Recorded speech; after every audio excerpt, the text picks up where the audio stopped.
it's time to sit back and relax with your favorite drink. And listen.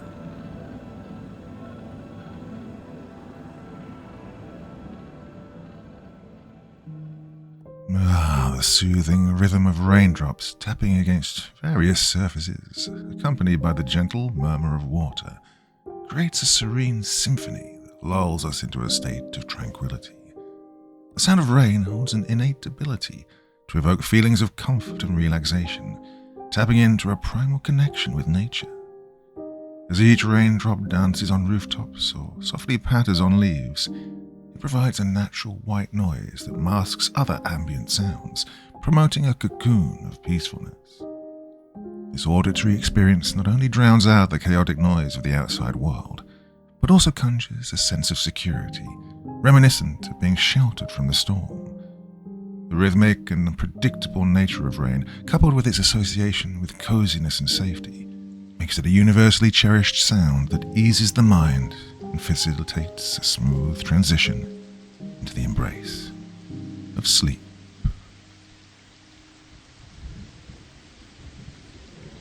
I checked into Hotel Zenith to win $1 million. Part 1. Meet Mr. Tanaka and the other participants.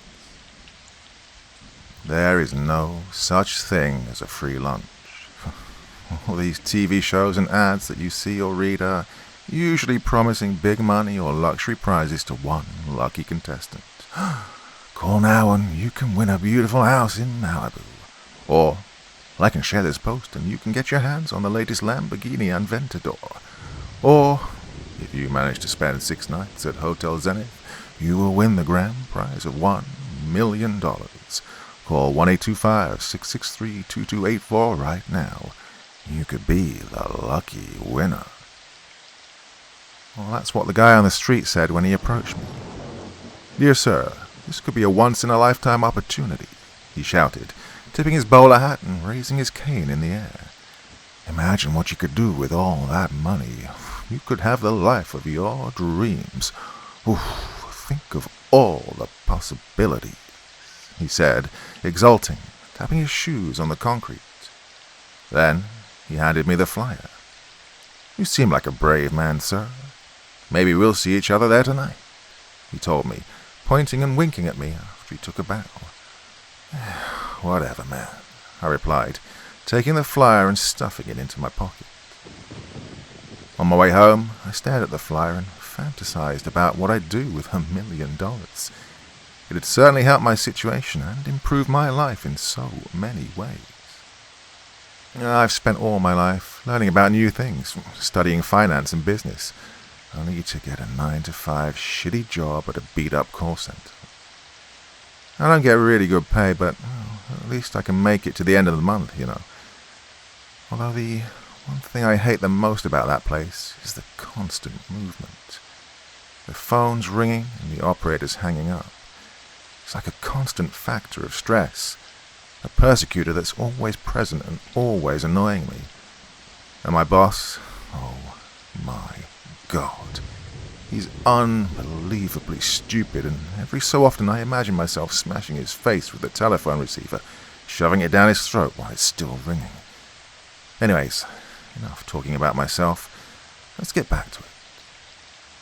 The flyer even said that the competition will be live on television, broadcast on a channel that was part of this new media distributing company, and, well, if well received, they were planning on renewing it for another 2 seasons. I tossed it aside on the table and then cooked myself some dinner and watched Netflix. It was roughly 10 p.m. and I was about to go to sleep when I saw that shiny, glittery flyer again. The writing was golden on a crimson background, and it screamed a scam, of course. My bank account only had about $350 left that month. Maybe if I don't win the first place, maybe there's some prize for the second and third places.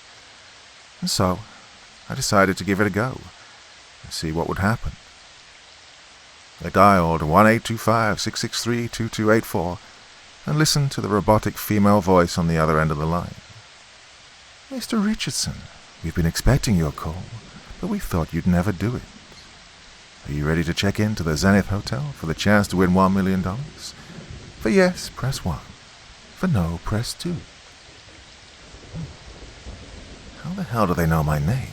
I asked myself, panicking over the situation, pressing 1. The connection seemed to interrupt, and then another voice picked up the call. You know, I had faith in you from the moment you took that flyer, kind sir. You have the eyes of a winner. Oh, yes, you do. You already look like a champion, so I can't wait to meet and greet you at the Zenith, he said in an old man's voice, somewhat raspy and compelling. He then said that a car would pick me up from my house and that I should be out in 5 minutes. I hesitated, of course. With sleep already gone, I decided to go and just check it out and see what I'd find there. You know, just out of curiosity. So I hopped in the car with a driver who looked like he'd just killed a lot of people. I asked, "What's the thing with this hotel?" And he answered in a Russian accent, "I don't know. Just sit back there and enjoy the ride. Bliat." Well, I was thinking he was going to pull out a gun or something. I mean, the dude was huge, like he'd eaten 3 Arnolds in one meal. We then exited the city, took a right turn and reached the destination where I saw what was indeed a hotel. I only counted 6 floors. It wasn't really big, but not small either. I took my bag out of the trunk and headed inside. In the foyer, there was already a bunch of people present and the same man from the street. He was standing behind the desk at the reception. "Good evening, welcome to Hotel Zenith. Are you checking in, sir?" Well, if he recognized me, he clearly wasn't showing it. "Yeah, checking in for the competition. For 6 nights, please," I replied, refraining myself from further comments. "Okay, sir, you're in room 107, on that right corner side over there. Your luggage will be taken care of.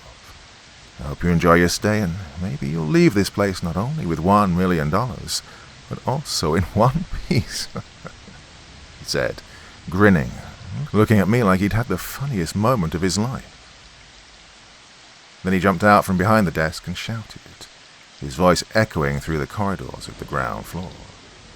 Good evening, ladies and gentlemen.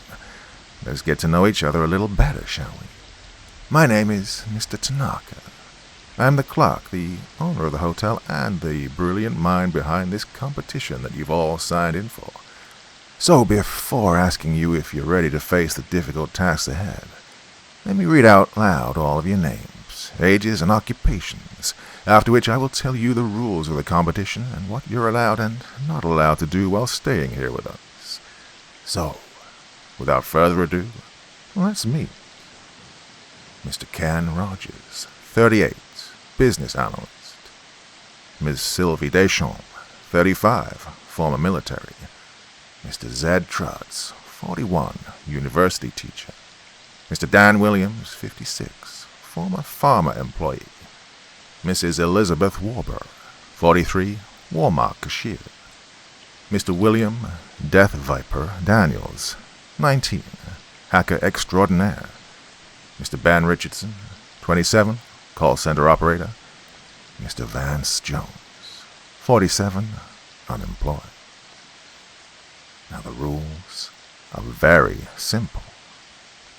1. Quitting before the competition ends is strictly forbidden. 2. Social media interactions are not allowed. 3. After finishing the stages of the competition, you are to return to your room where you will rest for 8 hours and then proceed to the next stage. 4. If you hear knockings on your door, screams outside, a voice that says they can show you an easier way to beat the contest, do not exit the room and ignore everything. If you fail to comply, you will be disqualified and sent home. And 5. If 2 or more people reach the final stage of the competition, there will be a bonus round that will determine which contestant is fit to take home the prize. There are 6 floors to this hotel, and each stage takes place on a different one. When you finish the challenge, you must return to your room immediately. Ladies and gentlemen, I wish you good luck and may the best contestant win. Oh, I almost forgot. Here in this suitcase, I have the grand prize, which I'll give to the winner at the end of the competition. When he finally finished speaking, he opened his briefcase to show the $100 bills in pristine condition. We were already looking at each other like we were the greatest enemies in history. Soon after that, the weird-looking dude, Vance, pulled out a gun and pointed at it to Mr. Tanaka. "All right, old-timer, hand that shit over. I'm leaving this dump of a hotel. Come on, hurry the fuck up. Push it over here, you old fuck," he said, angered and shooting one bullet at Tanaka's feet. "Oh, why did you do that? This marble was new, Mr. Johnson. You shouldn't have done that," Tanaka replied, and he went so fast behind Vance's back that we didn't even see him. He pulled out a sword from his cane and slashed the guy, decapitating him first, cutting both his arms, and then he took a final swing of the sword to separate the torso from the legs. Mr. Tanaka whistled. "Mr. Ochida and Mr. Senwu, please clean up this mess. You know it makes me sick when I see dismembered people," he ordered to two people who appeared out of nowhere. "Do with him what you must," he added. "Yeah, I ruined my suit. What a shame. Now, settle down, everyone. There's no need to be scared. Oh, might add this to the list of rules. Attempted murder will not be tolerated. How do you folks say it? Is it not, LOL? He said, taking a handkerchief out of his pocket, and wiped the blood beads from his face. Now, if everyone can get to their rooms, that would be great. After that, I will lock each and every one of you inside the room, and you must find a key hidden there to get out and proceed to the first challenge on the first floor, all right?" he added, while straightening out his jacket. Well, I'm in my room right now, scared shitless and completely afraid of what will happen next. I just saw a crazy guy murdering another crazy guy. Well, they locked the door behind me, and I can tell you this is your standard hotel room. A closet, a coffee table, a desk, and a TV hanging on the wall. The bathroom's pretty normal. How am I supposed to find my way out of here? Nothing under or inside the desk. Now, let me check the closet. Oh my God. There's a human torso in the closet. I think it's the guy that Tanaka killed, except that his skin is sewn in a Y. God, I feel like puking right now. Oh, don't tell me he put the key in there and I have to open it. Part 2. The riddle in the elevator and the first challenge. I felt my sense of humanity slowly leaving my body. I've seen a man killed and mutilated right in front of me. I didn't even blink or feel any slight trace of sadness or disgust. I just stood there, motionless, and watched him being torn apart by the owner of the hotel. Now I'm in my room, lying in bed and watching the ceiling above and asking myself if there's something wrong with me. I know now that I will not be leaving this hotel unless I'm dead or I win the competition. So, after thinking about it for over an hour, I decided to rip the threads that were keeping the skin of the torso together and see if the key was inside. As I heard the sounds of the internal organs squelching and my hands squishing some of them, I felt nauseous and instantly threw up. My shirt was soaking wet and covered in blood, but still I didn't find the key. I took a break, threw up again, and while breathing heavily and sweating at the same time, I decided to search in the last place I could find the key. Inside the heart. I ripped the heart open, and in it was the key and one little note with the following message. please take the elevator to the first floor. You have exactly 30 minutes to get back to the room. If you meet the guardian of the first floor, it's kill or be killed. Good luck." Well, shit. I was thinking that this was it. I'm going to get out of this hotel in a body bag and get thrown into a river, or discarded in a dumpster, or buried in a place where no one will ever find me. I wondered what the hell the guardian of the floor was. I don't believe in the supernatural, but this place had some sort of eerie aura that gave you the willies, you know. Kill or be killed. That means I need some sort of weapon to defend myself. There was nothing in the room I could have used. But then I saw a cup, which I broke into several pieces, and I stuffed the biggest one inside my pocket. I also had the belt of my pants, which I could have used for choking anyone if push came to shove. Then I remembered that I'd accidentally pocketed the pen I used to sign the papers when I checked in, so I wasn't going to battle that guardian, or whatever it was, bare-handed. I took the key and placed it inside the lock, but then I heard a knock. Then a frenzy of knocking started. "Hey, sport, you want to get out here? I know a guy on the 3rd floor who can get you to the prize faster. What'd you say? Want to get $1 million quick? Yeah, I bet you do. Now, come on, what do you say? Open up and let's go. I ain't gonna hurt you, I promise," the fragile voice said from behind the door. "Go away, man. I'm not supposed to open the door. I'll be fine. Try next door. Maybe they want to go," I said, trying to get him off my shit. Then he just left and didn't say anything. He knocked on the next door and I heard a man opening up, and he started screaming. Get off of me. You're killing me. Oh, God." His screams died down into a gurgling as he choked on his own blood. In the silence that followed, I heard Tanaka in the distance. "Settle down, boy. You got fed good. He was a fat one, wasn't he?" The man that had knocked on my door began slurping on something. I didn't want to imagine what could make that kind of sound. I turned the key and went to the elevator. I walked through the ivory marbled hall, following arrows that pointed to the elevator, on top of which a flashy light read, "Here is where your adventure begins." I pressed the button to call the elevator, and then I heard a ding, and the doors opened to reveal a hunchbacked woman sitting on a small chair. "I'm the elevator keeper. My name is Dimitra, and I want you to answer me a riddle before we go to the first floor. Keep in mind that you only have one chance, and if you get it wrong, your time for getting the challenge completed will be reduced to 15 minutes. Oh, you have to be a superhuman to beat the demented harlequin guarding the first floor, let me tell you that. So, answer me this. And they salted and fermented inside a stump wrapped in 100 clothes," the woman said. Her hands were shaking and her voice was trembling.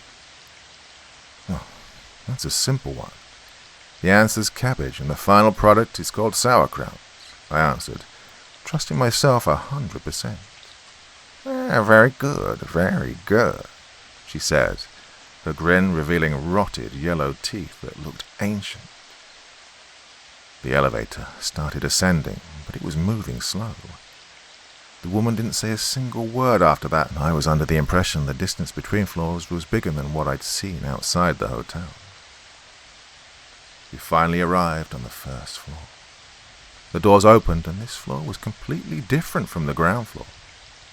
The walls were covered in purple and orange checkered cloth, and there were 7 doors, 3 on the left side of the corridor, and 4 on the right side, each one with purple and orange lights flickering above. At the end of the hallway was the exit door with a timer above. The countdown started, and I had to move quickly, even if I didn't know what I had to do. I was starting to feel like I was in one of those escape rooms, with the major difference that here, if I didn't manage to complete the challenge, I'd be dead as disco. I opened the first door, and inside was only a chair between the 4 walls. That was it. I proceeded to open the second door to find another chair with a note on it simply saying, "Hi." Behind door number 3, there was a mask lying on the chair with a note attached saying, "Put it on." Door number 4 had a gun with a single bullet inside, and the note said, "Do it or else." I opened door number 5 only to find a tape recorder. I pressed play and carnival music started playing through the corridor. Door number 6 creaked a bit when I opened it, and there was a note with bloodstains on it saying, "Goodbye, you fuck." And then I heard door number 7 opening.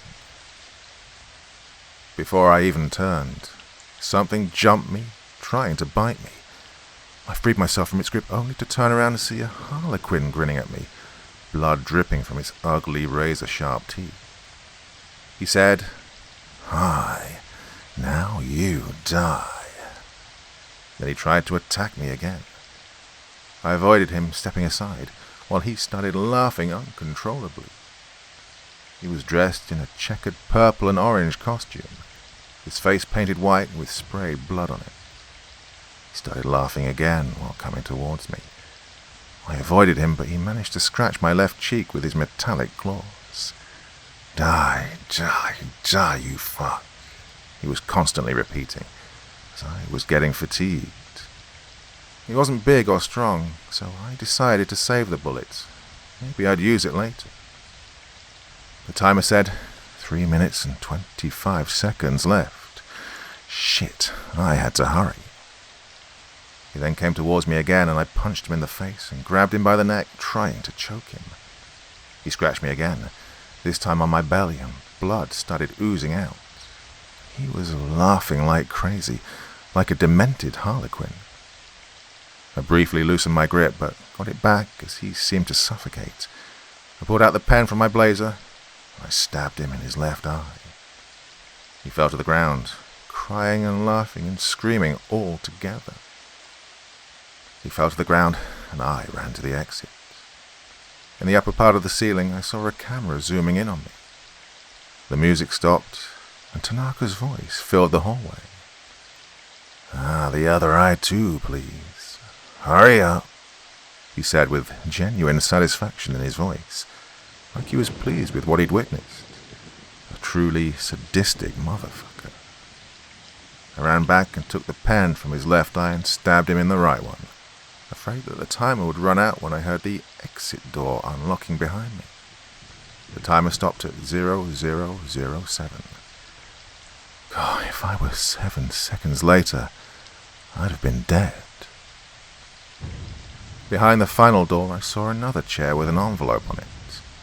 I opened it and it said, "Congratulations on completing your first challenge. Now head back to your room for food and rest. The next challenge begins after your 8-hour sleep."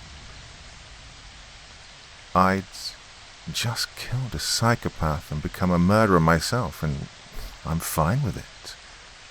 After all, there are so many things you can buy with $1 million.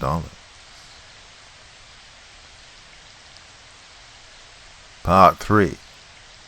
Enjoy your lunch, Mr. Richardson. You see, money rules the world. No matter what form or shape it comes in, be it's gold, coins or banknotes, it always was like this, and it always will be like this. Some people steal it and become rich. Some people work hard and get to be successful entrepreneurs, business persons, CEOs of companies that are worth billions of dollars.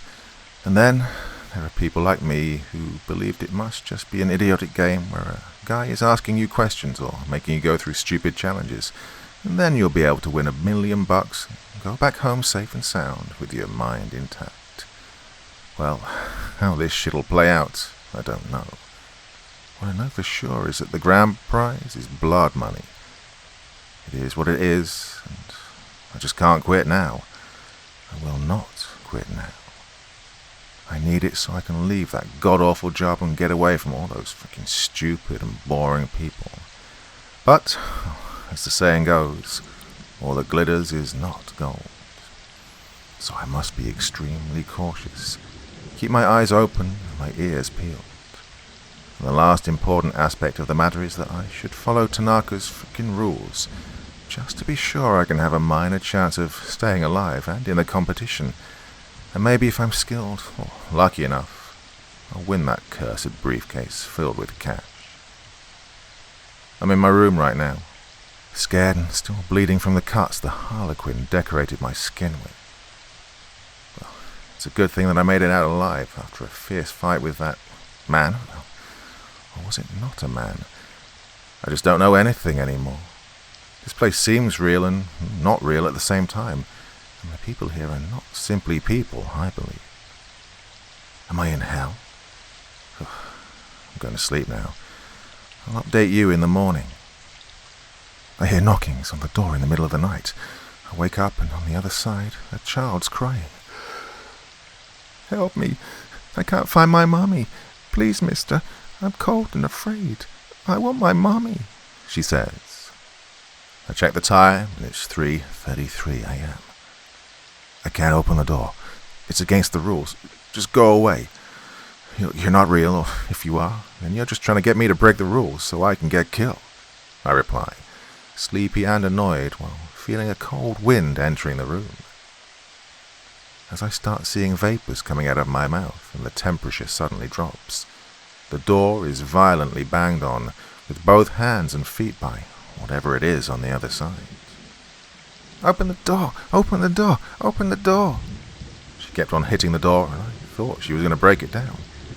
If you don't open up right now, my friend Hammerhead will get you on the 4th floor, mister. Oh, I'll tell him to get you good. Open up. I know my mommy's hiding under your bed. My daddy always catches her under the bed, and he has a knife, she insisted, sounding very angry and dissatisfied with my reply. It suddenly stopped, and the temperature came back to normal. I guess I'm going back to bed now, and hopefully nothing will interfere with my sleep, as I need the rest and recovery for tomorrow morning. I wake up in the morning after my near 8-hour sleep, wondering what's happened with that little girl. Did I ever dream, or was she real? I don't understand this place. It seems like it's fucking with your head constantly, trying to get you to break the rules. The TV turns on by itself, and Tanaka appears. Congratulations on completing your first challenge, Mr. Richardson. Talk about being on the edge, eh? Please don't eat too much for breakfast, or take a shower and head to the elevator for the next challenge. I hope your stomach's ready, because you'll have one of the best lunches you've ever had in your life. It's my favorite, if you don't mind me saying, he says. Oh, and one more thing, he adds. I must inform you that Mr. Ken Rogers sadly broke the rules and has left the competition. There's only 5 of you left. I wish you the best of luck. He finishes his intervention as the TV shuts itself off. I get out of bed and try to take a shower as best I can. The wounds from the encounter with the harlequin are still hurting, but I think I'll make it. I take a shower, grab a quick bite, and then change my clothes. I'll be trying to update you in real time as I move forward with, hopefully, completing the second challenge. I still have the shard from the broken cup. The pen, although let me rinse it a little. It's still stained with the harlequin's blood after poking his devil eyes out. And the gun with 1 bullet inside. I get my blazer on and finally get my belt on my new pair of pants. I press my ear on the door and try to listen if there's any noise outside.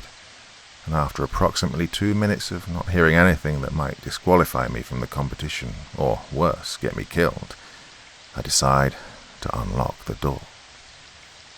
I go out of the room and head to the elevator and notice a new message above its door saying, "Enjoy your lunch, Mr. Richardson." The elevator dings as the doors open, and this time there's no one inside, so I just push the button for the 2nd floor, but as opposed to last time, this time the elevator barely moves. The doors open up again quickly, and the scenery is completely changed. Well, I'm still in the hotel, but the walls are covered in moss, and there's grass on the ground. I feel like they've grown a forest inside the hotel. It all feels so real. The hallway seems very long, so I start walking as I see trees in the distance and smoke coming out from behind them. I still walk, and Then a green arrow appears, pointing forward. After 10 minutes, I start seeing the shape of a wooden hut and go towards it. The smoke is coming from its chimney, and as I enter, I see the fire running with a cauldron boiling over it. I then catch sight of a few strange drawings on the walls depicting devils dancing and eating a very big feast together with their leader who's sitting in a throne made out of human bones.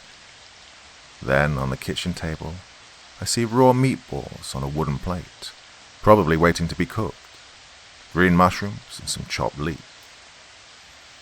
Well, I must tell you, it smells really good, and I'm starting to get hungry. I haven't had some meatballs in quite a long time. I then start hearing some noise coming from outside the shack, and an old woman's voice starts whistling, and then she starts saying, 1, 2, you'll love my stew. 3, 4, you'll ask for more. 5, 6, you'll lick your lips. 7, 8, you'll celebrate. 9, 10, you'll come again. I hear the door opening, and as I turn around, an old hunchback woman is standing before me. She blows some dust in my face and sends me to sleep. I wake up, pinned to a chair at the eating table, but I can't move my body except my eyes. I see the woman stirring in the cauldron. Lunch is ready. Oh, you'll love the meatballs, I'm sure of it. This is my special secret recipe. You won't find it anywhere in the world. The taste is so good and the texture is something else. But what makes it special is the meat. I have a special kind of meat that I'm always using for this challenge. The only person that knows the secret is Mr. Tanaka, and he loves it so much he's now using it for all his meat-based foods made in the Zenith kitchen, she said, in what seemed to be an unending monologue, as I couldn't speak. I feel my jaw slowly unclenching, and the first words that come out of my mouth are, I'm so hungry. Please give me something to eat, I say, hearing my stomach rumbling while I breathe in the amazing smell that fills the room. She then gives me one serving of her stew. As I feel my hands moving again, I start eating it. I feel like I'm in a sort of trance, that my hunger is not my own. I finish the plate and ask for another. This is so good. Can I have one more, please? I say. Do you remember me, Sonny? I'm Dimitra from the elevator. I hope you'll like this final serving because you must go back to your room. Mr. Tanaka says there's something big coming for all the participants. She asks me as she gives me another serving, her voice sounding like she's not one of the bad guys or girls. Yes, I do, I reply. You're the riddle woman from the elevator. What is this place? I ask her back. This is my home inside the hotel. I created my world here and I'm responsible for the second challenge. Are you done? She asks me. I can feel my legs now. As I look in the plate, I see human eyeballs and ears, teeth and fingers all mixed in with the meatballs. I feel sick. I throw up. I start crying and yelling. What's the matter, Mr. Richardson? Too much salt in the sauce?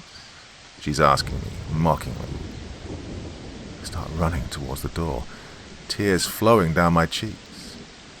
As I look back, she starts laughing, while sucking on an eyeball. You want dessert? Or maybe some of this magnificent stew to go? She asks me, with her green eyes glowing in the darkness of the forest.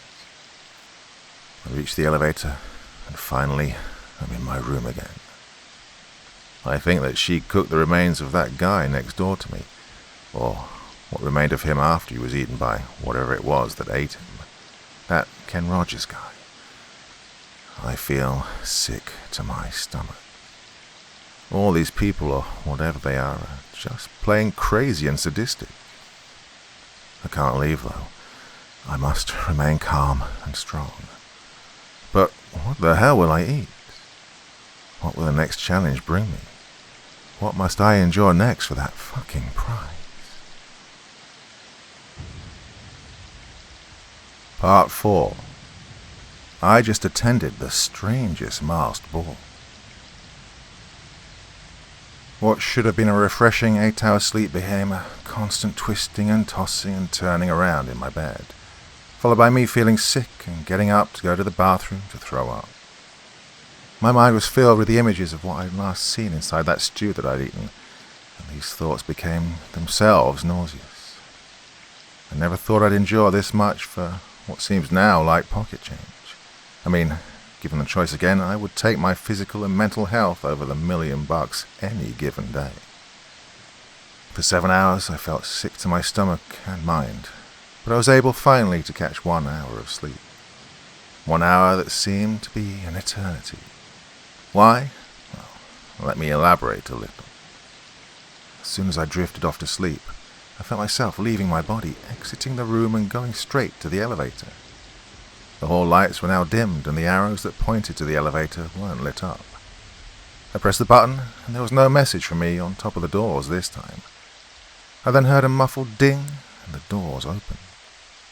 The inside was pitch black darkness and the only thing I was able to see were the lights on the buttons. I instinctively pressed 3 and the elevator started ascending without the doors closing. I passed the first floor and I saw the harlequin waving at me with blood coming out from its now missing eyes. Then I passed the second floor and that witch Demetra scared me when she almost came inside the elevator with me. "Want another serving, Benny?" she said, her crazy laughing sending shivers down my spine. I arrived on the third floor and all I saw was a big red door with a golden handle in the distance. It looked like it was far away and very close to me at the same time. It was standing there idly in the vast darkness of the third floor. I stepped off from the elevator, except I wasn't walking on marble or hard concrete floor. I felt like I was stepping on clouds, but with every step I heard a different kind of sound coming out. I started running towards the door, and the more I ran, the farther the door was away. The more I slowed down, the closer the door was to me. I decided to walk very slowly, thinking I might get the door to me instead of me going to it. I finally made it, and then, out of the darkness, 2 statues erected, each pointing me to the door with their index finger. Their voices blended in some sort of low baritonal voice. "Go inside now, but be careful.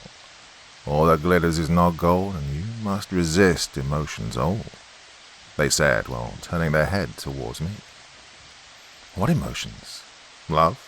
Hate? Fear? Courage? I thought to myself.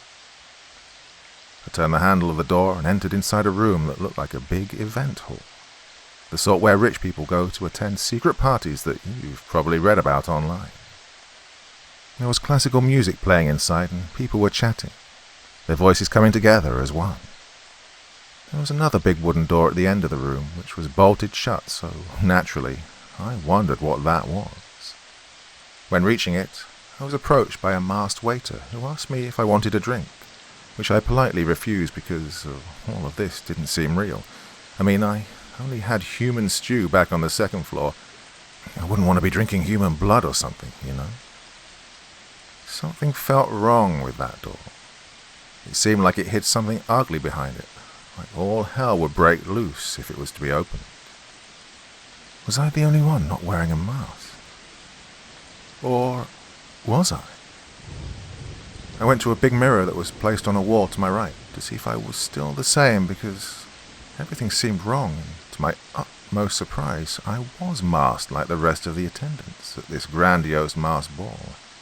I was wearing, out of nowhere, a Boughton mask, the sort they use in Venice, Italy, for their masked balls or parties. It seemed glued to my face. It didn't come off. Why didn't it come off? What was that? Was I dreaming? Was I in the depths of my mind? Dreams or nightmares? Love, hate, fear, courage, emotions old. Was I wearing the mask, or was the mask wearing me?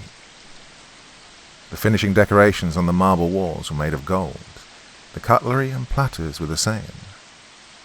Don't touch them, they're poisoned. Don't drink the champagne, it's poison. I remember thinking to myself. Oh, God. The door I'd come through had disappeared. It wasn't there anymore. In its place, there was now a double black door. Two people came and opened it, and at that point the music stopped and everyone watched some hooded figures wearing black robes coming from behind them, wearing masks. They seemed to be some sort of initiators of this mask ball. They were, simply, the red Onai mask, the orange-yellow sun and moon mask, the green woman with snakes in her hair mask, the blue faceless mask, the indigo shattered glass mask, the violet skull mask, the white happiness mask, and the black sadness mask. The red mask, which appeared to be their leader, started.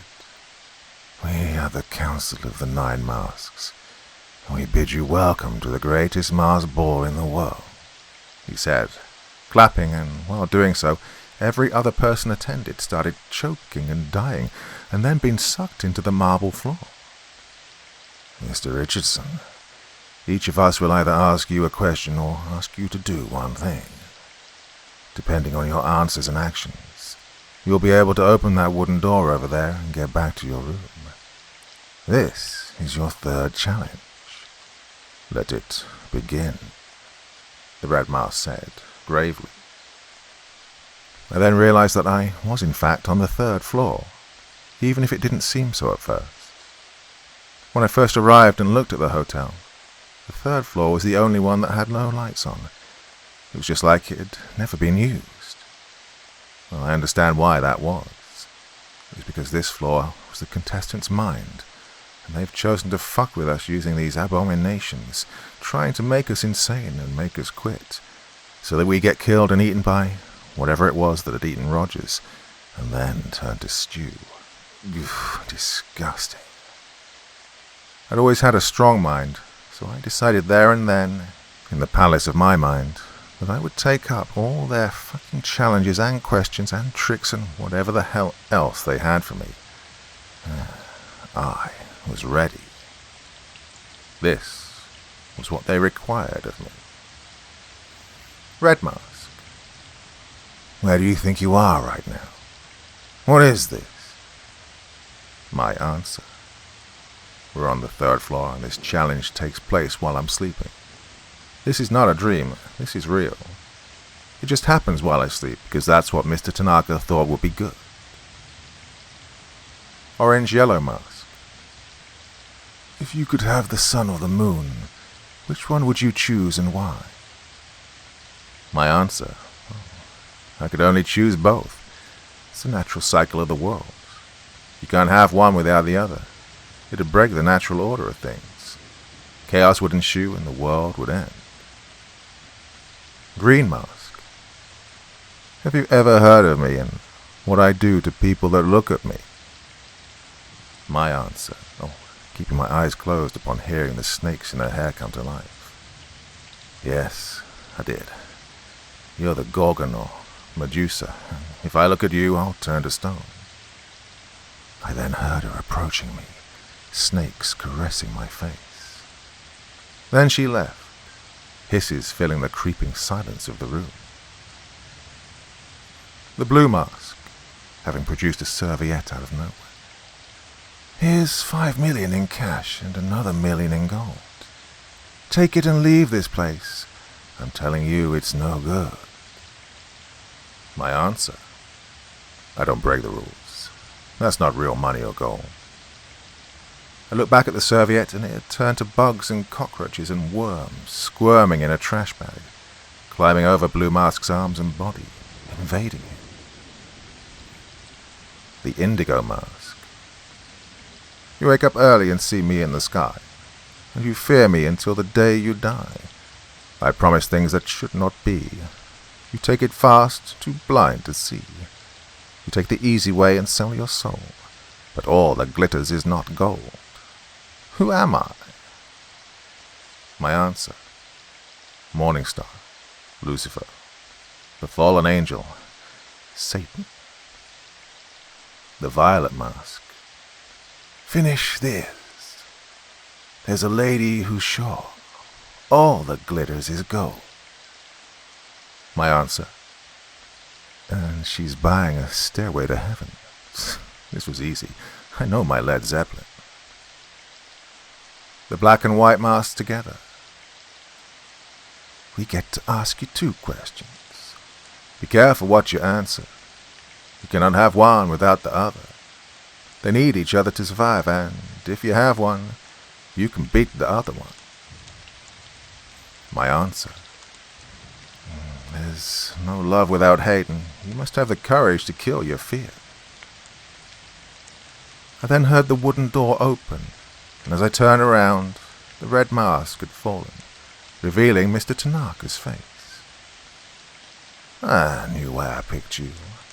You're not only smart and brave, but you resist temptation so well. Fine, so be it. I must warn you that these final challenges will be absolute hell, and if 2 of you end up living after the final rounds, it'll be one hell of a bonus round. Go through the door and remember the rules. Oh, and before you go, as a token of my appreciation, take this gold bar from me as a gift. He finished his speech, seemingly impressed with my performance at the greatest masked ball on earth. Thank you, but I'd rather not take it, I replied. Why not? He asked me, confused. All that glitters is not gold, I finished with a grin, heading back through the door, where Tanaka announced that Mrs. Elizabeth Warburg had died in her sleep, and that they'd found her full of bugs, cockroaches, and worms. Well, there's 4 of us to go. Wish me good luck. Part 5. The 4th challenge messed me up good. My head was buzzing after all that had happened the night before. So I was almost killed by a crazy harlequin. I ate human stew. I attended a masked ball inside my head while sleeping, and I only slept 1 hour. One strange thing, though, that crossed my mind earlier was why did Tanaka say that there's only 5 of us left when there were still 6 people alive? Then, on the last entry, I told you that there were 4 of us because I didn't think about it and went along with what he'd said. Well, the real number should be 5 people left alive, right? Jones was killed by Tanaka. Then Rogers was killed by I don't know what when he answered the door. And finally Warburg, probably killed in her version of the masked ball because she took the money from Blue Faceless Mask. I haven't paid attention to this until now, but it kind of makes you wonder. I either think that they drugged one of them and turned them into that Harlequin guy, or that one of them works for Tanaka, and I'll face him or her later on. What do you think? Maybe you can help me out with some ideas on this one. Anyways, back to the regular schedule. The end of the competition was drawing nearer. I was wondering what Tanaka would come up with next and how much more shit I'd have to endure to win that $1 million. Then I remembered the little girl who'd said that if I didn't open the door, she'd tell on me to her friend on the 4th floor. Hammerhead. Yeah, I think that was the name. This hotel is filled with temptations and crazy things that can fuck up your mind, body, and soul. I think what I did best until now is the fact that I kind of fought off anything they've offered me, and that I had this strong will to live and win this competition. You know, I want to go back home with my body intact, and with the grand prize in my hands. Anyways, I left the room to start the next challenge, and I noticed the arrows pointing to the elevator were now freshly redecorated with the hotel's logo, a big C inside an upside-down triangle. On top of the elevator door, the following message was displayed. After the masked ball, the hammer will fall. I pondered a bit on the meaning of that, and I hoped that I won't be up to some other crazy guy, but deep down, I knew that would not be the case. I could only defend myself by fighting whatever I'd encounter. I still had that glass shard, the pen, the belt, and the single-bullet gun, and I hope to God I won't need them. The elevator dinged. The door slid open, and I pressed the button for the 4th floor. As soon as I started ascending, a putrid smell of blood and dead things started to fill the air. The doors opened, and the smell became unbearable, and I immediately vomited in the elevator. At that point, I was asking myself if I had anything left in my stomach. It seems like every little fucking thing, every goddamn challenge is supposed to make you feel sick to your stomach and take your sanity away a bit by bit. The view was horrendous. The metallic walls were decorated with hammers in all sizes and shapes known to mankind. Sledgehammers, claw hammers, ball-pin hammers, and even some powerhouse hammers. They were all on display encased in some sort of plexiglass, like trophies. The glass was stained with blood droplets, which seemed to be fresh, as it was lingering down on it. The whole room was made of metal, and on the floor there was a blood trail, as if a body had been dragged out on it. I followed it, and soon after, I didn't know where I was anymore. I'd taken so many turns, so many left and right turns, that I didn't even know how to get back. I soon felt like I was lost in a maze of death, and that I'd soon be hunted by whatever adversary may come my way. As I felt my heart starting to pound in my chest, an immense pressure invaded my head.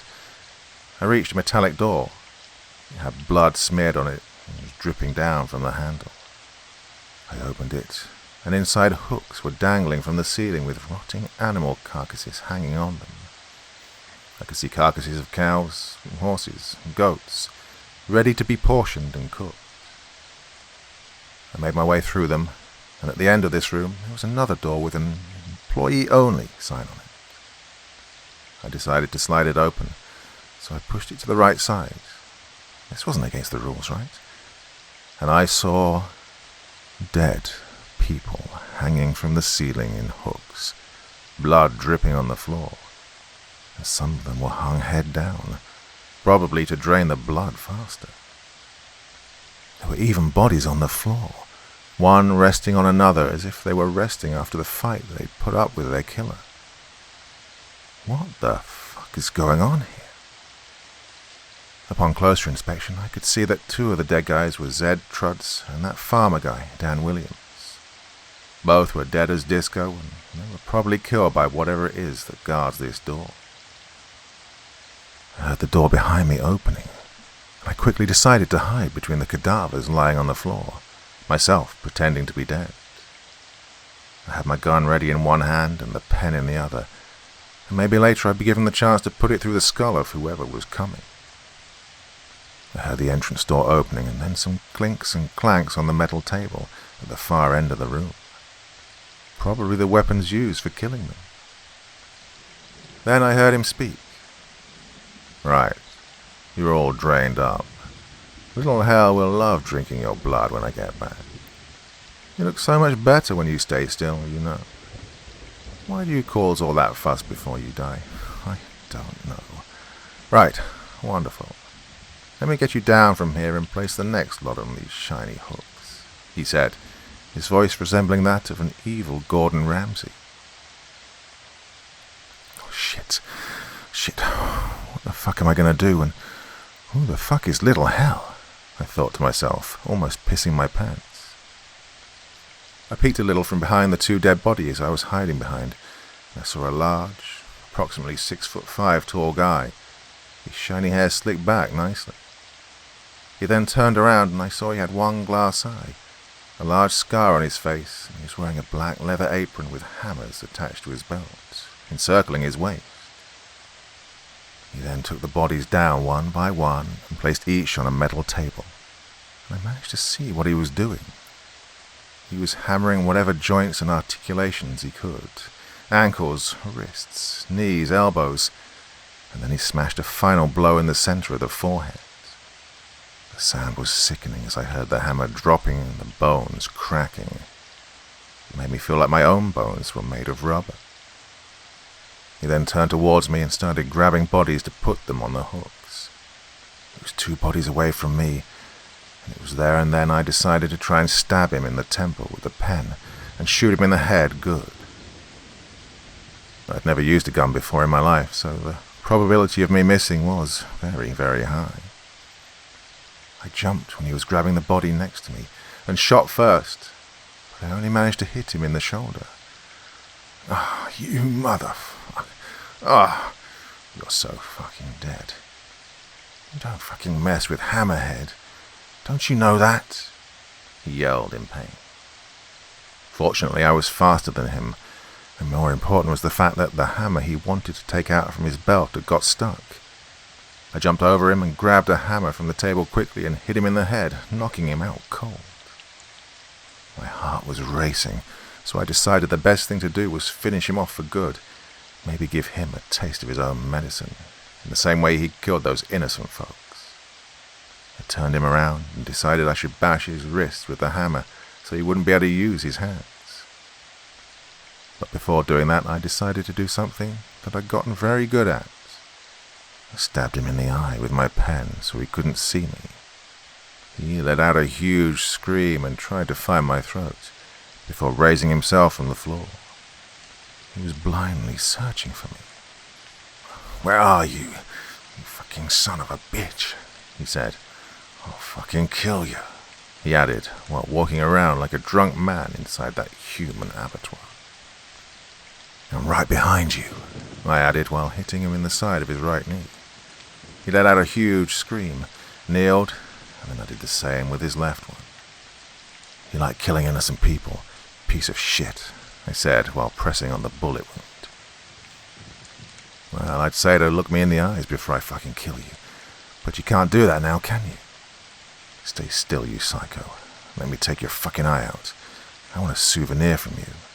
I'll teach you to kill innocent people," I finally added before swinging the hammer to his right temple. After I heard a popping sound, blood started coming out. The hammer had got stuck in his skull and I wasn't able to pull it out. So the hunter became the hunted. Oh, the adrenaline rush was huge. I know you might think I'm a psycho myself, but I did what needed to be done to save my life. I then got out of the abattoir, but the corridors I came through had changed, and the scenery wasn't the same. Instead of those cold metallic walls with hammers on them, they were now decorated with musical instruments placed on red velvet tapestry. Violins, guitars, flutes, cellos were all displayed on the walls, but the blood was still there. I walked and walked. Then I arrived in front of a big wall on which a painting of Tanaka was hanging, his hands pointing to the left and right sides. A voice started out of nowhere.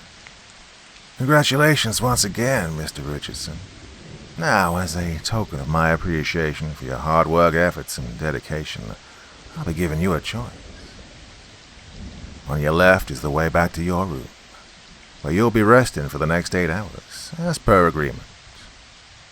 On your right side, however, you'll be able to go straight to the next challenge, thus gaining a considerable advantage in the competition. I can give you my word of honor that there's no trick here this time. So, what's your choice gonna be?" he added before the corridor was lit up with a powerful bright light to my right and with a dark and bluish light to my left. Now, I've been standing here for the past 15 minutes, thinking of what I should do and thinking of how many people are still in the competition. Is it 2 or 3 of us left? So, should I take the left side or the right side?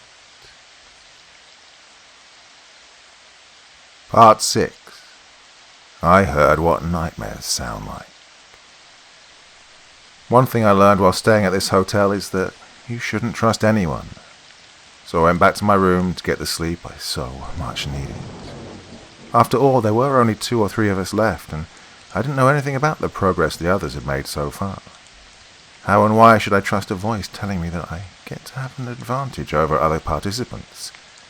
It didn't seem fair to the competition. I didn't even know if it was Tanaka's voice or not. It seemed, well, too convenient to fall for, you know. So anyways, I finally got to sleep a full 8 hours without any disturbances, interferences, or crazy people banging on my door. After I woke up, I had something to eat to get my energy levels back up, although the food had no meat in it because, you know, shit happened while I was on the 2nd floor. I went to the elevator, locked, loaded, and ready for my next challenge, At that point, I felt that nothing could stop me. I'd gone through so much since coming here that I now felt unstoppable. With only 2 challenges left, I told myself that I won't be leaving this place in a body bag, but simply with a briefcase full of money. Oh, those pristine $100 bills. I've noticed that the arrows pointing to the elevator remain the same as last time, but the message hanging on top of the elevator's door stated, "The symphony speaks the truth. It will never lie. Just let it carry you, or else you will die." The elevator door dinged, and I pressed the button for the 5th floor. As I was going up, I started hearing strange music in my head all of a sudden. I didn't know where it was coming from, but I can honestly swear that it was the most beautiful music I've ever heard in my entire life. Then, as the elevator door slid open, it all stopped, and the view in front of me was, let's say, unusual. It seemed that the floor, walls, and ceiling were made out of human flesh, but with no skin attached. I saw muscle fibers, tissues, and even blood vessels that were somehow alive, like a person was trapped in those walls. Then eyes started watching me, blinking rapidly, following my every move as I was slowly going forward into the unknown. I was wondering what the challenge on this floor could be. I wasn't terrified necessarily by the fact that it looked like that, but because I felt that I was constantly being watched and observed by some force that was planning how to kill me. The sense of dread and the terror that followed were unbearable. Faded violin music started playing throughout these flesh halls. The notes, the symphonies, and the melodies were slowly flooding my brain with all their enticing heavenly touch. Or was it a hellish touch? I started feeling sick and nauseous because stepping on human flesh was gross. Blood was jumping everywhere, and so I decided to run towards whatever I was running to. I then reached a red door that had a human face etched on it. It was gross and terrifying because it was just the left side of the face. Its mouth opened wide in horror like it wanted to scream, its eye constantly twitching and moving in agony. As my sight went down to see the full image, I noticed its hand was broken into several spots, in a zigzag fashion with the index finger pointed to the handle, as if it was inviting me to go in. I stepped inside a concert hall where Debussy's Clair de Lune played in the speakers that hung all over its corners. The red velvet curtains were drawn, and I saw approximately 100 skeletons all looking to the stage, as if they were waiting for the concert to start. The music shifted to Rachmaninoff's Isle of the Dead, and then the skeletons started turning to ash, leaving all the seats empty. I heard the door opening behind me, and I saw that hacker kid. Oh, he was as pale as a ghost's ass, probably stricken with fear. He glanced at me, nodded his head, and took a seat somewhere 20 chairs to my left. Then, after a while, I heard the announcement that came through the speakers. "This evening's lovely, hellish and heavenly concert will begin in 5 minutes. Please take your seats and turn off your mobile devices. Enjoy the show." The door creaked open again, and the military lady came in, running and panting. Probably she didn't want to be late for the show. She passed me, not even noticing that I was there. She was shaking in fear, sweat dripping down from her hands and neck. The final announcement was repeated. The lights were dimmed and the curtains drawn to the sides, revealing a skinless, scarlet woman who started playing a violin made of human bones, the strings and stick made of human hair. I don't know why, but I started feeling sad for her.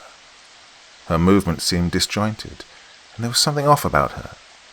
It didn't look like she wanted to be here, like she was trapped in someone else's flesh and muscles. But the music turned my mind into something that I'll never want to see ever again. The notes morphed inside my head into desperate screams, echoing into oblivion as I started having visions of a woman who was burning inside a concert hall, screaming for help but playing the violin nonetheless, not stopping the concert even though she was dying. Then I heard a phone ringing. It was the kid's. She stopped playing and went to the kid, who became unable to move. Tears of blood started flowing from his eyes as she kissed her finger and gently pressed it onto the kid's lips. She then pinched the skin on the center of his forehead, and like through magic, she ripped all of his skin and started eating it. That poor guy was still alive, and he was watching as she was devouring what was once a part of his body. She then repeated the procedure with his flesh, leaving that kid only a skeleton. The military lady and I stood motionless in horror and watched this grandiose violin concert resume, one that became a feast for the skinless scarlet woman. Then she continued her concert, and music began slashing and screaming and creeping in my skin as I felt a strange tickling sensation that went up to the base of my skull. Then I felt like I was tied to that chair, and the music became so sad that I, too, started crying. I started seeing strange shapes and colors. I was having visions of a place that seemed to be far away, desolate and deserted. A realm filled with the music of the dead, where skinless people were roaming free in those arid lands, seemingly headed to nowhere. Of course, I didn't understand any of it, and why this was happening to me. I felt like this was some sort of hell, made exclusively out of people who had no skin on them. Were they some sort of distant relatives of ours? Were they angels or demons? Nephilims? I honestly can't tell you what they were, but I felt like it was very real, in the sense that it existed 100%. As I came back to my senses, the skinless scarlet woman who played the violin finally finished her concert.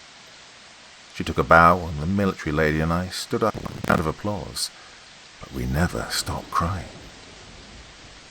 I honestly can't tell you why I was crying, but what I can tell you is that it wasn't out of fear. It felt like that music I'd heard made us feel that way, but what I felt was alien because it was a whole new emotion for me. Then I felt a sharp pain on my left arm, and when I looked I saw that a piece of my skin was missing, and a bloodied 2-inch diameter circle appeared near the upper part of my forearm. She probably didn't want to kill me too because she already ate that kid, but she did want to take a souvenir. As she finally left the stage, Mr. Tanaka emerged from the side, clapping. Ah, what a beautiful violin concert. Miss Scarlet always fascinates us with her unique style that allows her to create a distant world through her music. Wonderful, wonderful. Yikes, that poor kid. Well, they told you to turn off your phones, didn't they? Sylvie, thanks for being my observer until now. Well, I'd say this young man standing here in front of us acted in such a great way that we could give him the prize now. Don't you agree? He said, as I realized that Sylvie Deschamps was his liaison, his mole in this contest. Yes, we could, Mr. Tanaka, but he still has the last challenge he needs to complete. He was good until now. He's the only one left in the competition, but the hardest challenge is yet to come.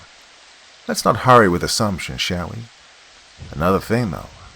I just found out before coming here that someone's been interfering with the hotel sound system, and that someone was the hacker kid.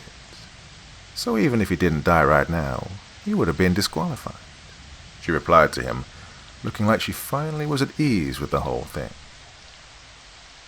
They both wished me good luck as they left the scene and instructed me to go back to my room to rest properly for the final challenge.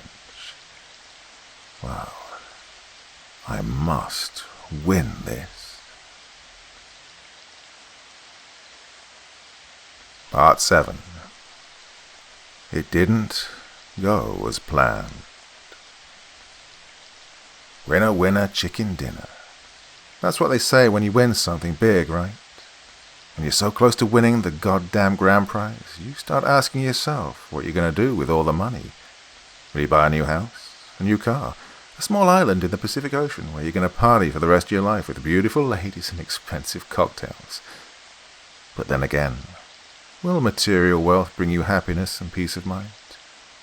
Especially after knowing how you'd come up with that money. That blood money. Yeah, you had to kill people, beings or whatever it was, just so you can win it. I asked myself these questions. But the thing I wanted the most was to make it out alive from there. I mean, I would have given that money away just to make sure that I'd go back to my shitty job and apartment in one piece. Back to the fucking fuss and the stupid people always asking me, "Hey Ben, how was your weekend?" Or, "Hey Benny, have you seen the new TV series that's airing right now on the TV where they make people kill each other for $1 million? Or, "Ben, you son of a gun, you won that shit, didn't you? You won $1 million, my man.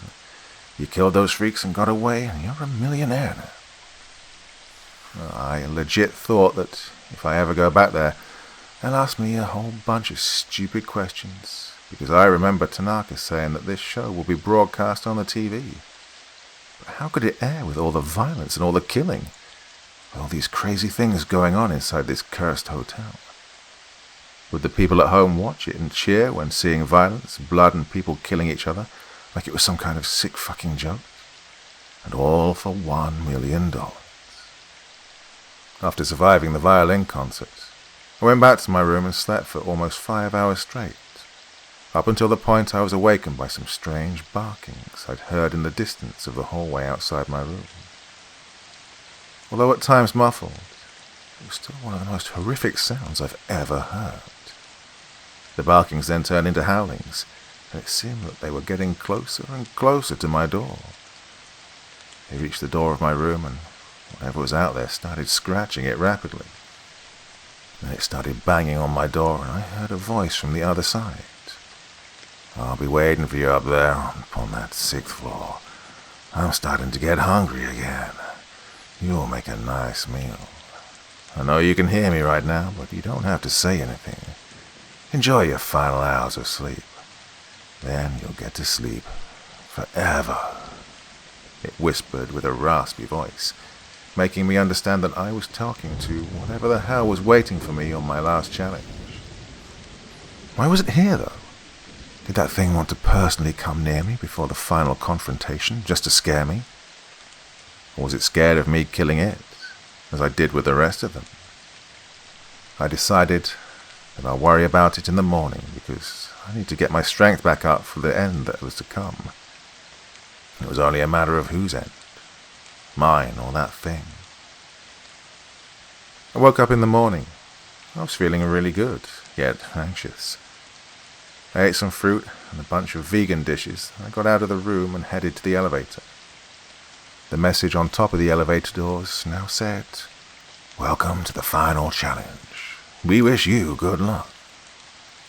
Well, I thought it to be a bland message for a man who endured so much and risked his goddamn life for a petty prize. At this point, I just wanted it to be over. I pressed the 6 button, and the elevator started ascending. With each passing floor, I was having flashbacks of my life, as uninteresting as it was. Well, I still had them. I think I was afraid of dying, yet my will to stay alive grew even stronger.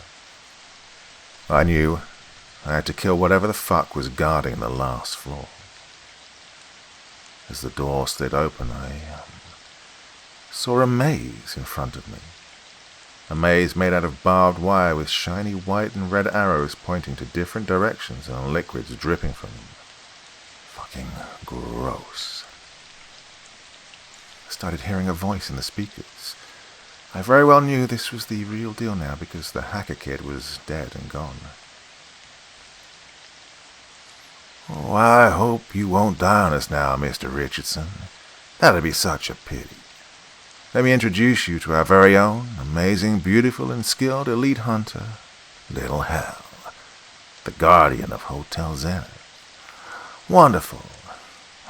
All you have to do is run as fast as you can till you see the exit sign, where I'll be waiting for you with the grand prize.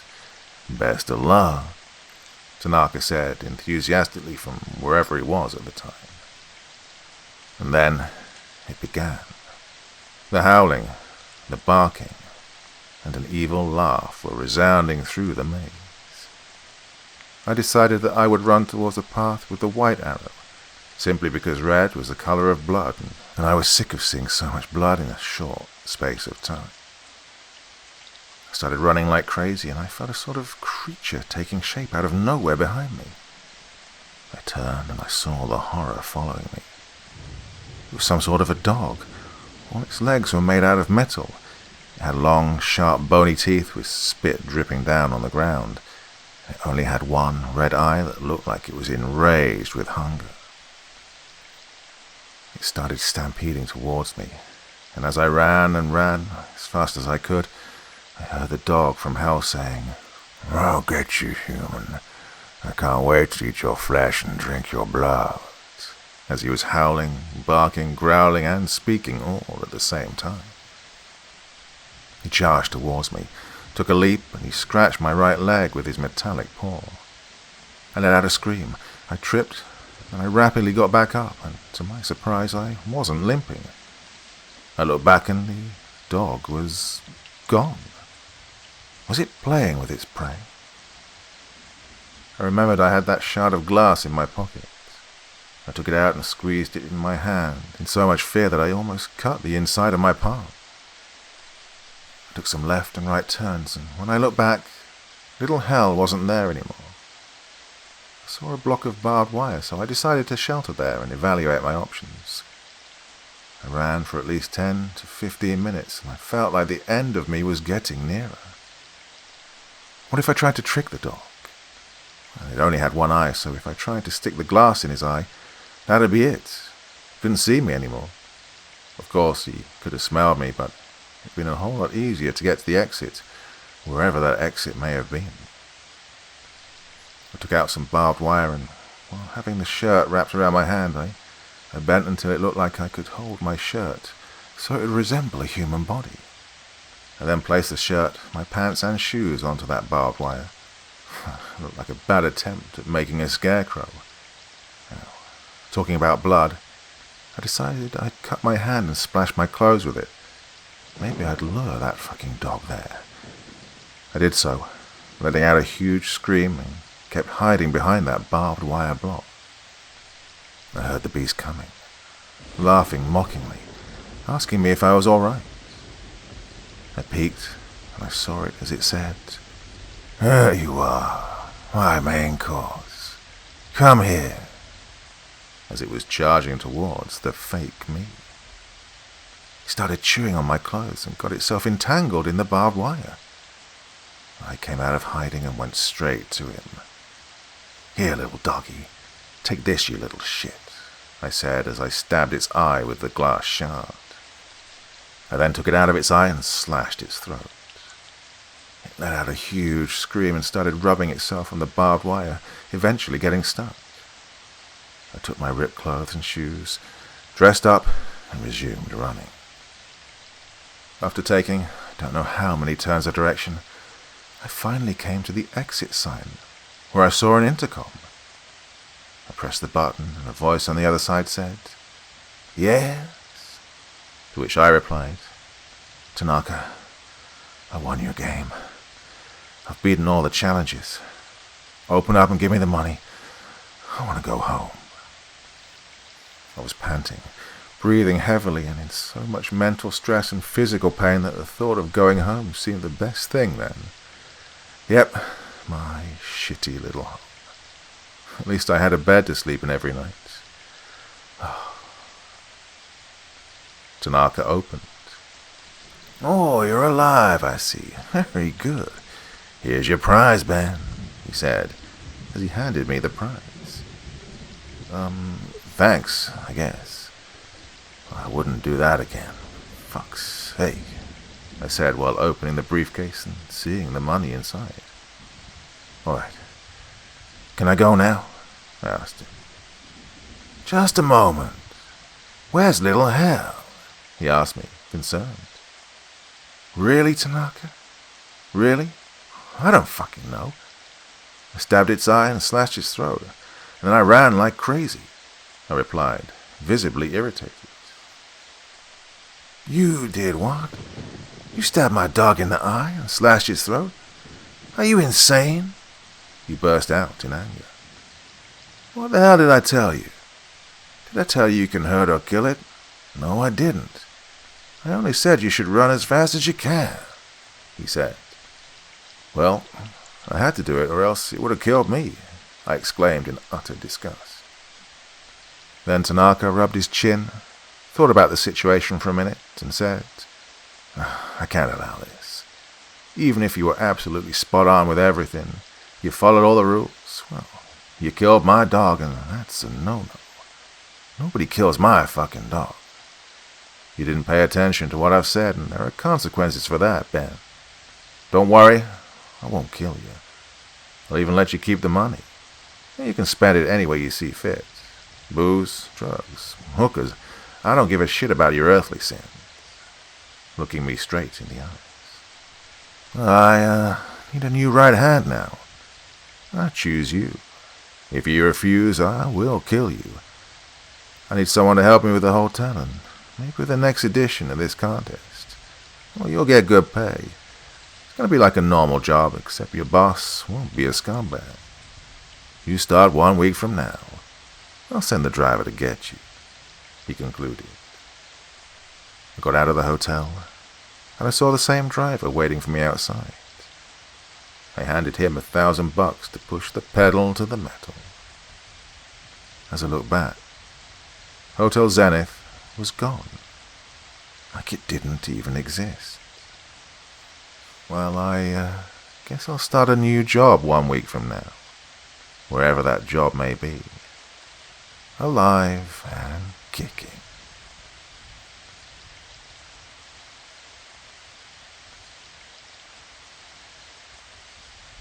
The Wasting Room. There is an unspoken rule that dictates that all stories, regardless of intent and genre, must be satisfying. So I'll start by telling you right now that my tale won't be abiding by that rule.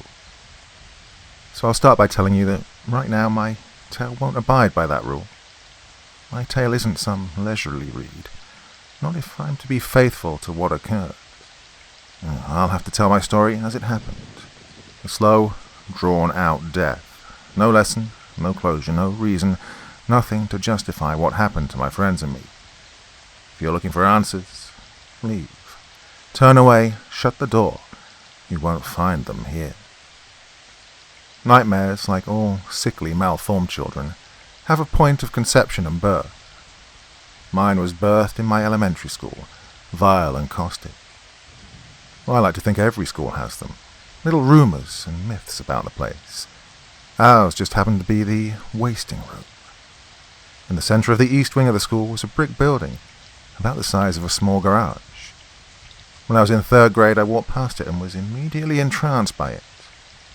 I went up to it and ran my fingers along the surface of the weathered brick, revelling in the amalgamation of strange textures.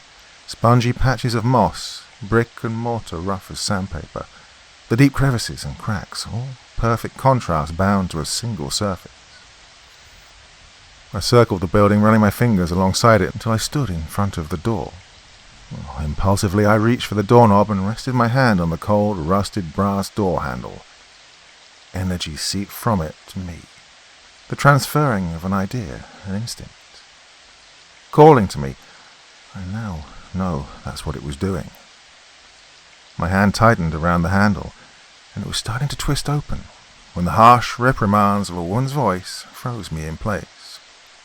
"Christopher, what are you doing?" asked my teacher, Mrs. Leore. She gave me a mild scolding before telling me that room was off limits and to run along and get to class. Later that day at recess, I asked my friends, Danny and Leah, about the mysterious red brick building. "That's the Wasting Room. My older brother says that's where they take the bad kids," answered Danny. "I heard a witch lives there," Leah added. Well, I pondered it for a moment, and just like most kids my age, I accepted both answers as true. I learned more about that forsaken room. The rumor goes that back when teachers were allowed to hit students, they'd do it in that brick room. One day, an exceptionally cruel principal took a 3rd grader named Lily into the brick room and beat her so savagely he thought he'd killed her. In his panic, he sealed the room and forbade anyone from entering. Unfortunately, Lily hadn't died.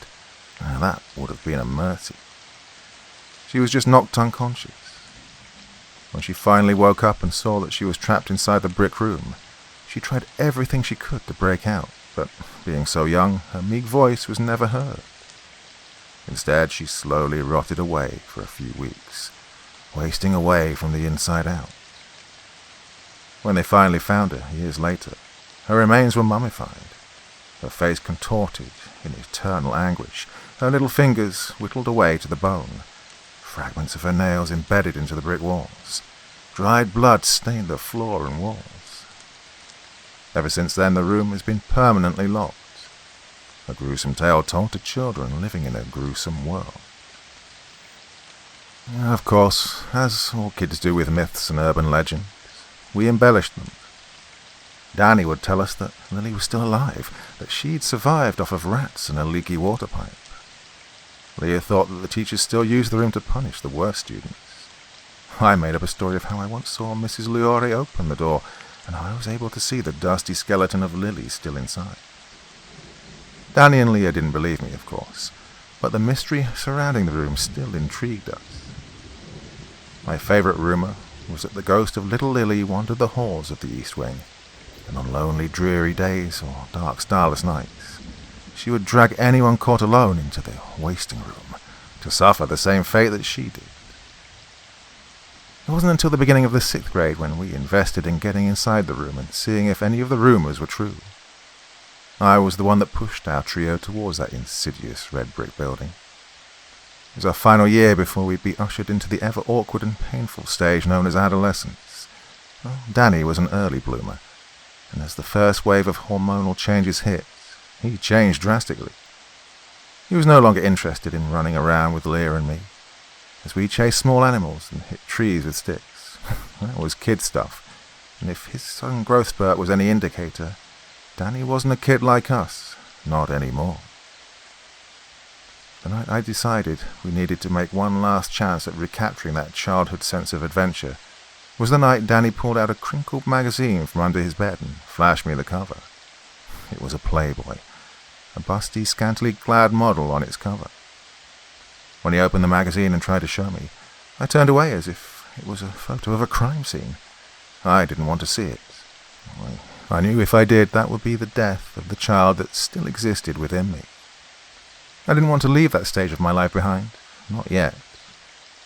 Danny briefly berated me, asking me if I was gay, saying that was the only reason someone would be scared of boobs. I ignored him and asked my mum to pick me up early. I knew then that the only way to reel Danny back in would be with something that could still spark childish fear and wonder. The room. I knew even back then that after the summer, our trio's dynamic would never be the same. It was Leah. Danny and I had been subtly vying for her attention. We both looked at her through different lenses, and I guess I just wanted to have one last adventure before our biology tore us apart. I was initially met with hesitation when I brought up the room, but after a bit of badgering, they were on board. "How are you going to do it? The teachers keep the doors locked, you know," Leah said. "That proves that they're hiding something, doesn't it?" Danny added. "Maybe we can steal a key from one of the teachers," I said. Leah scrunched her face at the suggestion. She warned us about how that would only cause more trouble. Danny interrupted to inform us of a secret entrance to the room his brother told him about. Leah and I were both skeptical at that claim, but Danny was insistent that there was a secret underground entrance. "My brother says that he found it one time. Says there's a basement in the back of the school," Dan insisted. "Well, then he's just going to have to show it to us then," Leah replied. Though we'd settled on trying to convince Danny's brother to guide us to this so-called secret entrance, we still made an effort to locate it on our own. Leah got picked up as soon as school was out, but Danny and I had about 30 minutes before his dad picked both of us up. We snuck to the field in the back of the school and poked around for a few minutes, but found nothing but rocks and dirt. We gave up after a while and headed back towards the front of the school to wait for Mr. Powell to pick us up. I hadn't thought about the plausibility of the school having multiple sealed exits and entrances. Up until the mid-60s, my school was a hospital. It was too small and outdated, having first been built in the 30s, to be of much use to a rapidly changing area. It was abandoned in the early 70s, when it was renovated and repurposed into a school. Of course, as naive kids, we never connected the dots. This place had seen much more death and suffering within its walls than anyone was willing to acknowledge. I spent that night at Danny's house, annoying his older brother David, asking him to show us the location of the hidden passage. Well, it took only a few minutes to get him talking about his time spent at that school. It's sealed up, you know. They buried it. And it's not a basement, it's a cellar. I found it one day with Jimmy while we were goofing off. It had a rusty lock, of course, but I just broke it with a rock. We never actually made it to the wasting room. I don't even know if the cellar leads to it. That's just something Jimmy says his teacher told him. Well, inside that cellar was a tunnel that ran under the school. Old rusty pipes ran along the walls and ceiling, twisting like intestines. Yeah, that's what it was. We were like inside some metal giant's guts. David then jumped up, trying to scare us. Well, the only reaction he got from us was a unified, "Gross." David's face scrunched up into an annoyed half-frown before he continued. Anyways, there was something wrong with this place. Not only was it ancient, rusty and dark, but something felt off, like something was in there with us, or like the tunnel itself was alive. Oh, I swear I thought I saw the pipes twitch sometimes, and the whole shaft was subtly shifting like it was breathing. Well, I don't know, but it was weird, man. We walked a few feet further into this tunnel, and we heard a clang, and we just froze. I tried to act tough, and so I called out like an idiot. Well, I heard it before I saw it. This figure just darted out of the darkness. It was small, but it was on all fours, and it was fast. That's when Jimmy and I started running, screaming our heads off. When we reached the cellar door, we just scrambled up and turned around long enough to see this decayed little girl just on all fours, glaring back up at us, absolute rage in her eyes. I don't think I've ever slammed a door that hard since then. What happened after that? I asked. Well, we ran screaming and crying to the principal's office and told him all about what had happened. Of course they didn't believe us, but they were upset we'd found the cellar entrance. So the next day they shoveled dirt over it and told us not to go near it ever again. You know, sometimes I still get nightmares about that little girl. Her pale skin covered in rotten, her hateful eyes. Maybe it's that lily girl they talk about. I don't know. So, you'll show us where it is? Danny asked in an excited voice. Hell no. If you kids know what's good for you, you'll stay away from the door and from the wasting room. Nothing good will come of it, David replied. I'm disappointed but not disheartened. We went back to Danny's room to play video games. And David didn't know it at the time, but his warning might have saved us from what was about to come. If only we'd listened. We told Lyra all about David's experience the following Monday. Oh, that's scary. I don't think we should go out looking for that door. What if Lily really is down there, and we let her out? She asked. Oh, don't be dumb, Lyra. My brother was just trying to scare us. Besides, I've got a plan on how to find it. Oh yeah? How? I asked. Next time you spend the night, we'll sneak out and hide my dad's shovel in the trees in the field. And after school we can go digging around and see if we find it, Danny said with a grin. What about me? You know my mum picks me up as soon as school's out. Just ask her if you can hang out with us for a little bit, he responded. Leah just sighed and said she'd try. Danny's plan, like most of the plans children make, never came to fruition. Sneaking out at night and carrying a shovel wasn't going to happen. So Danny modified his plan and instead snuck 3 garden trowels in his backpack to school every day until Leah was able to convince her mum to let her stay after school. It took 3 weeks of Leah's whining, but she finally caved in after Danny's father gave her a verbal confirmation that he'd drop Leah off at her house. It was a warm summer day when we made the trek to the back of the school to search for the cellar door. 6th grade graduation was near, and I knew that these halcyon days were nearing their end. This would be our last great childhood adventure, and I wanted to make this one the one to remember for the rest of my life. In the greatest knife twist of irony, that wish came true. We spent only a few minutes stabbing the ground nearest to the school building before Leah hit something with her trowel. She shouted for us to check it out. She was always eager when it came to being the first at things. Day and I started digging, and sure enough, we heard and felt our trowels scrape against metal buried only 3 to 4 inches deep. The 3 of us ran over and started scraping away until a rusty metal cellar door lay before us. Dan let out an excited yell and did a little half dance. Well, I hadn't seen him act so goofy in months. I was starting to reach for the handle of the door to throw it open when I felt a firm, icy grip on my wrist freeze me in place. I jerked around in a panic to try and get a glimpse of the figure towering over me. "What are you children doing?" asked Mrs. Leori in a calm but cold tone. "Nothing, we were just playing around, digging for rocks and stuff," Danny answered. "Oh? Explain why you're in a strictly off-limit area, eh?" Mrs. Leori pointed an accusatory finger at Leah. Leah looked down at her feet for a moment and let a few tears fall. The poor girl was always frightened by authority figures. "We were looking for a way to get into the wasting room," Leah said, tears slowly falling from her face. "Oh, that persistent rumor. I can show it to you if you want," Mrs. Leori said with a slight laugh. "Wait, really?" Danny asked. "Yes, if it'll put these silly rumors to rest. Come, follow me," Mrs. Leori said. The walk to the eastern wing was punctuated by an anxious undercurrent. The various rumors surrounding that room, its nefarious purpose and origins, cycled through my mind. My anxiety peaked as we stood in front of that red brick building.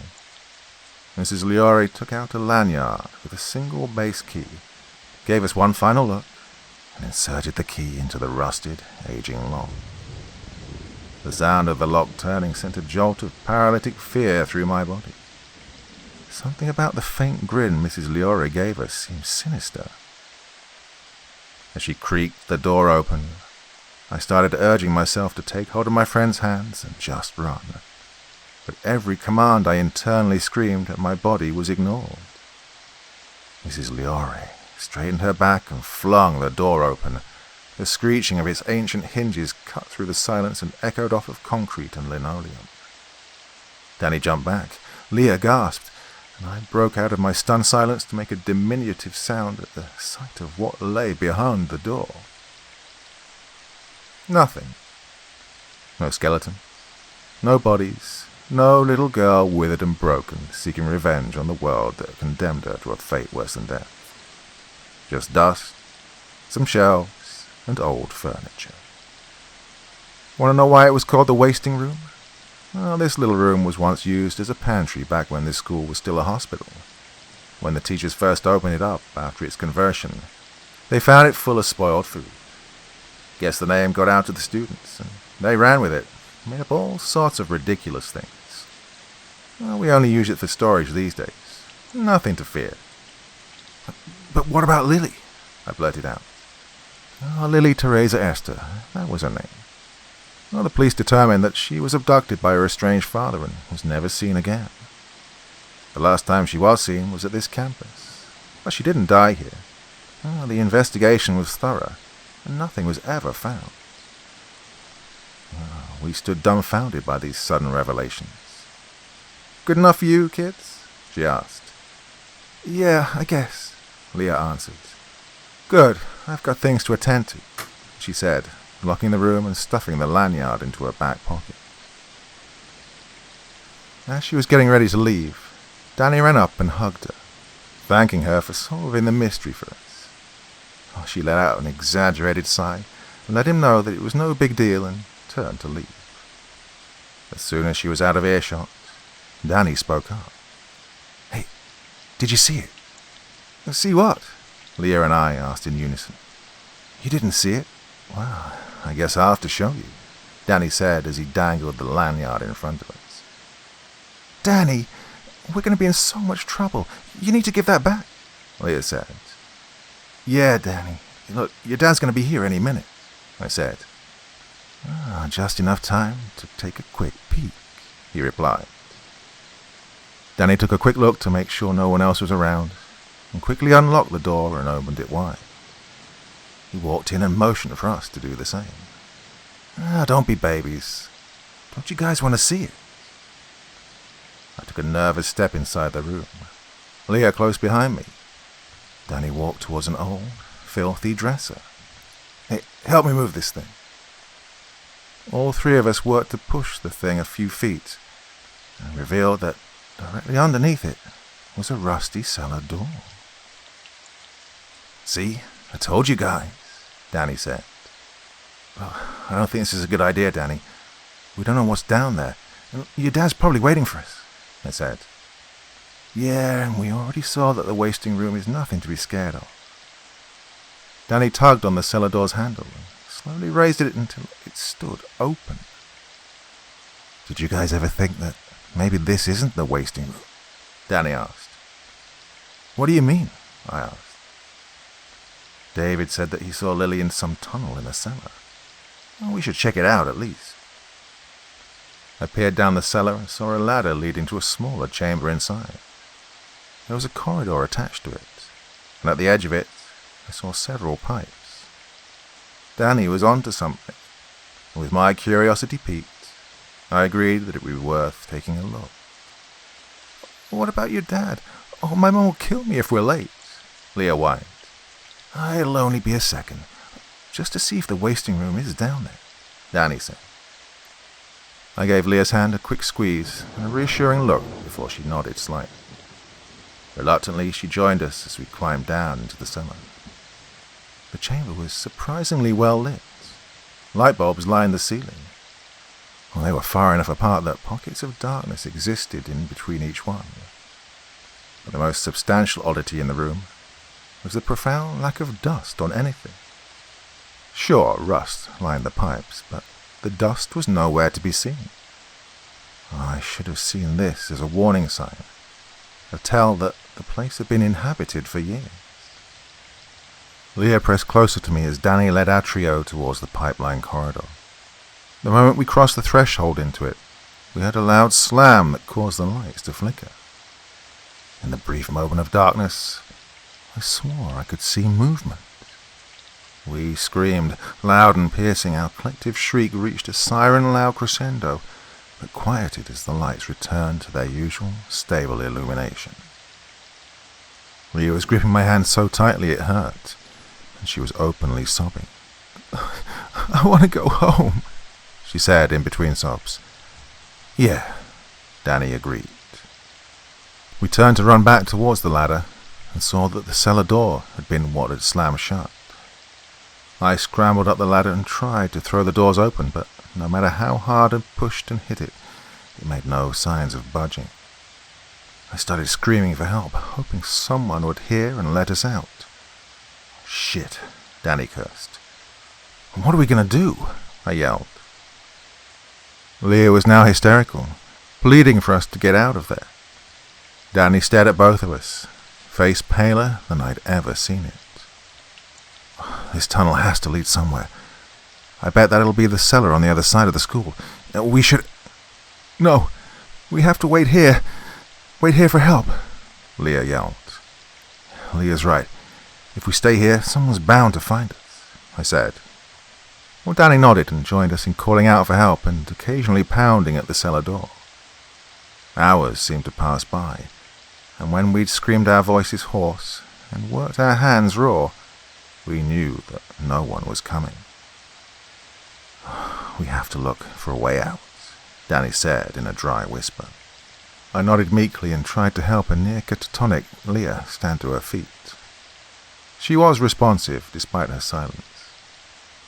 Walking to the edge of the room and peering down that ancient corridor, I saw that it stretched on as far as the eye could see, the light bulbs illuminating as much as they possibly could before blinking out of existence. I took a precarious step into the tunnel, expecting something to happen, but when nothing did, I took another.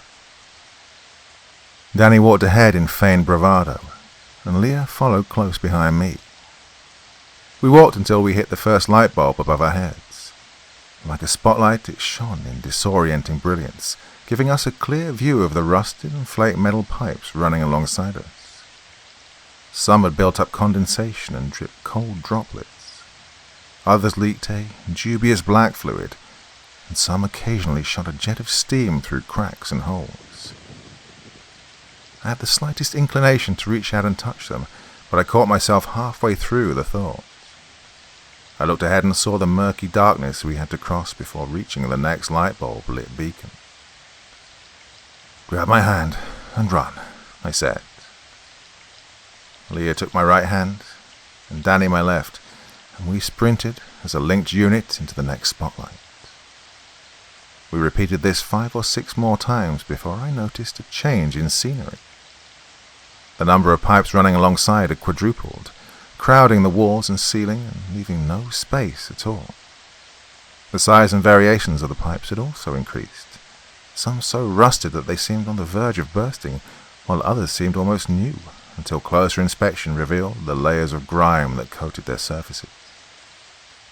Some pipes were as wide as my head, while others were as thin as wires. I was also beginning to see that some of them were, very subtly, vibrating. I tried to pick up the pace, but after passing 8 more light bulbs, my foot caught on something, and I fell hard. I was plunged into darkness, unable to see what had tripped me. The floor no longer felt like concrete. It was lumpy and harsh, covered in strange groves and valleys.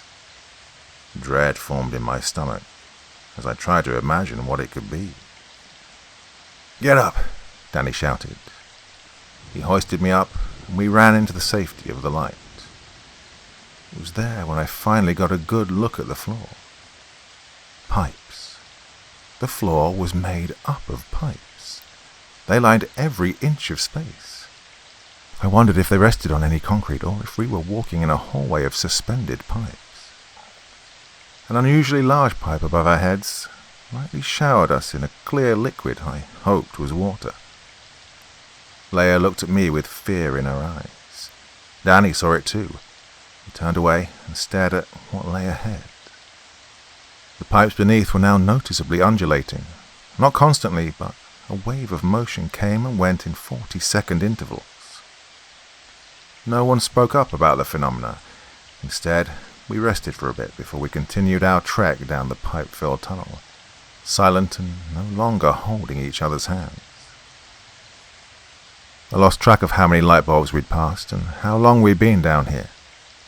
We collapsed in exhaustion under the glow of a light bulb. The pipes were now undeniably in constant shifting motion, an industrial, intestinal tract. The hallway itself pushing us forward ever so slightly.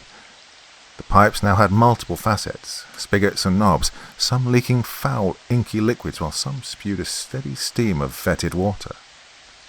An amalgamation of fungus grew from most pipes, psychedelic, multicolored, multi-textured molds, oddly shaped luminescent mushrooms and pulsating slimes. The putrid scent of decay, spores, rust, metal, and death filled my lungs with every heaving breath. I stood up and propped myself against a pipe, wincing at the gelatinous sensation of the fungal organisms living on it. How much longer could I bear this? The sound of clanking and twisting pipes caught my attention. I looked up to see what was making the sound. It was a pale, withered hand, poking out from the tangle of pipes directly above us. I stood frozen in place, unable to shout, as a second hand slipped through and pushed the metal pipes apart as easily as if they were rubber. The sound the pipes made as they were forced apart caught the attention of both Leah and Danny, and they looked up, directly above their heads. As the hands pushed the pipes further apart, we all saw what it was, and we let out a collective shriek. The weathered visage of Lily peered back at us, hateful and coiled with malevolent intent. Where her eyes had once been now grew pale, table-cap mushrooms. The inside of her mouth was stained black, and its putrid stench overpowered that of the pipe corridor. from her long mummified skin. Within the rips and tears, some fungus grew and dangled down or stood erect, vile, defiling fallacies taking root in her child long dead. I saw the mycelium through her translucent papery skin. It throbbed, ached, and the morbid thought that the fungus was puppeteering poor old Lily Teresa Esther briefly materialized in my mind. It was dispelled, though, by the shuddering sound she made, something between a wheeze and a scream. She lunged wildly as soon as it escaped from the rotting pit of her mouth. "What is that?" Leah screamed. "Just run." Lily was on all fours then, facing us. A swollen purple tongue fell out of that black pit, and she flicked it suggestively at us. I saw little white pustules lining the sides of her tongue and recognized with horror what they were. Tiny mushroom caps.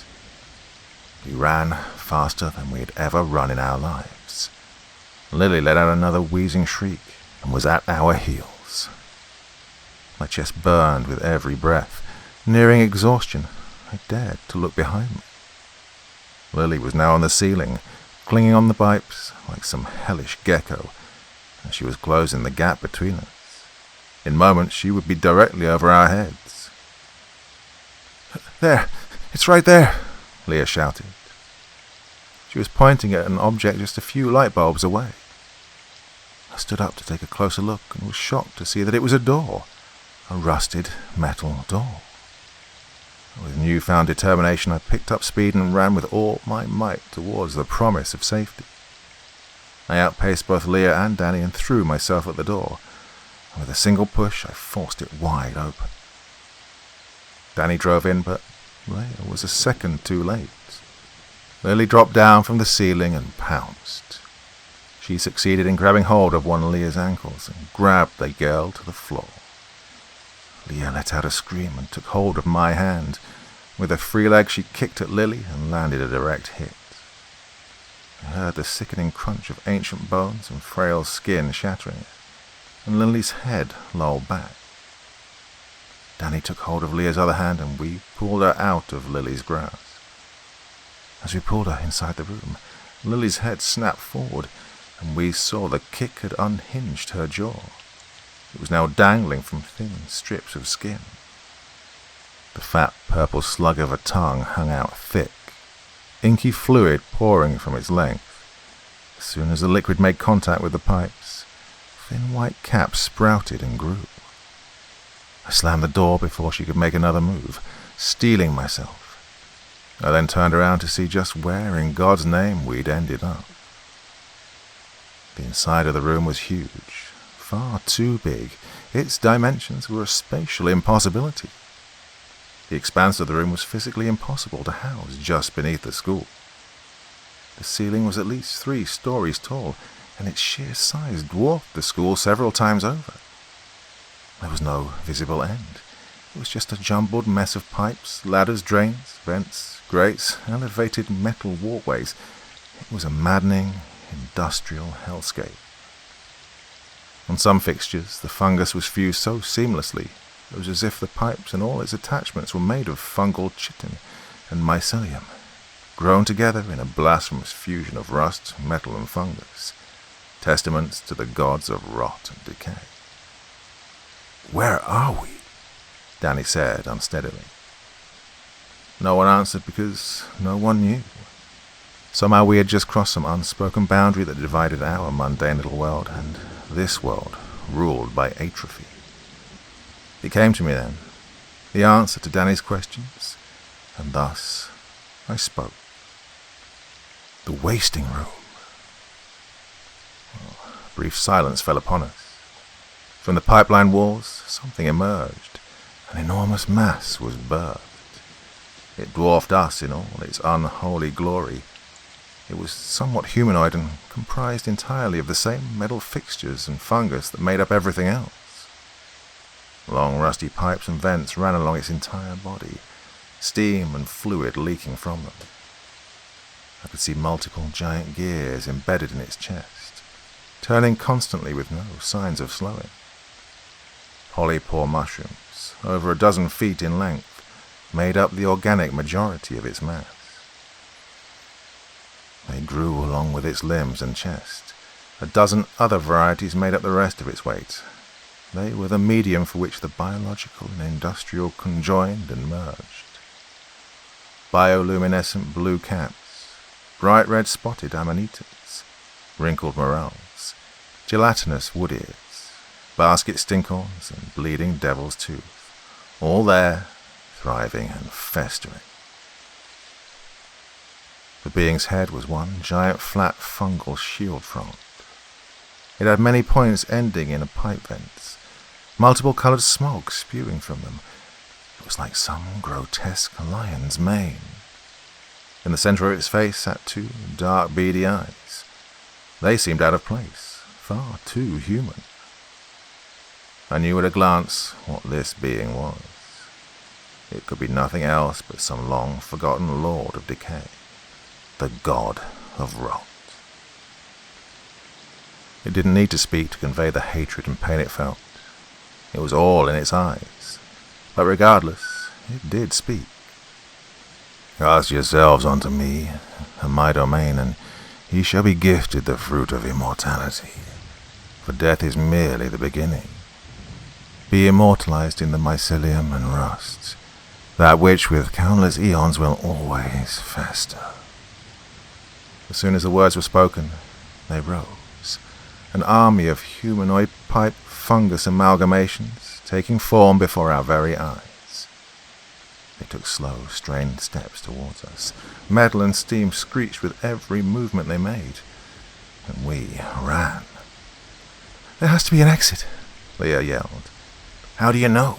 Danny asked. "Because if this place has an entrance, it means that there must be some other way to enter and leave." "I don't know if this place follows the rules of the outside world, Leah," I said.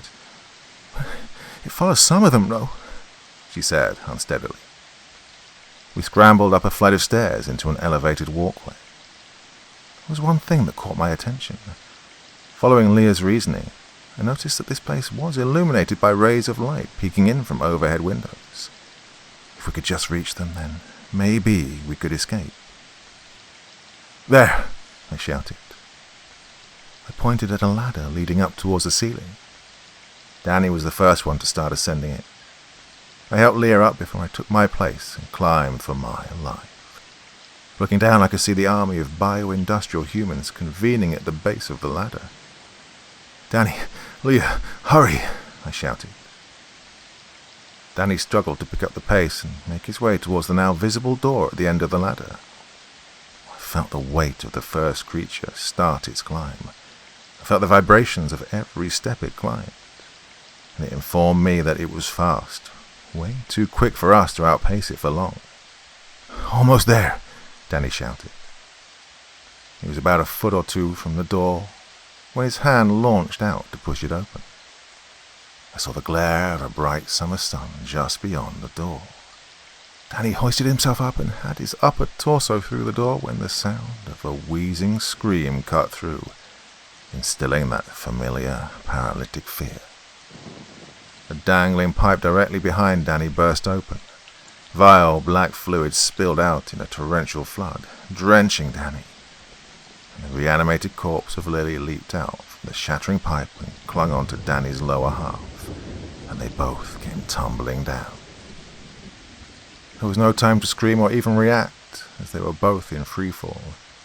Lily took most of the impact, her tiny, frail, rotting body bursting as soon as it made contact with the cold, hard floor. Long rotted organs and violet fluid splattering across the room. Danny's head still smacked the ground hard enough to knock him unconscious, though. The creatures on the ladder jumped down onto the floor. They quickly gathered around Danny. "We have to help him," I screamed. Leah, poor, shy, meek Leah, with eyes full of grief, made the final steps and climbed out into the world outside. I stood in shock, taking a glance back down at Danny and back again at Leah. I realized I had a choice to make. I could leave with Leah right now, or I could stay down here with the rowdy boy I'd known since the first grade. Dark-eyed and all too excitable, slowly maturing into a young man at the peak of his youth. Well, how much longer would our friendship last? Danny, who once chased wild animals and built box forts. Danny, who played pranks on girls to scare them away and talked loud on purpose to annoy adults. Danny, who now rarely played with us and said our adventures were childish. Danny, who now preferred to look at magazines full of women splayed out naked instead of reading the latest Spider-Man comics with me. Danny had made his choice, and Leah had made hers. I reached out to her, and she took hold of my hand. "Wait, please," Danny shouted, now conscious. I turned to look one final time. Danny was being carried away by the creatures. The black liquid that stained him had begun sprouting little mushroom caps. I'm sure if he was closer, I would have seen the thin mycelium growing into his skin. I watched as they carried Danny to a nearby pipe jutting from the wall. It ended in an open spout, and a familiar black liquid dripped from it. "Oh, please, help me." His final cry for help was cut off by the creatures ramming and impaling him into the pipe. Danny went limp and let himself collapse. His body twitched once as I heard the pipe groan and creak. I saw his eyes and mouth start leaking the black fluid as the inky tears ran streaks down his cheeks. Little mushroom caps began sprouting from them. Hot tears ran down my cheeks. They cut a path through my dirt-stained face and fell onto the floor. I'd made my choice. I let out a heaving sob as I turned and stepped out into our world. A janitor found us at the back of the school, next to the cellar door where Mrs. Leori had scolded us. The police were called, as we'd been missing for 3 days at that point. We pointed meekly at the now closed door. The questions of what had happened, where we were, and Danny were asked non-stop for the first week. And we could only point them towards the cellar and the brick room. We told them of the wasting room and the hallway of pipes. They said it was trauma, and we'd created false memories to help us cope. They never found anything in the brick room, in the cellar doors, and Danny was assumed dead by the end of the summer. Danny's parents didn't invite me to the funeral. I saw in their eyes that they blamed me. With no one else to blame, they turned their ire towards me. Maybe they could see the guilt in my eyes. Maybe they knew that, on some level, I had abandoned their son. And they weren't wrong. David, Danny's older brother, killed himself in the following weeks, as if the Power family hadn't lost enough. My parents blamed me too. They never said it, but they always treated me differently, as if I was some wild animal that could snap at any moment. Leah and I drifted apart. The last time I heard from her was in freshman year of high school. I found a note slipped in my locker. It wasn't signed, but I recognized her immaculate tiny script. All it said was that she was going back for Danny, that the door of the wasting room would be open for her. Leah went missing that day, and I never saw her again. It's been 6 years since I first stepped foot in the wasting room. I tried to do some digging, but what I found doesn't solve or answer anything. I know that when the school was still a hospital, the terminal patients were assigned that cold brick room, left there to waste away slowly. And that's how it got its morbid moniker. My small, unassuming school was a place for the sick to come and spend their final days in cold, mildewy hospital rooms. Maybe, just maybe, a place can only experience so much death, so much suffering and grief before some outside forces start to take notice. Or maybe those who slowly rotted away called out to some higher power. Maybe after so much tragedy, a physical location can become linked to some outer realm ruled by that tragedy, by that decay. Maybe Mrs. Leori and the other teachers knew of the horrible domain beneath their very feet, and they played along with its whims and demands. Well, like I said at the beginning, I don't know. There is no answer, no clean, tightly wrapped ribbon that holds it all together. All I know is that I can't go on like this. Danny and Leah consume my every waking thought. God, I miss them. The god of rot promised me immortality once. I'm sure if I go back to that place, back to that red-bricked abyss, the wasting room would still be there, waiting for me.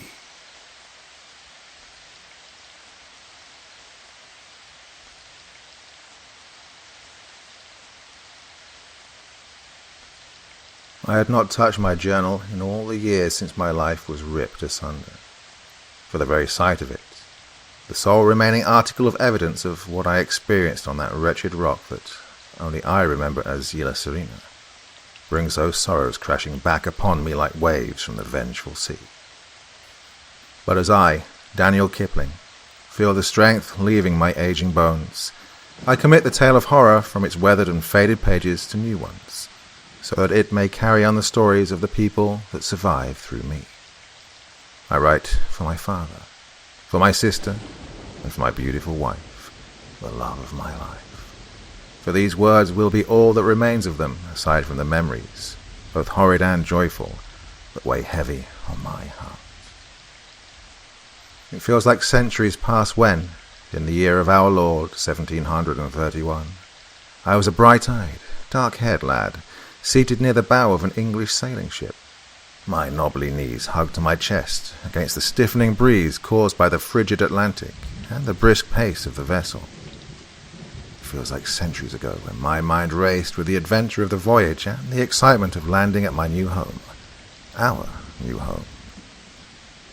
It once struck me as strange, being a well-learned boy, or at least as well-learned as one could be, born to a shop owner situated in a Whitechapel street, that I had never heard of Isla Serena. My twin sister, Ariel, my junior by mere moments, told me it was Spanish for the Island of the Sirens. It was a place wrapped in mystery, having supposedly been discovered only 2 years before, and having been settled by the Empire mere months after its founding. The schools in Whitechapel were poor at best, but my father always pushed us to make the best of it, at great cost to himself. Ever since our mother had died shortly after bringing us into the world, he always put us before himself. It was this selfless love that made him accept the offer of service for His Majesty, King George II. In exchange for his service and the donning of the scarlet uniform, our family was guaranteed a place in a new home with a fresh start. I still remember my father, just like that day when I spotted him making towards me across the deck. How splendid the man looked in the colours of the Eastborough Expeditionary Force, bound for Isla Serena, and us alongside him. As I've said, I nor any of the children at school, or even any of the adults that shared the crowded slums of Whitechapel with us, had ever heard of this new land. Normally, at home, the boys in red would brag to no end of the might of our empire and the acquisition of new territories. Not a word of the island had gotten out, and now I wonder if it were not a guarded secret rather than true ignorance. But at that moment, it was of no consequence to me. We were on a new adventure, and a new home awaited us. My father stood next to me as my sister and I leaned against the railing of the ship, a tall and stately man with just the faintest hint of a grey in his braid. A smile crossed his face as he stooped down to drape an arm around me, who, on that day, had become a young man of 16 years. Together, we gazed out on the featureless ocean and the horizon just now dying down to an orange tint with the falling sun. He surprised me that day, coming to find me aboard our cramped vessel, where I was playing with some of the other lads. He had a smile on his face when he produced a journal from his satchel, which now bears the wretched tale of those who undertook that doomed voyage. Bound in leather and brass, with a small belt to secure it shut, I remember no greater moment of joy and contentment as I held the gift to my chest. My father put a hand on my shoulder, sharing my joy, and he said, Someday Someone will read that book and marvel at our accomplishments here. Amaze them and fill that book. The next day I took my father's advice and set about filling my new journal. At supper time, I would write what had happened during the day, unless something really needed to be added before then. It had been almost a week since the first entry, and nothing worthy of note had yet happened. We were all insufferably bored, as anyone would be when confined to the cramped quarters of a ship for months on end. Fortunately, the favourable weather allowed the passengers free rein of the deck during the daylight hours, and I played with the several other adolescents on board, which helped to pass the time. One of these others was a young man, my senior by 2 years, named Rudiger Albrecht, or, as he wanted to be known, Roger. A tall, thin lad with a long ponytail of fair hair, and a pronounced Germanic cadence that called from his Saxon homeland. I do not recall how he found himself on a voyage flying His Majesty's flag, but his sharp wit endeared him to me. He knew even better than I the use of pen and parchment, and in exchange for the use of his treasure of books, which sharpened my thirst for knowledge and helped alleviate the oppressive banality, I taught him much of the English he came to speak. There was one whose company I came, by far, to enjoy the most. Abigail Braddock, a girl of my age with almost crimson hair, skin like marble, and silver eyes that outshone the sun on the water. It was no secret why she was there. Her family was incredibly wealthy, hailing from Mayfair, where a mere peasant such as myself would only dream to call home. Her kind never set foot in the likes of Whitechapel. I breathed a sigh of relief when I found that her parents had gone ahead of her on a different voyage, for I believed they would scorn my being in her presence. It was common knowledge that the Braddock family was funding the entirety of this voyage, and even much of the construction that had already taken place on the island. What was less spoken of were the rumours that the Braddocks had, in fact, bought the newly christened island from the Crown itself, in hopes of starting another tobacco plantation there to add to their own small but growing empire of commerce. This was all of little consequence, for Abby, as she implored me to address her by, dreaded talking of her family. She welcomed the trip across the Atlantic, even if only to give her a respite from the dreadful life of boarding school and endless, tedious social events that her parents subjected her to. We were of similar age, and she took great interest in my journaling, being perhaps the most well-educated person aboard the ship. We often talked for hours in the clear air of the open deck, about such a myriad of subjects that I cannot remember. It was during one of these discussions, the day after I had received the journal from my father, that one of the first signs of the oncoming darkness that we careened unknowingly towards made itself known. Myself and Roger were propped against the forward portside railing, while Abby was seated beside us on a barrel, looking for some change on the horizon. Her eyes widened, and she jumped up, pointing down at the waterline below. "Wait a moment. Did one of you drop something?" I patted my pockets and was relieved to find that my writing nibs were still there. You'd be surprised at how one had to bargain to find such menial things during a month-long voyage, as were the 5 pence I kept from my last work back in Whitechapel. Roger also searched his person, and nothing was missing aside from the watch he kept on a chain, which he often nervously ran his fingers across and, thankfully, was still on his person. The watch was a gift from his own father, and fumbling it seemed to comfort him, as he was often of a nervous disposition. Neither of us was missing anything. Abby insisted that something was in the water, and us boys both leaned over and immediately caught sight of what she was referring to. Something small and dark floated in the water, slowly moving away from where the hull met the surf. I immediately recognized it as a common sight in a slum like our old home. Abby squealed in surprise, pointing to a porthole in the ship's side. "Look, there are more." I felt my stomach squirm as I saw more shapes, now dozens of them, falling from the porthole into the frigid Atlantic, each hitting the water and slowly but frantically puttering away from the ship. I turned to exclaim to Roger, but was struck silent when I saw his face.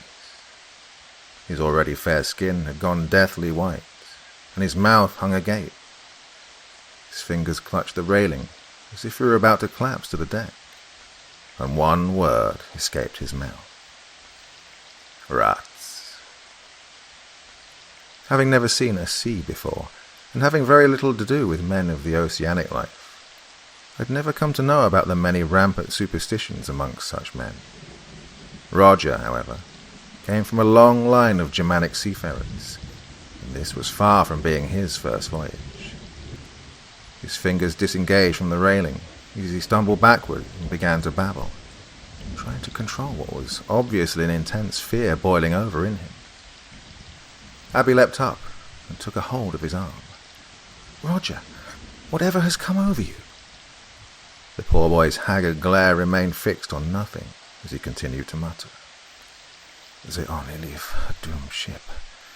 They know when danger approaches." Abby seated the shaken Saxon boy on the barrel and massaged his back, one of her many little skills. Roger began to calm. I patted his shoulder as he breathed deeply, the pale leaving his cheeks. "Whatever was that about, Roger?" I spoke softly, afraid that a raised voice would agitate his condition further. He gulped and hesitated, but then began to regale us in a hushed, shaking voice. "Rats have sailed alongside men for as long as we have taken to the sea.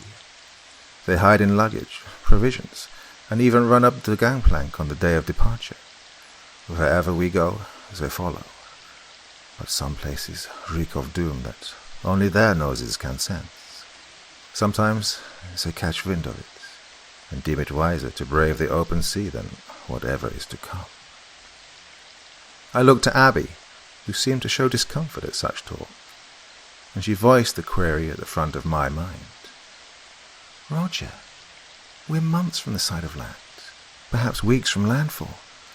Whatever could drive rats to such fear as to risk the certain death of drowning at sea than reaching land with us?" Roger looked right into her eyes, the fear darkening his own hazel ones. "Why is it that no one has ever heard of this place? Why have the French not spoken of it, or the Spanish? I fear that we are sailing into darkness, my friends." We sat silent for some time, an odd feeling in my belly, but I gave Roger a hearty slap to the shoulder and put on my best smile. "Oh, come now, Roger. Those are stories. Rats are no smarter than any vermin. Besides, they're probably as tiresome of their food on this ship as we are." We all had a merry laugh at this, and Roger seemed to feel better.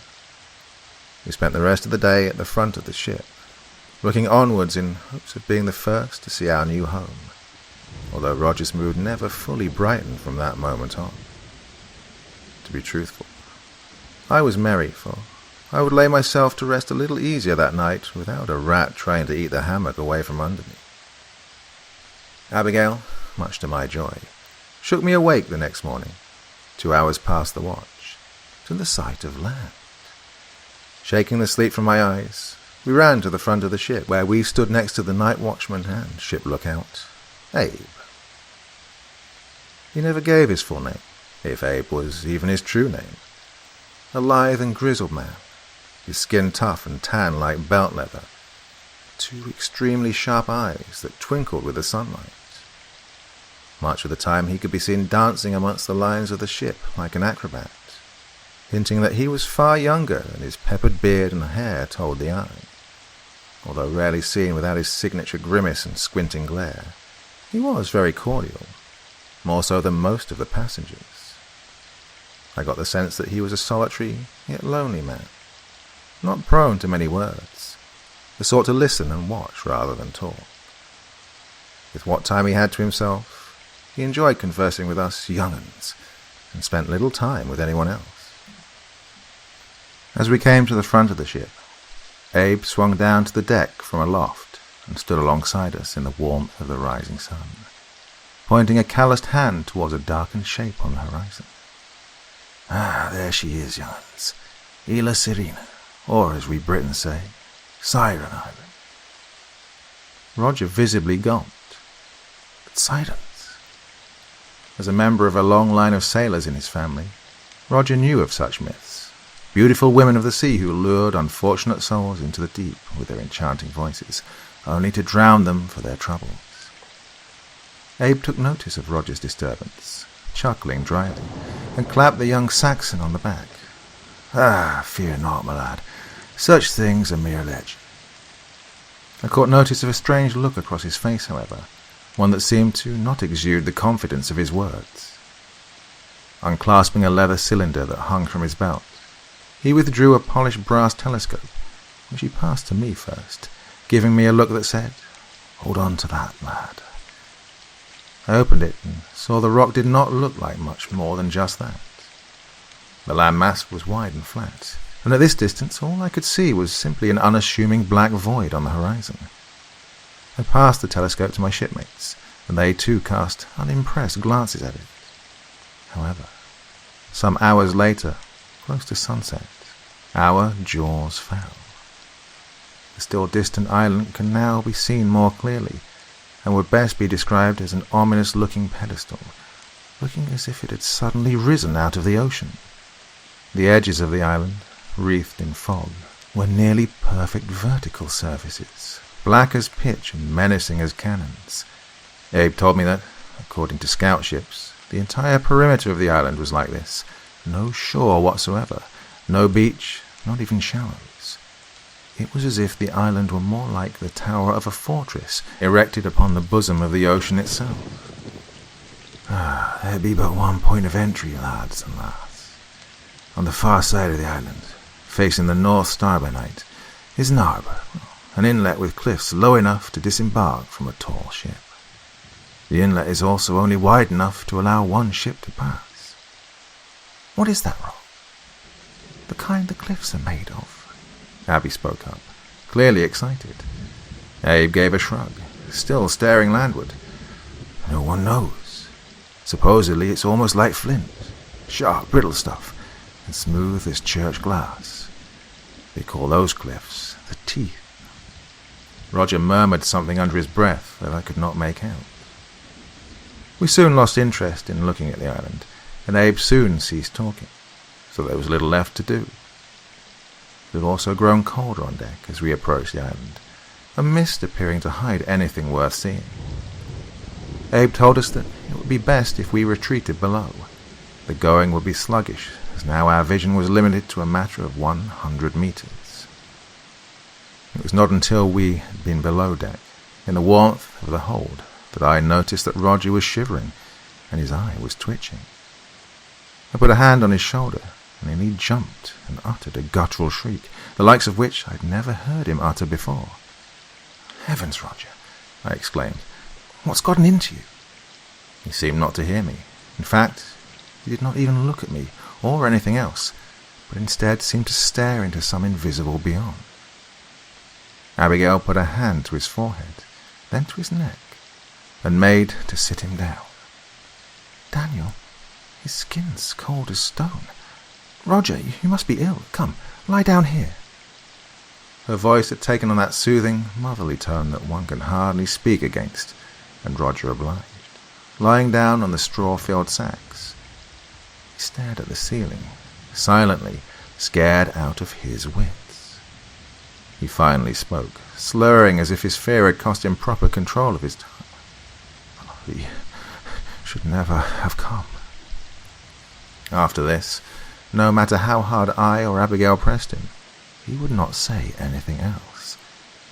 It seemed as if he closed his ears to us. Abigail went and brought Peg, the ship's doctor. I saw the stern old man give Roger a spoonful of something dark, likely laudanum, and Roger was asleep within the hour. Abigail and I were both thoroughly disturbed by Roger's sudden illness, and we sat by a portal, looking out over the darkening sea as darkness fell. We sat together in silence for hours, staring out into the featureless fog that surrounded the ship. the only sounds the creak of the hull. "Roger," I started, but realized that I had little to say. She nodded, her smooth brow furrowing, the hint of a tear glinting from the corners of her eyes as they fell to the floor. I instinctively reached out and touched her hand, taking it in mine, and our eyes met. We held each other's gaze for some time before her eyes drooped, a sleepy smile crossing her face. I helped her to bed and retired that night, after recording the day's events in my journal, wishing to be well rested for our arrival in the morning. My hopes for rest that night proved to be wishful thinking, as the entirety of the following few hours were spent tossing and turning in my hammock, unable to sleep or lay my mind to rest. Everyone else in the hold slept peacefully around me, their lanterns all doused, and only the dim light of the moonlight through the portholes to light the room.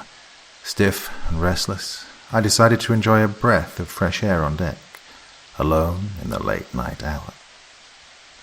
The sea was calm, like the surface of a mirror, and all was silent as the grave.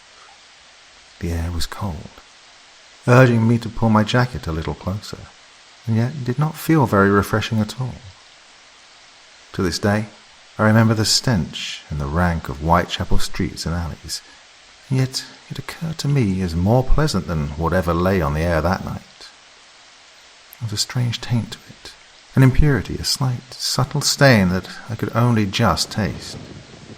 It was like no one thing, but made me think of copper, rotting wood, and the slightest odour of old meat. Then, somewhere I could not determine, I swore that I could hear the sound of someone singing the softest, sweetest, most haunting melody I'd ever heard. Just like it came, it passed, and I inhaled pure, slightly salty night air over a calm and once again silent ocean. It did relax me, and I leaned onto the rail, looking out onto the water. This soon proved useless, as the mist had barely thinned at all, allowing only a bit of the moonlight through. Then I noticed the orange glow of a lantern on my left, far above my head. I looked up and smiled. It was Abe, as usual, always watching, always awake, and always alert. Thinking of nothing better to do, I grabbed the rope ladder and heaved myself upwards. "Look out, Ho!" I called out in a hoarse whisper, as I'd sometimes heard him call down to the captain. He twisted about to look down and chuckled. "Ah, Daniel, yours is a good face to see. Come, join me." I was never the strongest, and even with recent practice, it was some minutes before I'd scaled the ladder and seated myself next to the wizened sailor on the spar, catching my breath. The sail rolled up beneath us. I sat with my back against the mast to keep my balance, but he simply sat on the spar itself, perfectly upright and still, his hand gripping the wood softly. I was surprised at how much more the ship seemed to rock up there than down on the deck. As he often did, he spoke without facing me, his eyes fixed forward. "Call of the sea keeping you up, lad?" I shrugged. "Something like that, I suppose." He gave a gravelly chuckle.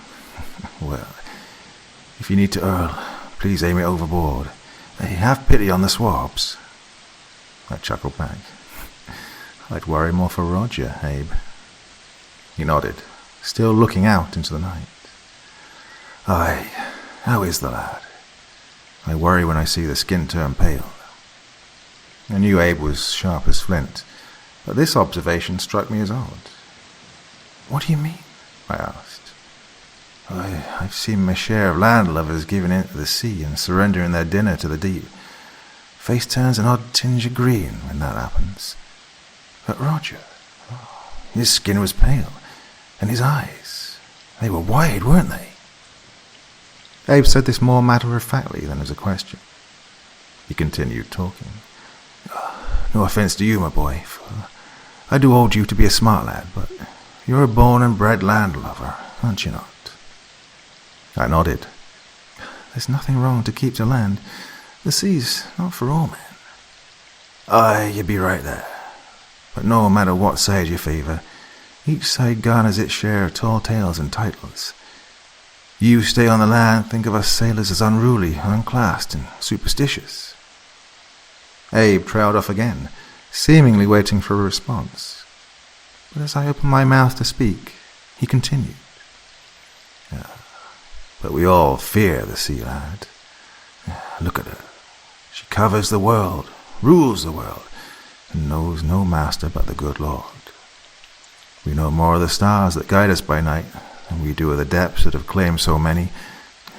'Tis that fear that makes us superstitious, lad, because out here, to fear nothing is to be a fool. I now saw, to my surprise, that in his other hand he grasped a tall green bottle of ale, from which he now tossed back a deep swig. This explained his sudden talkativeness. I'd never suspected him to be a drinker, for while this was a common characteristic of men of his trade, I'd never seen him with a bottle before. When you travel as much as I have, your life being at the mercy of the sea, nature deciding who lives and who dies, well, you see things that no one should see, things that I wish I could unsee. His voice had taken on a slight tremor, as if holding back a bottled-up emotion I had not yet seen. He drank again, shaking his head vigorously as he threw the now empty bottle down into the sea with a dull splash that shattered the deathly silence.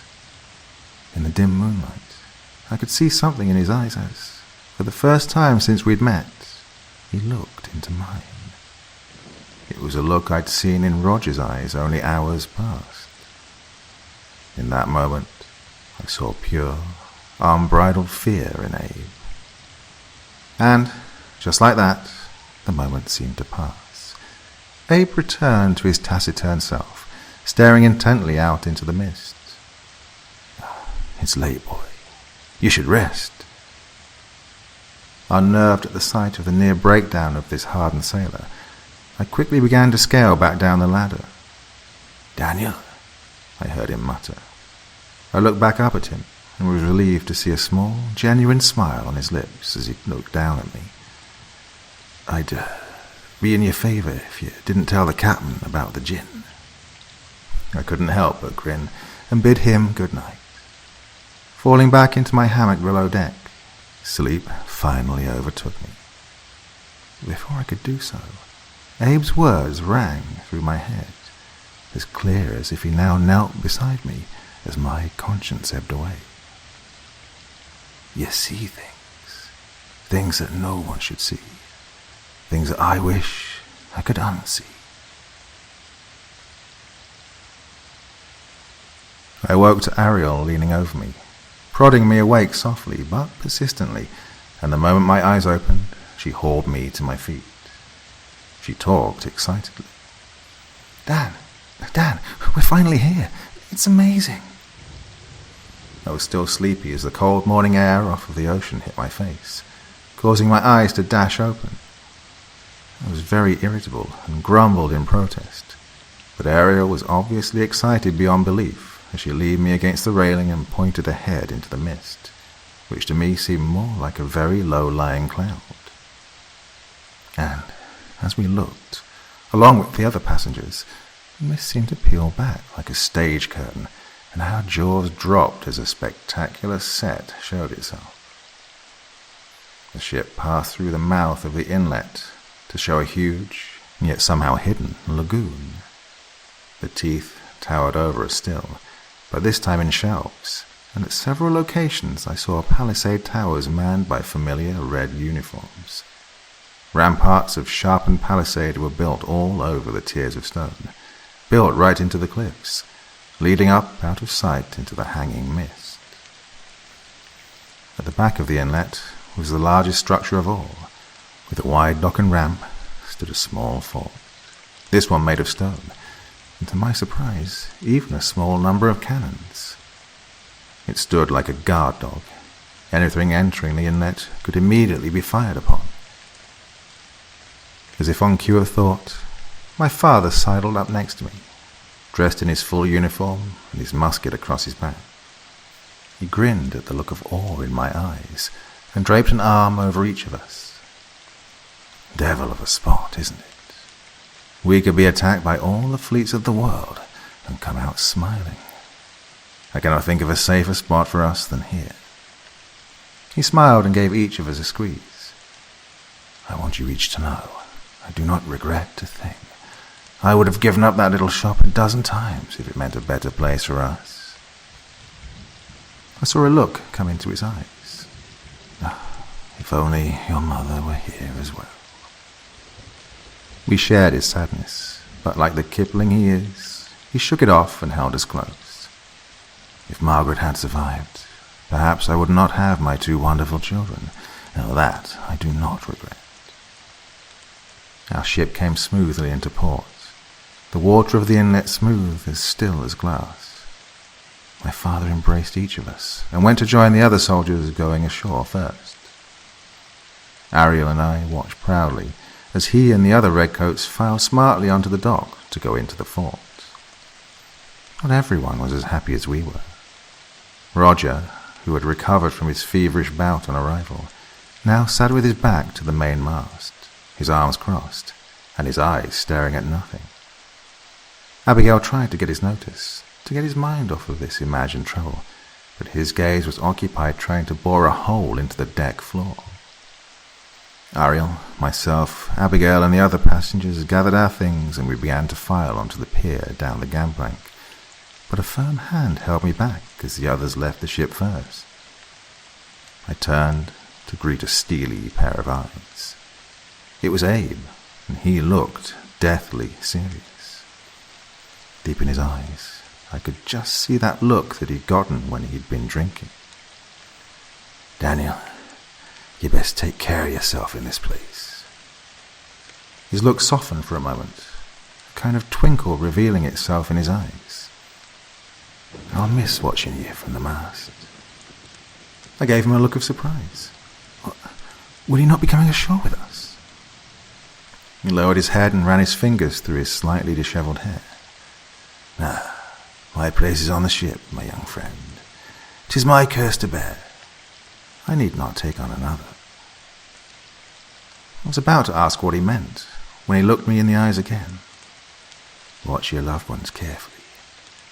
I do not know what it is about this place that your friend Rudiger fears, but it's gotten me too. I tried to laugh nervously, rolling my eyes to the overhead mist. What are you afraid of, old man? It's just an island. His voice faltered as he fought for words. I wish I could explain it. Just remember what I told you, boy. To fear nothing is to be a fool. Watch your back, always. With that, he gestured for me to take myself down the gangplank. Slightly unnerved, I now stepped tentatively onto the solid pier as the ship cast off behind me.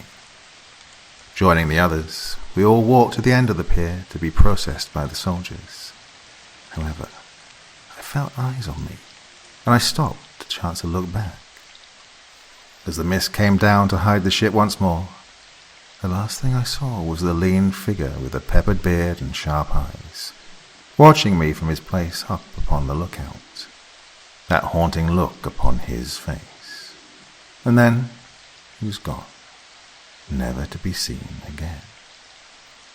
I did not fear this place as Abe the sailor had, but for the rest of my day, after our disembarkment from the ship, there were many strange things about this rock that I would, from that day, call home.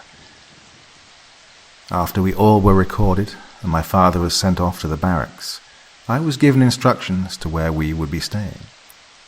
The path leading out of the inlet was a long, winding path up the cliffs, so high that we were now up in the low-lying fog. It was eerie, and Ariel held my hand as we marched up in complete silence. Finally, we came across what looked like yet another fortress, with 6-meter-high walls of wooden palisade with towers and one extremely heavy gate. We were allowed in by the gatekeeper, a grave-faced soldier whose name was never given. We were now in the main town, His Majesty's newest territory. It was not a hideous place, There was certainly more charm in the fortress than in a place like Whitechapel back in England, although that perhaps does not say much. The buildings here are mostly wood with a few larger stone builds, all with thatched roofs and sturdy oak doors. Abigail's family seemed to have spared no expense in the buildings here. In fact, the street was even cobbled with stone, swept clean of dust and rubble, and lampposts stand dormant until their appointed time to light the streets. I was astonished, as were Abigail and Roger. Even with the Braddocks' backing, how had this all been established in so short a time? How had it been maintained so well, and how had they been able to maintain such a sizable garrison? I will admit, it filled me with pride to see the hard work and determination of the British people. I was surprised to find that my family was to have a house of our own. I found later that if a soldier brought his family, they would be accommodated as such. Not far from the main gate, but off the main street, it was a humble but clean affair with 3 rooms.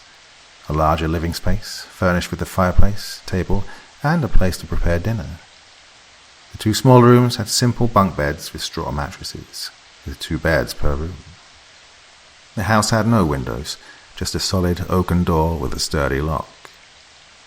These were the features I would find to be uniform among almost every house on the island. Ariel was dancing about the place, as I wrote in my journal, our meagre belongings having been quick to unpack. I'd never seen her so happy. She was so young then. We both were, of course, and must have seen this as such a grand adventure. I had as well, or at least I had until Abe the sailor had acted so strangely.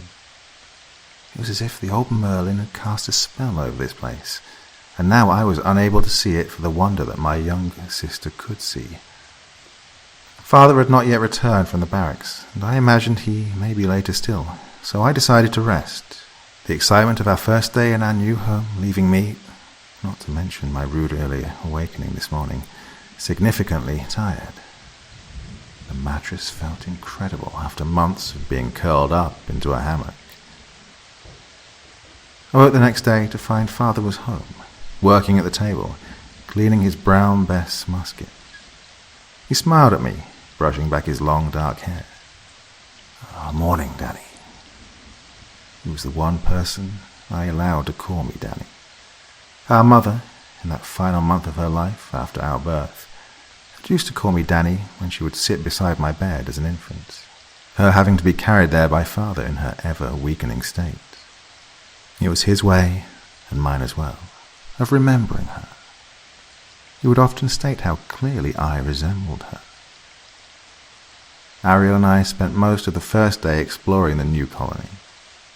There were nearly 400 souls there, including 50-odd redcoat soldiers reinforced by Father and 10 others from the ship.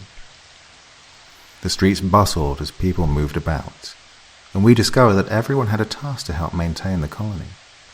Father told us that we would have our work by tomorrow, but for today, to simply enjoy the new surroundings. As we walked the streets, with Ariel sashaying about to my annoyance, it occurred to me that I'd not seen Abigail since we'd disembarked the previous day, so I plotted to try and excuse myself from my sister to look for her. Her being my sister, Ariel saw through my excuses and immediately fell to teasing me. Don't we all get a little close, cooped up on the ship for months, eh? Some closer than others. I folded my arms and rebuffed her. Yes, and don't believe for a moment that I haven't seen you with that fair-haired boy from Hyde Park. You know, the one with a little lisp, like this. That was all it took. Her face turned a livid red, and, with a loud huff, she went her own way. Slightly ashamed of my jibe, I tried to console her, but she'd already disappeared around a corner. She knew my weaknesses, and I knew hers. We were siblings, after all. In a moment, I was alone in a small alley between 2 larger buildings. I realized that a mist was forming around me, and the air had gone a bit colder. I looked around and decided to investigate the wall before the sun could set. From the outside, the colony could be assumed to be a fortress, with high walls and towers. Divided into 3 concentric circles, the main fort and harbour in the innermost circle, surrounded by the inner town, where my home was located, and then the outer town. Having lived in a dense city all of my life, the colony felt so wide, so open, mostly because of the bulk of the inhabitants actually lived outside of the main fort, which has an outside wall with 2 gates.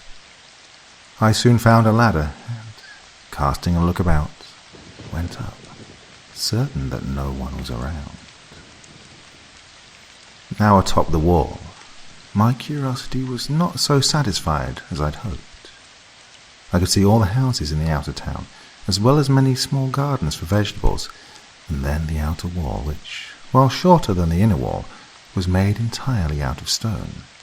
But past that, all one could see is a tall screen of trees, wreathed in the mist like a beard concealing a face. The trees on the island were most peculiar. They seemed huge, but I suppose I'd never seen a big tree in my life. Their bark was smooth, pitch black, and had a strange sheen. Their bark was not unlike the strata that made up the teeth. Then, as my mind wandered, a strangely familiar sound drifted across the scenery to my ear. Something sweet, soft, a melody I could not quite place that sent a small shiver up my spine. I leaned over the battlement with my head tilted towards the woods, trying to ascertain whether it came from the colony grounds or from further away, for it seemed to be both near and far at once. And then it was gone, swallowed up by the mist. I barely hid a surprised yelp as a strong hand grabbed the nape of my shirt and yanked me back with the strength of a cart horse. I nearly fell off the wall, but the same hand grabbed my kerchief and stood me on my feet. Towering over me with a sour glare on his face stood an immense man in a dark coat. One bright eye glinted in the dusk light from under a worn, black 3-cornered hat, and I was riveted by 2 very pronounced features that made him the most intimidating man I'd ever seen. The 3 parallel scars running across his face, and his right eye, which was white and milky as a full moon. Suddenly his chest began to shake with a deep chuckle. He released me, and I nearly stumbled again, my knees weakened to the consistency of jelly. The glare was gone from his face, replaced by a jolly smile, and he removed his hat, revealing long black hair tied back in a braid. "Lord above, what do you think you're looking for up here, boy?" He spoke with the unmistakable dialect of Eastern London, most certainly a Cockney man. The sternness was gone, a grin now crossing his scarred face, revealing a set of bright teeth. I could almost forget what had made him so frightening in the first place. "God, you could have fallen and hurt your head. Best stay down here where you belong, laddie, eh?" I gulped, and, unable to conjure words, pointed wildly towards the woods beyond the wall. He glanced, then looked back at me, slapping me firmly on the shoulder. "Blimey, don't you worry about the outside today, sonny. You best be getting yourself home. Go on, get. Enough said, eh?" He spoke quickly and very amicably. He then turned and began to walk away from me along the rampart, and I too turned to leave. Then I called to him. "Wait, who are you?" He swiveled on one boot to face me, and I now had a good look at him. His coat was dark, and the hemline came down to the ankles of his tall boots. His clothes looked slightly worn and well used. His braid came down to his waist, and he seemed to bristle with arms. A large knife and hatchet at one hip, a pistol on the other, and a fowling piece across his back, not to mention a powder horn and pouch. I'd never met a huntsman before, but I will never forget the look of the kind of man who hunts in the wild. He gave a small bow like a grand stage actor, sweeping the band bearing his hat, which I saw had a long green feather in it. "Friends of mine call me Lobo. Pleasure meeting you, Daniel. Get yourself below. It'll be dark soon." Before I could ask how he knew me, he strode off with the swiftness of a breeze, and was out of earshot in a moment. Thoroughly flabbergasted by this brief but overwhelming encounter with such an outstanding individual, it took me a moment to collect my thoughts before I could find my way back home, Lobo's countenance running through my mind the whole way home. I reached my door and entered my home, not looking up as I discarded my coat. "Ariel, I've returned. You best be home or your father will have you—" "Hello, Dad." My cheeks burst with redness as I snapped my gaze up. Ariel was indeed home, but to my surprise, Abigail Braddock herself stood by the table, having risen to meet me. She looked even fresher and more radiant than I'd ever seen her on the ship, and I found myself standing dumbfounded. Ariel, who still sat at the table, giggled and rested her chin in her hands, her eyes glancing cheekily between me and Abby. "I'd say Daniel is pleasantly surprised, aren't you, Dan? Look at those cheeks of his." I snorted in annoyance, doing my best to ignore the warmth spreading across my face. "It's cold out. Ariel, have you nothing better to do, or must you refuse to act your age?" I must have glared daggers at her, because she rolled her eyes and retreated into our room, leaving the two of us standing alone in the sitting room. An awkward silence hung on the air until I cleared my throat. "So, Father's not home yet, it seems." She nodded and walked slowly to within short range of myself. "I just thought it best to welcome you and your family in person." She spoke so softly, so delicately, it broke almost all of my resolve. I gave her a weak smile, struggling to meet her gaze. "I greatly appreciate the sentiment, Miss Braddock." Abby immediately burst into giggles, a smile on her face. "Oh, Daniel Kipling, since when did we fall on formalities?" I did not know just how red in the face a lad could become. "Of course, Abby, of course. It's good to see you." Still smiling widely, she curtsied and bade me good night, excusing herself to return home. Once I shut the door behind Abby, exhaustion came over me. I entered my room, greeted by Ariel playfully jabbing her tongue at me, which I gladly returned. I collapsed onto my bed, thoughts of Abby, Mr. Lobo, and that strange tune that I swore I'd heard somewhere before. Back in Whitechapel, most children and young adults spend much of their time playing in the dirty streets, making fools of the adults for a little fun at someone else's expense. Ariel was one such urchin, the spirit of a boy while still very much a girl.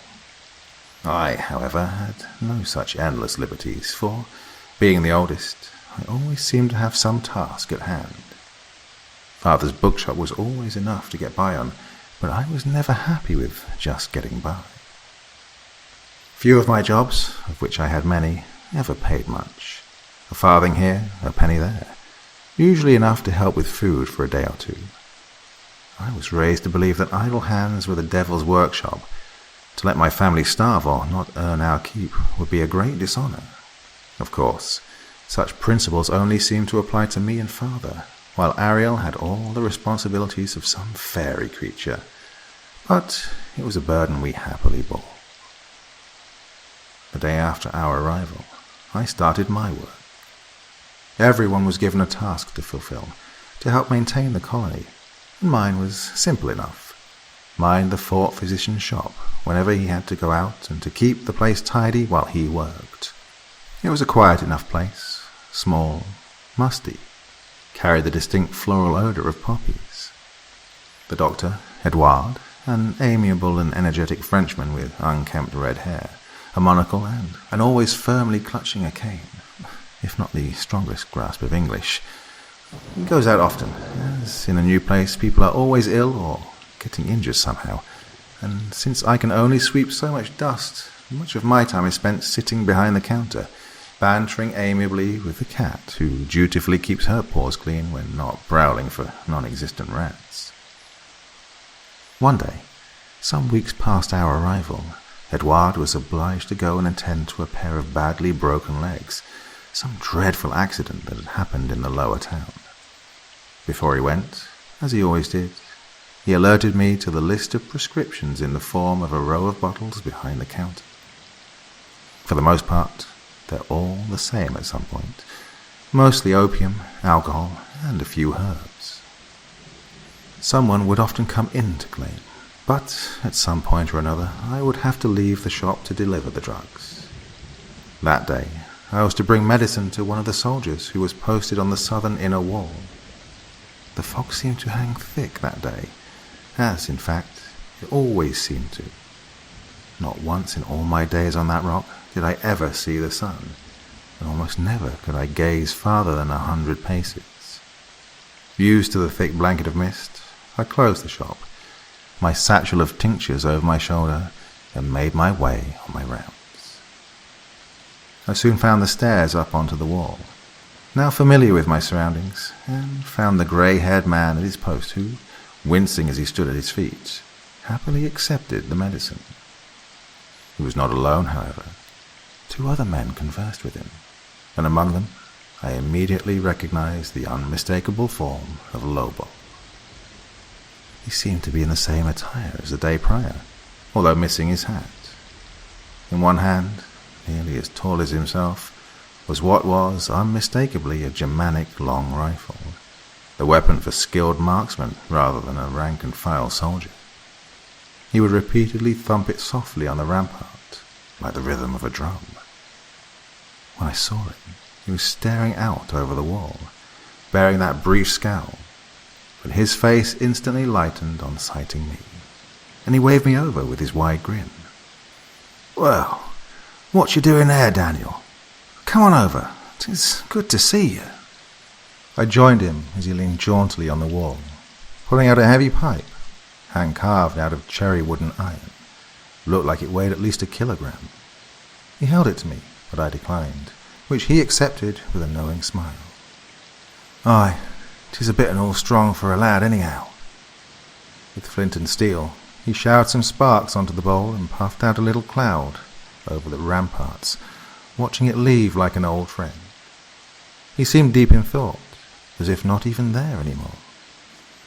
"How goes, Mr. Lobo?" He chortled a bit, blowing smoke through his nose. That'd be my father, and he ain't here. Just call me Lobo." He gave me a wide grin past his scars, clear to see without whiskers. "How do you know my name?" I know many things, boyo." "Why aren't you in uniform? What are you then? A policeman?" He shook back his head and howled a single, booming laugh. "Me, a blue coat? Oh, how you do joke so, little Daniel." He puffed out a bit more from his pipe, then tapped the still glowing embers onto the ground, stifling them beneath the heel of his boot.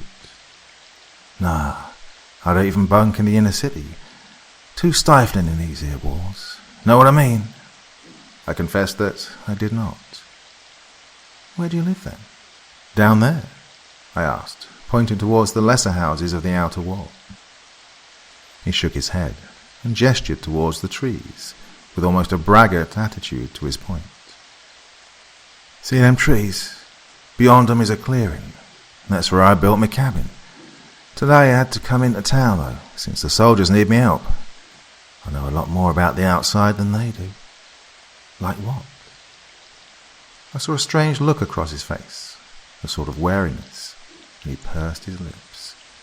To a fella like me, 'tain't much that's strange no more. But this island, it's not something I can explain. The trees, rocks, the very grass. Feels like everything has its eyes on you out here." He grinned and slapped me on the shoulder. "You'll see sometime soon, lad. I'd better be going along to the fort. Colonel Braddock's waiting on me." He turned and began to walk quickly away, and without breaking stride, he turned and called out, "Oh, Daniel, your pap says take care of things. He ain't going to be home for a while." My heart was heavy to learn of this. Father's long absence had been taking its toll upon my soul. He was often my sole source of guidance, and after so long without him, I'd fallen to feeling rudderless. I returned home to find one lantern left burning and the fire nearly dead. Hanging my coat and stoking the fire, I checked our room to find Ariel fast asleep. I sat beside her a while, stroking her arm. She was still a child having grown up without a mother, and our journey had taken its toll on her. I went to douse the lantern in preparation for sleep and found, next to the lantern, a note with our names upon it.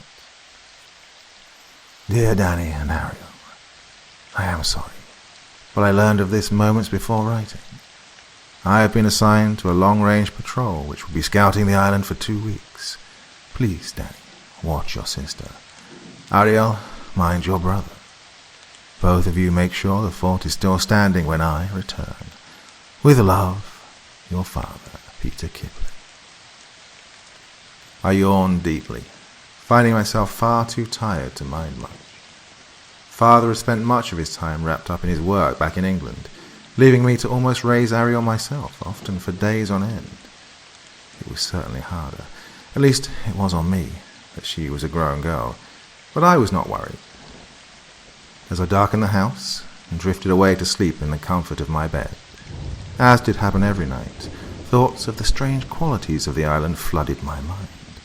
Thoughts of Roger falling ill, of Abe's cryptic warnings, of Lobo's strange observations. It was in the following week that events went from curious and odd to something far more sinister. My workload increased, forcing me to spend more and more time away from home, as Edouard had taken his leave from the shop indefinitely to care for an ill relative in the lower town. The medicine, at least, was not very complex in nature, mostly opiates. I knew it was rather helpful to those in pain, but the regulars around the shop were much too akin to regulars at a tavern. In the time I was at home, I was often the sole caretaker, as Ariel had begun to act out in full abandon. I tried my hardest to be understanding, for the relocation to the island had been hard for all of us, but I feared her behavior had become disgraceful. She was always off with some boy or another, what few others there were in the colony, out at all times of the day and night, seemingly refusing to tend to any of her chores. One day, around noon, I was sweeping up the sitting room floor to my liking, when there came through the door none other than Abby. I quickly leaned the broom against the wall, standing straight and wiping the dampness from my brow. My welcoming, if not boyish, smile quickly disappeared when I saw the dreary look on her lovely face, and the tears welling in her eyes. Abby, I cajoled, taking her arms and guiding her to sit at our table. Whatever is the matter? She was hesitant to speak, obviously trying to control herself. She looked deep into my eyes, like she often did, with her gentle yet scathing gaze, as if her very eyes were trying to explain her inner sorrows to me. Having made her some tea on the fire, she began to tell me of a series of very unfortunate events. I came to find that my troubles were, by far, the least severe. 3 people, a woman and 2 men, had disappeared seemingly without trace. The news had spread fast, and people had already searched the colony grounds high and low for the missing persons, but not a single sign of any of them had been uncovered. There have been rumors spread in the void of information, she explained. One speculation is that they were murdered, and the bodies hidden in the woods beyond the wall. After all, their homes hadn't been broken into, some of their things in a struggle smashed, but nothing taken. Oh, Dan, how I'd hoped we'd left such violence and beastly behavior behind us. I nodded solemnly. Have there been search parties sent beyond the wall? Perhaps Father and his soldiers will turn something up. She shook her head, dabbing a tear from the corner of her eye. No, the sentinels will not let anyone leave the grounds. The only ones who come and go are the soldiers, and one other man, some hunter. Lobo, I interjected. Yeah, we've met. He's an interesting character. Perhaps he may know something of the matter. Her lip quivered, and her eyes fell to gaze on the embers in the fireplace. There's more? I asked, my stomach clenching softly. She took my hand in hers as the tears now flowed unguarded down her cheek. Roger. What of him? I've not seen him since we disembarked from the ship weeks ago. He's fallen ill. My heart sank with this grim revelation. What are the signs? I don't know, but Dan, his eyes, they've lost all colour, darker than the night, and he will not move from his bed. He won't speak, eat. I swear upon my life that at moments he does not even breathe. I stood up and grabbed my coat. Take me to him. I must see for myself. Abby leapt up faster than anyone would expect of such an elegant creature, taking my arm with an even more surprisingly firm grip. No, Daniel. Perhaps I can help him, I reasoned. Something from the shop, mate. She immediately cut me off. I won't allow it. I don't know what I would do if the same ailment were to befall you. I worried deeply for my friend, but something in her pleading voice warned against pursuing the matter any further. Very well, but it is getting dark. I must get you home. You should stay and wait for your sister, she reasoned. That urchin has been trying my patience, and she often does not come home at all. Besides, what gentleman will let a lady in distress walk alone? She agreed, her cheeks reddening the slightest bit at my overly chivalrous behaviour, and we walked, her arm around mine, to her home. The Braddocks were housed in the fort proper itself, behind the thickest gates and highest walls. I left her at the gate, watching her as she disappeared behind the solid oak which boomed shut behind her. With Abby gone, my mind wandered to worry about Roger's sudden illness. Never had I heard of catatonia accompanied by darkening of the eyes, and even apparent halting of life functions themselves. And what of the vanished colony members? Who could possibly be behind it all? I returned home, finding with little surprise that Ariel had not returned. I cursed under my breath, but left the door unlocked when I retired to bed, hoping to wake and find her having returned in the morning. In the next few days, the already sinister events became even more severe. 4 more disappearances followed, all during the darkest hours of the night. No traces found, houses ransacked. The tension among the populace had risen to something more akin to hysteria. Everyone cried out to know what had happened to their loved ones, demanding answers, only to be left with nothing but their own words seemingly falling on deaf ears. The soldiers not only refused to provide any tangible effort to calm the people, but they also seemed strangely nonchalant about the events of the past weeks.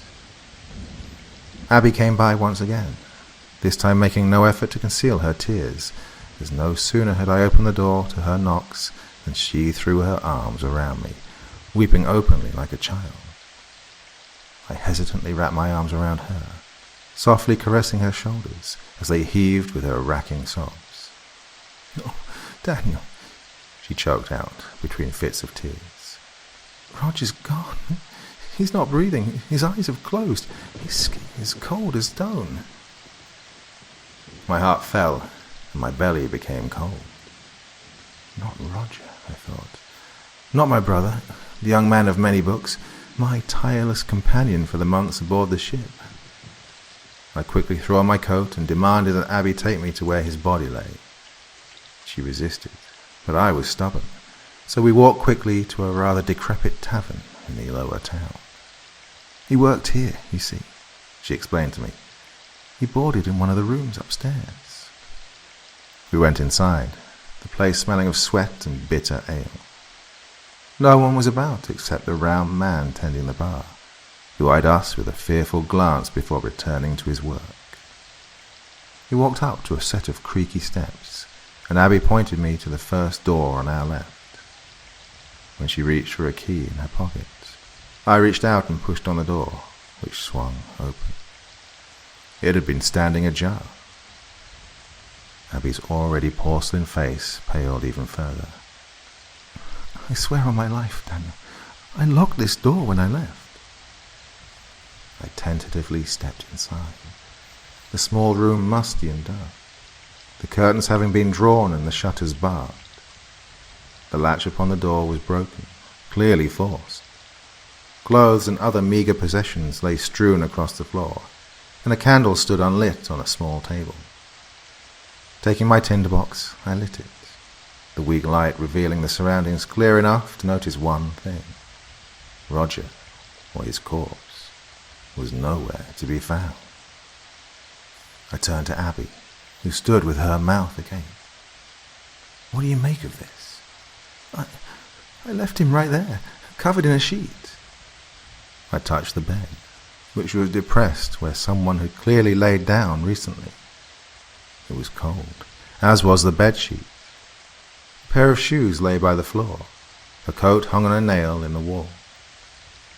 Well, he must not have left on his own. His shoes and coat were left behind. "Tell you, he was dead as a stone." I shrugged my shoulders. Well, dead men do not get up and walk, Abby. Perhaps someone came and collected him. Closing the door, we returned to the downstairs area and asked the bartender if he'd seen anything. He shook his head, clearly wanting us to leave without asking questions. Abby and I suspected him to be hiding something, but exactly what that was, we could only venture to guess. Having walked her home, Abby stood with me by the gate, staring out into nothing, clearly dazed by the day's events. "Something is afoot, Daniel. Something dark." "Aye," I agreed, "and our dear Roger's fallen afoul of it." So wrapped up in my thoughts I was that, upon returning home, I almost did not notice that my door swung freely as I absently pushed it aside. Snapped from my daze, I was horrified to find that my door had been forced as well. This was all the more shocking, for my door was not held shut with a mere latch, but a fairly sturdy iron lock. I looked about and saw nobody, and moaned in despair to know that likely no one had seen the culprit. I moaned once again to see the state of the place. Everything seemed to have been tipped over, thrown about, scattered as if a great wind had come down the chimney. My blood boiled when I saw that even Father's room had been forced into. Calming myself, I set about taking stock of our things and cleaning up the mess. I cursed to myself. Wherever is Ariel when one needs her? I prayed that night for Father's swift return. Surely he would make everything right again. Perhaps he could tame Ariel. In the meantime, whatever goblin that had violated what little sanctuary I had left would get a taste of the fowling piece I always kept loaded above the fireplace. By the next day, even more people had gone missing, all in the same fashion, but this time I had not learned it from Abby. A crier passed through the streets, followed closely by a crowd of desperate faces. A curfew had been put in place. No one, by any exceptions, was to be out between the hours of dusk and sun-up, as it had been surmised that it was during these hours when the now almost 50 people had vanished. All doors were to be locked, and all windows, what few there were to be barred.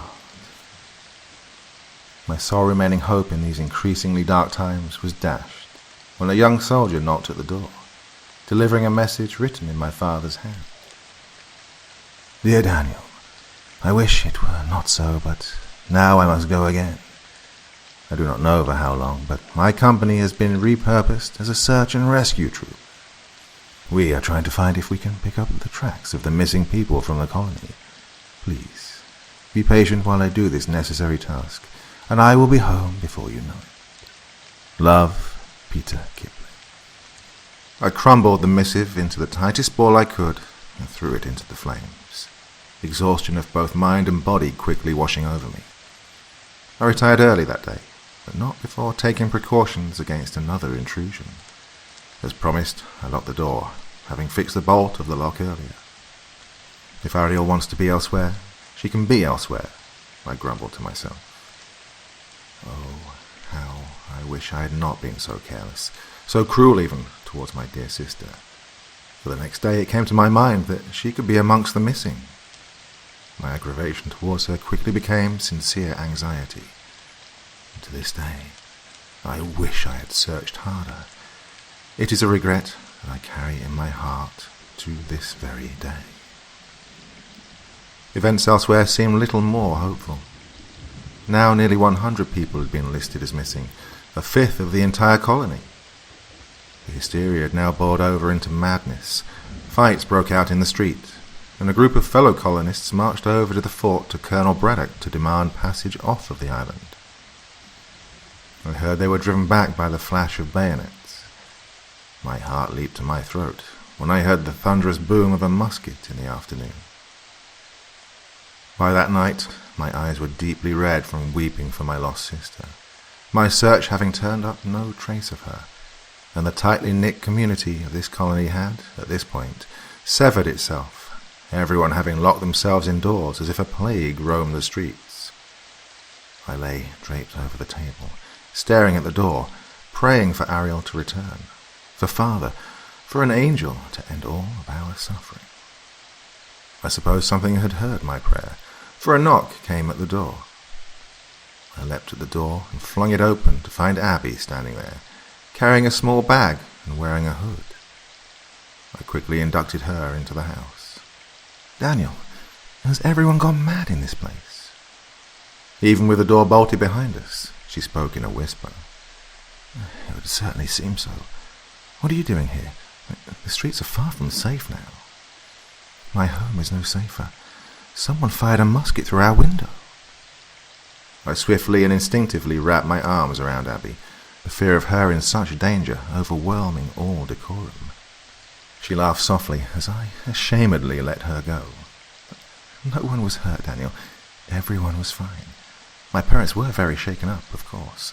They forbade me to go out and tried to lock me in my room, but I escaped out the window and came here." "No one saw you?" I asked. Even in the midst of all the madness, I feared the consequences of the Braddocks finding that their daughter had defied them and hidden in my home. "Not a soul. No one dares be out here after dark. For your sake, as well as mine, I hope that you're right." I bade her to take her things into my own room, which she hesitated to accept, but agreed to nonetheless. I instead elected to sleep in a comfortable chair Father had made for resting upon by the fire, turning it to face the locked front door. I slept poorly that night, my finger constantly caressing the trigger of a shortened fowling piece I always kept loaded with pistol balls. Not long after I'd finally managed to fall asleep, the sun already peeking under the crack of the door, there came a pounding that nearly startled me into discharging my weapon. Composing myself, I answered the door to see, at long last, Father had returned. I immediately flew into his embrace, clutching him so tightly that I suddenly noticed he felt somehow smaller than when I'd last seen him. However, once I looked up into his eyes from so close to him, I almost gasped in horror. My father, once a muscular, virile man for his age, was not the man I remembered from mere weeks before. Standing tall and strong at 6 feet, he now stooped slightly, and his once dark but peppered hair now had stark white streaks, like veins of silver coursing through stone. His cheeks had hollowed, his once square jaw now looking pointed and gaunt, and his skin had paled to an almost sickly greenish white.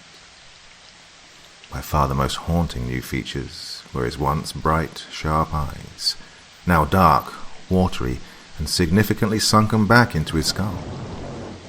Red and black rings encircled them, red from apparently crying, and black from some unknown torment that I could only imagine. He took my shoulders, holding me so firmly I could feel the steely muscles in each finger like claws. He stared into my eyes, a glare so serious it almost hurt. "Dan, this is important," he spoke in a hoarse voice, gravelly and tired. I heard about Ariel." His voice trailed off, his jaw clenched in an attempt to hold back a supply of tears long since exhausted. "You must listen to me, Danny. You are all I have left." I cut him off, half defensively, but also in an attempt to console him. "Father, please, I'm sure we'll find her." "Listen to me." The familiar boom of his voice had momentarily returned. I said no more. "You watch your back from now on, and get someone to watch your front. When the sky starts to darken, you must lock yourself inside and open it for no one. You must stay safe in the house until noon the next day. Do you understand?" I nodded. "Are you sure, Danny? You must never leave the house in the night. Absolutely never. Your life depends on it." I promised him, but before another word could leave my lips, he grabbed me into another hug, and I held him back.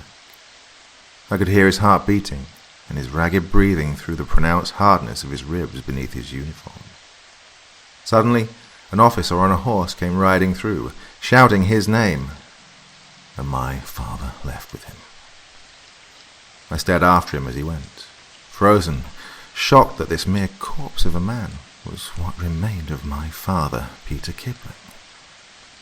By the time the sun had risen to its zenith in the sky later that day, what little of it that shone through the ever-present fog, I learned that now nearly 10 score people had been reported to have been missing. However, a strange calm of resignation had fallen over the colony. I believed that they, like myself, had surrendered to the fact that there was nowhere to go. Not until the next ship was to arrive. There was little left to do but wait. I resolved to resume my duties at the medicine shop, despite protests from Abby. She even softly took a hold of my arm in an attempt to keep me from leaving. Her eyes widened with fear. Whether she was more afraid of being alone or more afraid for my safety, I was uncertain, but I told her to lock the door and open it only for me. Surprisingly, the shop was still intact. The door stood firm and nothing had been taken. I sighed, taking out my key, wondering when Edouard would return, if he ever would, when something caught my attention out of the corner of my eye. I froze in place, trying not to turn in surprise. There, leaning against an abandoned cart, was a dark figure, staring at me as if daring me to run or react. I exhaled aloud, however, when it revealed itself to be Mr. Lobo, who, for all the madness surrounding us, still wore that grin on his face.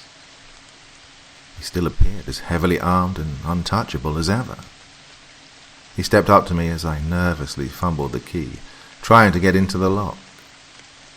Leaning against the doorframe, he removed his hat and scratched his head. "Daniel, lad, how's it been?" I sighed aloud, clenching my shaking hands. "Oh, I'm still alive, sir. Still here." "All that matters, kid." He put a hand on my shoulder, gently, although his callous hands felt like bark.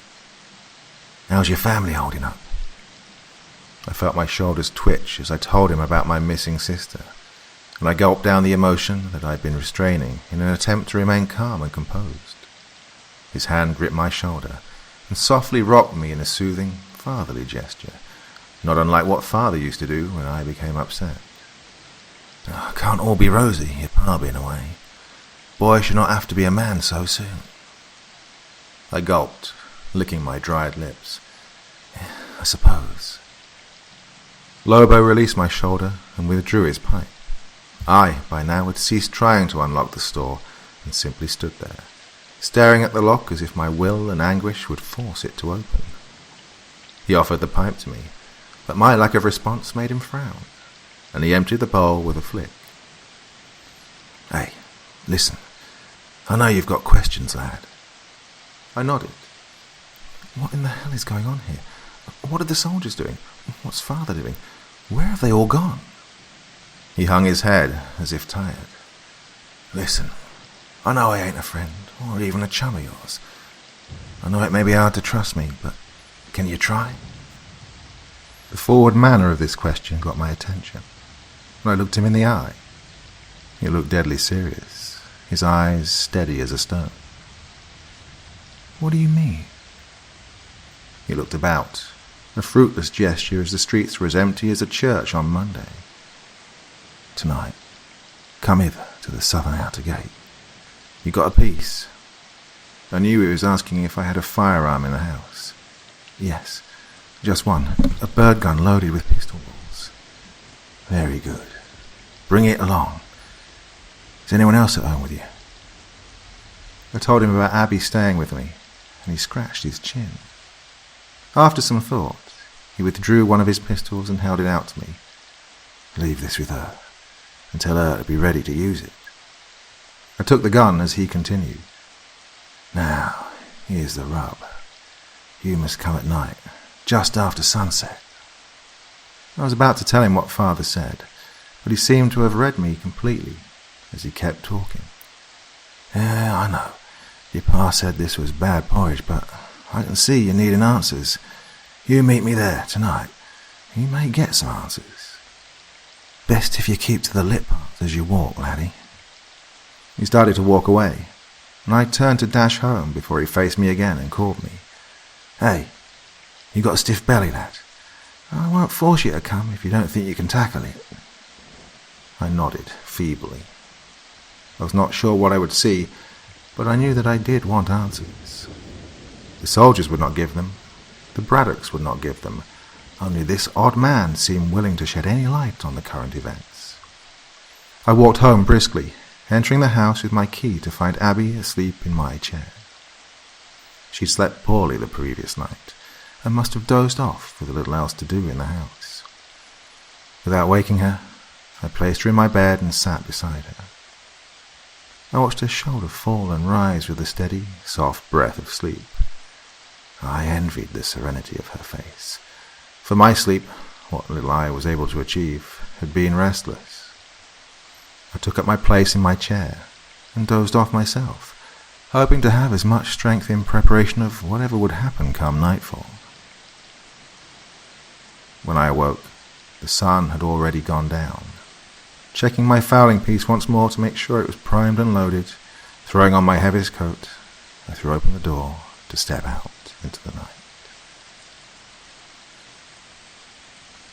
Suddenly, a surprisingly strong force took a hold of my arm and yanked me back over the threshold into the house, and I whirled around to see Abby look up at me with a look of indescribable panic on her face.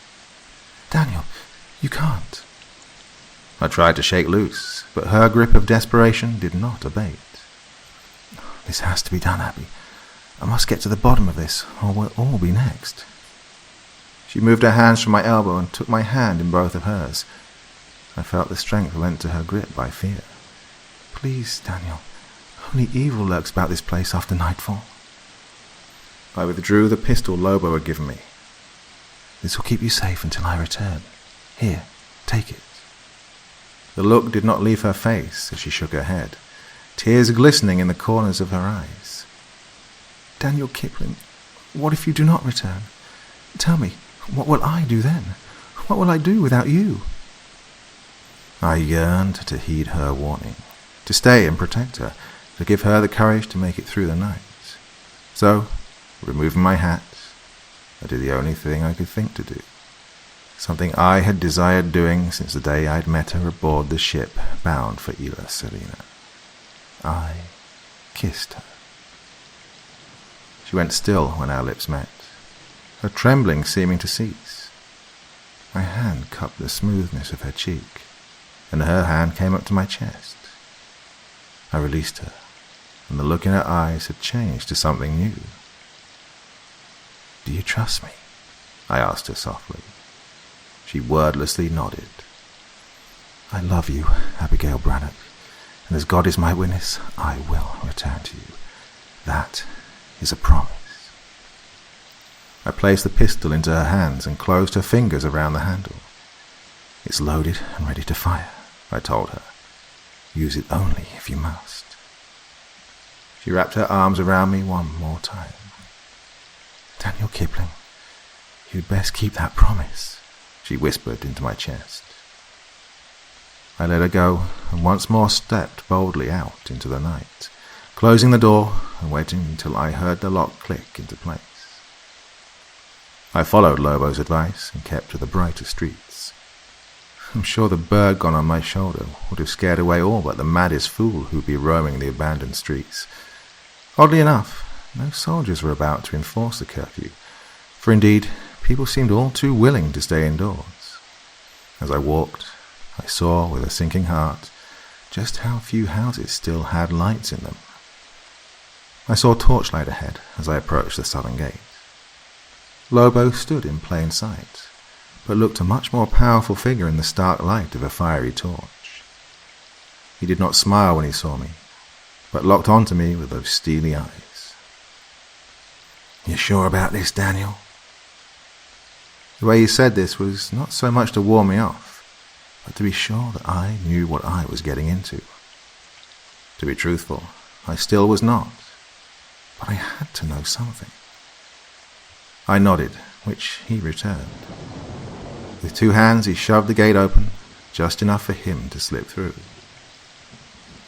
On the voyage over, on a very hot day with little wind, the ship had been slowed to a crawl. Some of the boys decided to take a swim into the deep to keep cool. I joined in, but before I jumped, I stopped to think of what I was about to do. Below me was the deepest depths of the ocean, endless darkness, cold, unknown darkness. As I stood before that open gate, I was, for a moment, that boy on the ship. In front of me was the unknown, where anything could be lurking. However, I overcame this, thanks to confidence instilled in me by Lobo's presence, and I dived into the darkness, setting one foot in front of the other, one step at a time. No matter how fast I walked, Lobo seemed to glide on ahead of me with sweeping strides. He looked straight ahead, the torch held before him, as if nothing were wrong. But as I struggled to keep up with him, my trembling fingers grasping the weapon tightly, everything felt wrong, like something unseen was crawling ever so softly over my skin like a snake. As I walked, my ragged breaths turned to clouds of mist like gun smoke from a musket. A twig broke in the darkness, the negligible noise booming through the void like a cannon blast, and I stopped dead in my tracks. The light of the torch faded into the distance. Lobo had not noticed the sound. It seemed that he was used to whatever crawled about in the night. I, however, was completely in the dark. I felt like I was submerged in freezing water. All my hackles were raised as I looked about into the inky blackness. I was aware of several things. The light was completely gone. The temperature was dropping quickly, and there was not a single sound. Even my heart seemed to have stopped beating, as if it too were intently listening for something. What I heard next was the last thing I could ever have wished for, and a sound that haunts me to this day. It started soft, so soft that I first thought it had come from far away, like the distant sound of a bird. But as it grew louder, my stomach shriveled, as I could clearly recognize it as the sound of humming, a sweet but chilling tune that could only be made by a fellow human being. It was closer than I'd thought, encircling me from somewhere to my right. The strange beauty of the song left me frozen in place, but my heart raced like I'd run several miles. Something flashed in the side of my vision, and I slowly swiveled my head to look, for fear that even the grinding of my neck bones would draw unwelcome attention. Finally, my eyes rested on what I saw. It was then that all will to move gave way to the paralysis of fear. The only thing I could see in the darkness were 2 red orbs, glowing brightly as coals in a blacksmith's furnace. They were so bright they cast a weak beam of light. I felt a sudden heat waft over me like a blast from the fireplace. They seemed to hover, fixed upon me. I swear that even the blood in my veins ran cold and stopped moving, my whole body sharing this unearthly terror. After what felt like hours but could only have been a few moments, the 2 orbs suddenly moved off to my right and blinked out, swallowing everything in darkness again. I needed no further opportunity to move, and I flew down what I hoped was the path. Branches slashed my face, and stones hampered my feet, and only keeping my hands in front of myself prevented me from knocking myself unconscious against the trees. Finally, what felt like a rope successfully halted me so suddenly that I fell to the ground and rolled for several paces. I could only shut my eyes as I tumbled further and further, until, finally, I came to a stop on what felt like grass. I did not dare move for several minutes, until I opened my eyes to see that I was in a clearing illuminated by torchlight. I stood up and saw that I was now in a perfect circle of a clearing, floored with grass, but torches stood on poles like sentinels, lighting up the whole area. Several sets of sharpened stakes were set into the ground, all facing the outside of the clearing, as if guarding against the entire forest. I turned, and there in the center was a small log cabin. I saw that I had grievously strayed from the path, having fought through the thickest part of the trees. The path led from the door of the cabin into the forest, and Lobo soon appeared, socketing his torch into a vacant pole. He stopped, staring at me with mild amusement. He ran over to me and brushed the leaves and thorns from my battered coat. "Lord above, Daniel. Thought you'd given up and gone home or something. Where the devil'd you go?" "I'm sorry, sir. I was spooked by something in the trees. You had the torch, but went on without me. I ran for my life, but nearly killed myself running like a mad fool through the woods." His brow folded at the mention of what I'd seen, but before I could explain it, a familiar horror overtook me.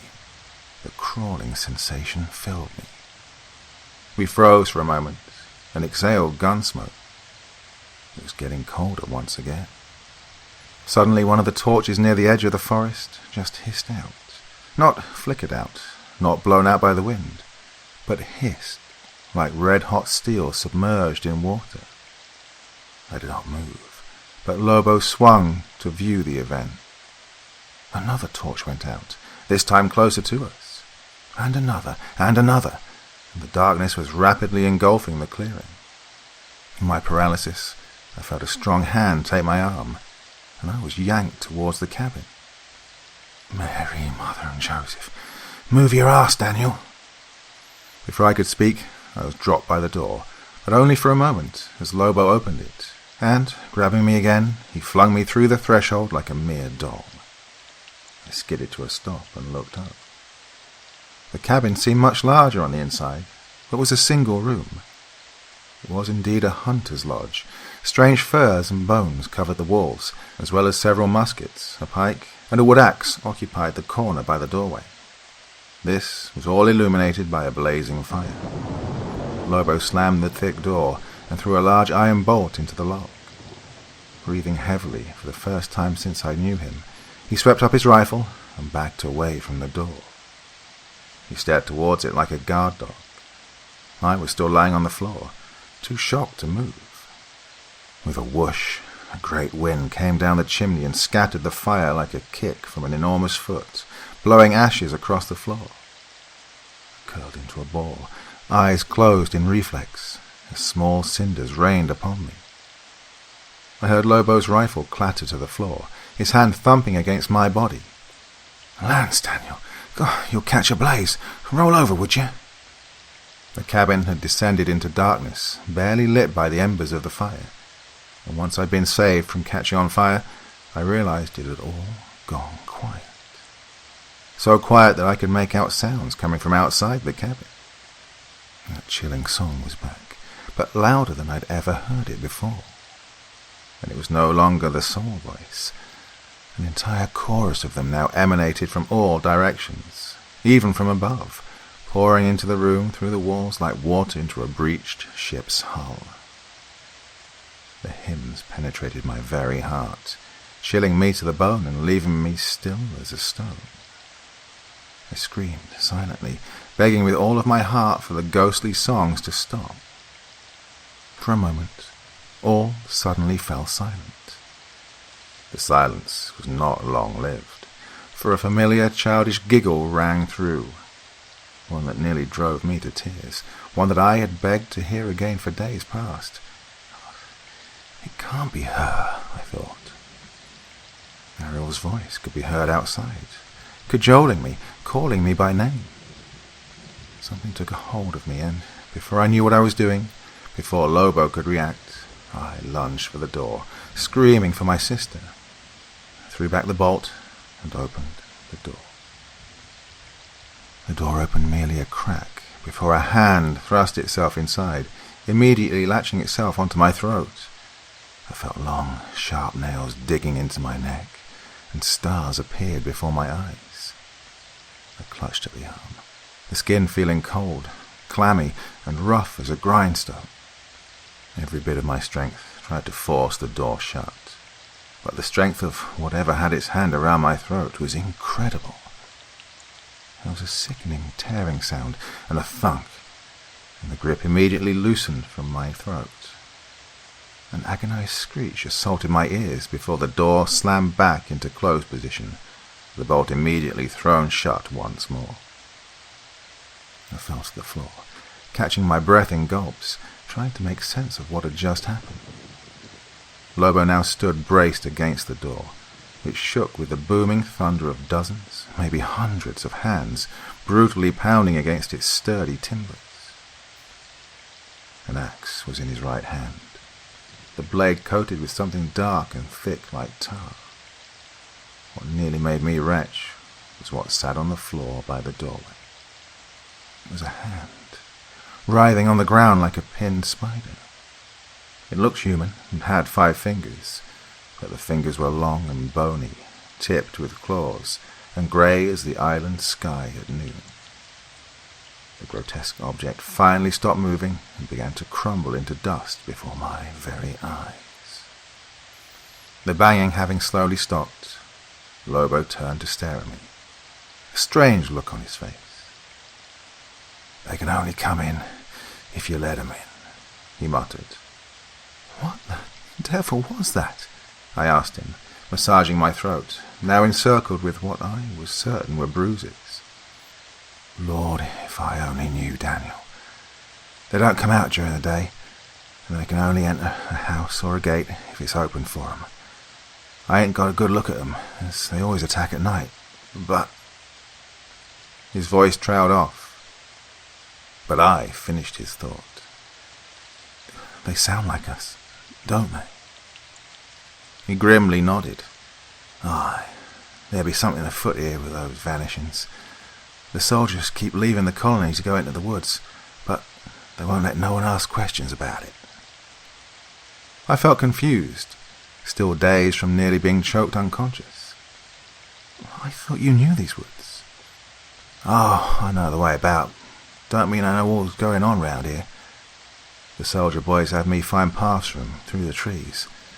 Ain't stopped me from snooping around a bit on my own, though." He waited for me to ask him to elaborate, but when I said nothing, he turned his gaze back to the door. "You ever noticed how bloody quiet this place is? Not a cricket, not a bird. The only thing I've ever heard is them." "You've heard them before?" I asked. His gaze never left the door, and Lobo said nothing more. I was overtaken with fatigue, and I fell asleep in moments, the night's events having taken all the fight from my body. Lobo woke me some hours later, as the glow of the dawn crept over the fog, barely illuminating the gloom that had always covered the island. Together, we walked back through the woods in silence. Nothing needed to be said. Somehow the huntsman managed to help me slip past the watch of the guards upon the wall and saw me to my door. I knocked on the door and called out to Abby to let me in, which she did in what seemed to be mere moments. She swiftly embraced me with a strength that I didn't know she had. I turned to bid Lobo a good night, despite it being morning, but he had already disappeared into the gloom. Abby quickly pulled me back into my home and bade me lie down. "Where in God's name did you go? You had me worried sick." I drowsily smiled at her. "Miss Braddock, you are radiant when you're angry." She swatted me on the shoulder, not too hard. She applied a cool, damp rag to the tender marks around my throat. "Please Do not do that again." She spoke softly. Her fear and anger had abated, and her voice soft as down. "Affairs are dreadful enough without my worrying for you." As I drifted to sleep, I chuckled. "Worry not, Abby. I don't believe things can possibly get worse." The next day, I was proven wrong. Oh, how wrong I was. That day, our world fell apart and descended from madness to true terror. I was walking in the lower town. As much as she detested being left alone, it was unsafe for Abby to be out and about, while I still had my duty as the town's de facto doctor. As I was finishing my rounds, a commotion drew my attention. I heard much shouting, one voice loudest of all. Rushing to the scene, I saw Lobo having wrestled a young soldier to the ground. The boy could not have been older than me. He seemed afraid and frail next to the indomitable figure of the huntsman. Lobo spat with fury, addressing the gathering crowd of curious onlookers. "God, ain't it been all too interesting how these redcoats have stood about and done nothing to protect you lot from the darkness, eh? The king's finest, rather the devil's worse." He glared at the soldier lying prostrate on the cobblestone, paralyzed with fear. "Tell him." The boy hesitated until Lobo viciously gave him a boot to the ribs. His voice trembled as he cried aloud. "We did what we were bade to do. They would not take no for an answer. It was either sacrifice some of us or all of us." "Who?" cried someone in the crowd. "This island. The Spaniard explorers who told the Crown of its location. They chose the name well. The sirens, voices as old as time, whispers from the deepest pit of hell. They spoke to us. They implored us for food, for people, for hosts.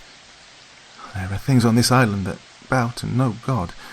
We tried everything to persuade them to leave us alone, but they wanted bodies." He broke down weeping until Lobo kicked him once again. "We resisted, so the voices came in the night and took those they wanted in spite of our pleas. Those they took became husks, silent, unbreathing, their eyes pools of darkness. We were forced to oust those poor souls from the walls, hoping the sirens would be satisfied. Every day they wanted more, so we surrendered what they asked for. I didn't want to obey, but those who refused to carry out orders would be shot, or worse." The soldier curled up into a miserable ball on the ground, his breath hitching. "We're all going to die on this godless island." Lobo and I stood silent, as did the crowd, aghast at what had just been revealed. Suddenly, seemingly from nowhere, a squad of soldiers rushed into the area, dispersing the crowd and training their weapons on Lobo. Unfazed, the hunter put himself between me and the ring of shining steel.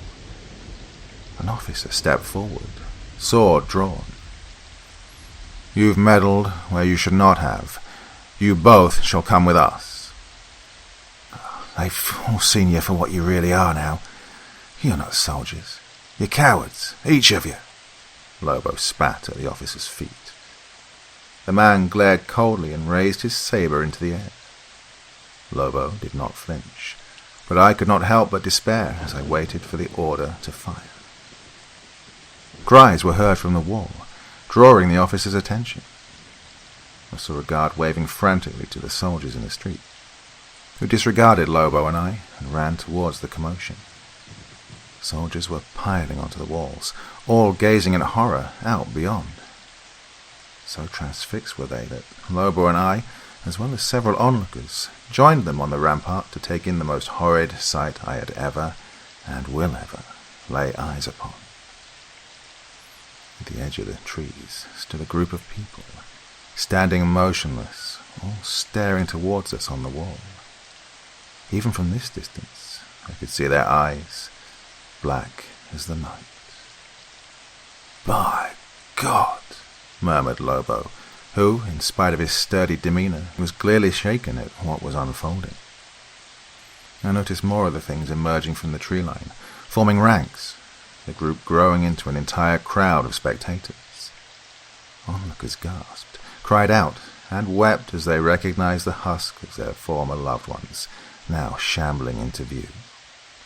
My breath caught in my chest when I recognized two familiar forms appear at the center of their ranks, Roger and Ariel. Their skin as pale as the rest, their eyes dark, standing motionless as statues. Not a shred of their humanity remained. I felt suddenly cold as a soft wind picked up, catching the tears on my cheeks. I felt a firm grasp on my shoulder and turned to see Lobo beside me, clasping his hands on the sides of his head. "Cover your ears, Daniel. For God's sake, cover 'em," he growled. The husks' mouths all fell open at once, stretching wider than I thought one's mouth could, and out poured that same chilling song. Even muffled as it was by my fingers jammed into my ears, it was overwhelming, strong and overpowering like honeyed liquor. My legs became weak, and I fell to my knees, screaming in agony. My scream, and those of the others, was unheard over the hellish cacophony. One of the soldiers struggled to his feet and, steadying himself against the ramparts, took aim at the figures. The report of the musket could only just be heard, and I saw one of the figures fall to the ground. All fell silent. My ears rang in the sudden void. I unsteadily got to my feet, and we all stared in horror outwards. "My God, what has he done?" I gasped. Lobo merely shook his head. "Poor fool's only wasted a bullet. Look." The figure struck by the soldier's discharge was slowly getting back up, seemingly unfazed by the large hole now gaping in its chest that oozed blackness to match its eyes. All was silent once more, as we waited to see what would happen next. The husk that was Ariel was the first to start walking towards us. Then Roger, then another. They shambled towards us in a wave, an army of the dead on the attack. Lobo turned to me once more, and, for the first time since I'd met him, I saw true fear in his stoic face. He barked just one word to me. "Run!" An officer sputtered some panicked order, and the other soldiers took aim at the approaching assembly. Muskets thundered, and several of the abominations fell to the ground, catapulted backward by the force of the rounds, only to gain their footing again with sickening somersaults. The creatures, not even slowed by the volley, now fell to all fours like wolves and broke into a sprint, covering the distance with horrifying speed. I took Lobo's advice, and we escaped the wall as the screams of the soldiers could be heard behind us. I looked back and saw the creatures had somehow scaled the wall like spiders, their clawed hands tearing into the redcoats and onlookers like scythes. Bayonets and gunfire went unnoticed. Screams for mercy and for help went unheeded as the monsters cruelly savaged everyone in sight, ripping them limb from limb. I could only hope that the massacre would allow me to escape unseen. Having lost sight of Lobo, I broke into a sprint of my own towards my home. As I ran, I saw people trying to escape their homes being ambushed in the streets, and the creatures effortlessly smashed their way into the homes of those who did not dare take their chances outside. Blood ran across the cobblestone like water. My shock left me numb and focused on finding Abby. In the street by my house, one of the creatures cut off my escape. Several holes in its body leaked an evil black ooze, and blood dripped from its mouth and claws. I gritted my teeth as I waited for it to pounce and render me to pieces. It leapt at me, and I shut my eyes. I heard a clap of thunder, and opened my eyes as the husk shot to the side, its head exploding into a disgusting dark mess. Standing in the doorway of my home was Abby, the pistol smoking in her shaking hand. I rushed over to her and grabbed her arm, yanking her away, as the now sightless but enraged creature flailed about. She went with no resistance, and we quickly made our way towards the Braddock house, away from the carnage that had now overtaken the upper town. Short of breath, we took refuge behind the gates. I looked back towards the lower town to see that some of the houses in the distance had caught fire, and towers of thick black smoke were beginning to rise into the air. I still heard gunshots and screams, all growing closer. We were running out of places to hide. Abby, is there any way you know off of this accursed place? I don't... She hesitated, clearly trying to think, and then snapped her finger. Yes, Father has a small boat secured in an alcove down at the dock. He keeps it supplied and ready to push off. Then a look of despair crossed her face. But it only has room for 3 people. We'll worry about that when we get down there. But now we must run. No, she protested, trying to run towards her estate.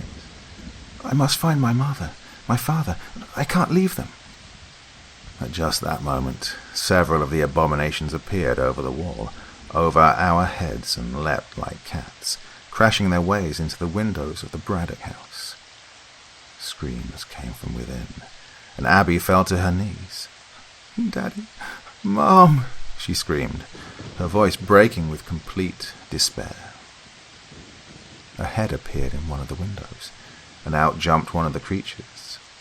It crouched low on all fours, encircling us, clearly toying with us in some sick game. I jumped between the thing and Abby as it tensed for an attack.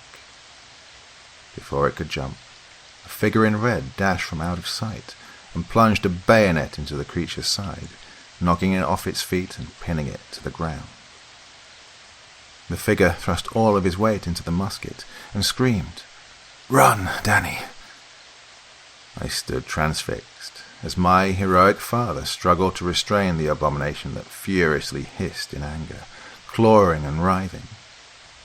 The sickly husk of my father had transformed into a ferocious lion defending its cub, and that familiar vigor and strength I thought lost blazed in his eyes.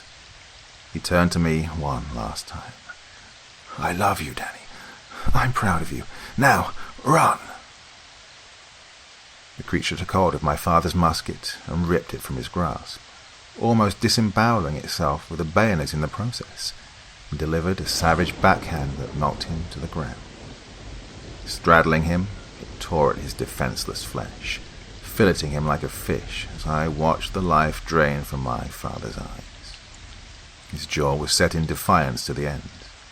He never screamed once. I was yanked back to reality by Lobo's firm hand taking my arm and dragging me elsewhere, and Abigail along with us. Together, the 3 of us ran all the way down to the dock where, sure enough, a small boat was docked. It was a little bigger than a ship's longboat, had a collapsible mast and sail, and a sealed box at the stern. Before I could think about what to do, Lobo shoved Abby and myself into the craft and, before I could react, grabbed a long pole and shoved us clear. I last saw that great man standing stoically on that dock, that old grin back where it belonged. He drew 2 hatchets and clutched one in each hand.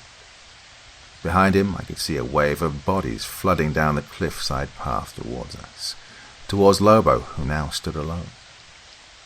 As the distance grew between us, fear never once showed on his face.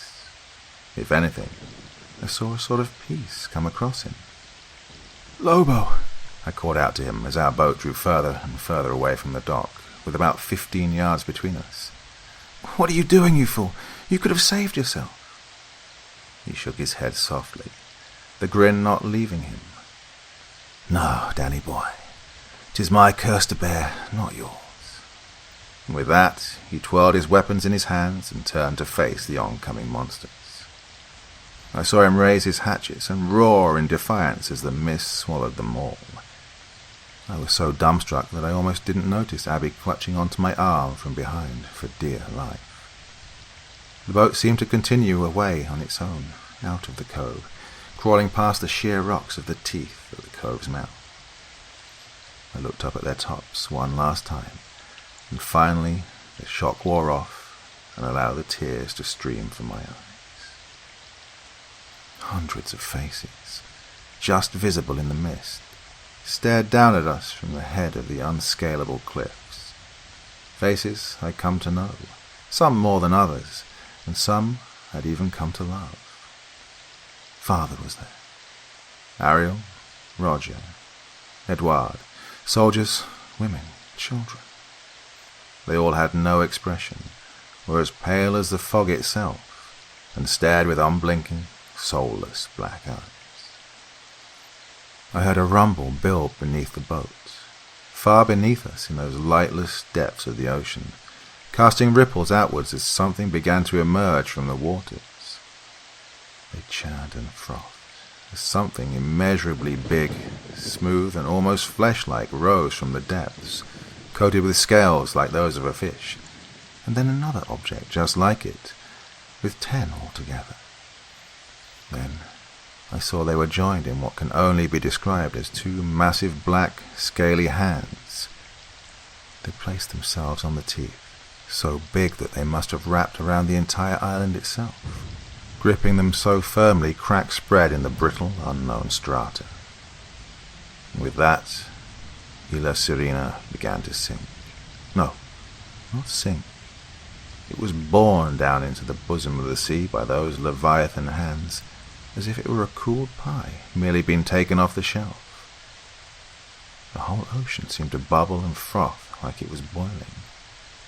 Finally, the tallest height of the teeth, along with all of its spectre-like onlookers, vanished below the surface with a colossal splash, creating a wave that exploded outwards. Instinctively, I covered Abby with my body in the bottom of the boat as the wave lifted us like a child's toy. I felt us skim along at a growing speed, and we were tossed around against the gunwales. I thought it would never end, until my head collided with the sturdy wooden hull, and I knew no more for several hours. I woke to the sun in my eyes, an alien sight after all those months on the overcast island. Indeed, I felt as if I were in another world altogether. Abby cradled my head in her lap, looking down at me with a strange look on her face. It was not shock or relief, hopelessness or fear. It was the look of one who was being broken. I'm sure, when my eyes opened, I shared the same look with her. Lobo's sacrifice ended up being our saving grace. The ship had been stocked for a speedy departure, this was true, but our rations may not have lasted with 3 of us on board for as long as we were. I lost count of the days, but in all that time I do not believe either of us shared a word. We barely ate or drank. We slept every night with Abby in my arms as we waited for whatever fate allotted us.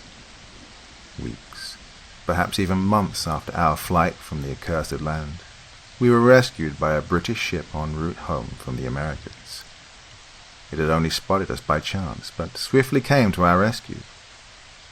We saw the sailors turn white at the look in our eyes, and although they pried us with questions to no avail, they could tell we had been through the worst.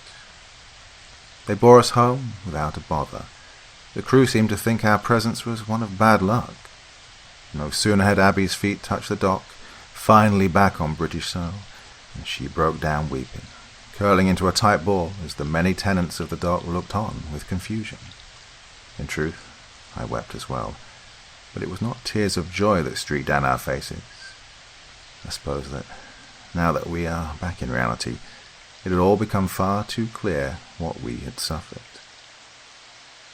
Fortunately, Abigail and I still had each other, and as she managed to obtain some of her family's wealth in the aftermath of their obliteration, we moved as far inland as we could find and away from all human contact. She had a comfortable cottage built in a remote section of an inland moor, far away from trees or the sight of the ocean, and there we stayed the rest of our lives. Ever since we arrived back home from that hellish venture, Abigail and I swore to never again speak of what had happened, not to anyone else, and not between the 2 of us. However, ever since our return, The events of Isla Serena began to blur in our minds, to fade away as if slowly dissolving into nothingness. Honestly, as I copy over the entries from my old journal, which had fortunately been in my satchel that day, I almost find those events unbelievable. And yet, as I read them over every now and again throughout our lives, something moved in me, like a bit of metal left lodged under my skin, a vestigial reminder of what had happened. Abby must have remembered as well, for the very sight of the article's worn leather covers would set her in a frightful panic until I would lock it away in a box beneath our bed. In all those years, many of which hold happy, peaceful memories, I kept my promise to Abby. However, her recent passing prompted me to break my oath of silence. Oh, Abigail, my beautiful Abby. I loved you, and you loved me. That much I know.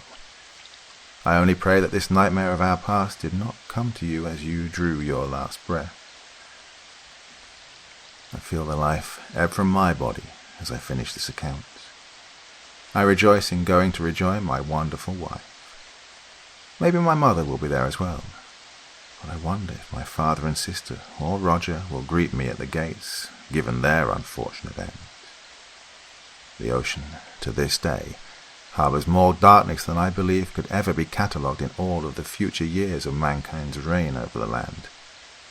It is the one place, truly, we cannot ever tame. I dare say it is the one place where God turns a blind eye. Please, be cautious on the high seas. My tale is but one of countless others, stories that assert that mankind does indeed not rule this earth.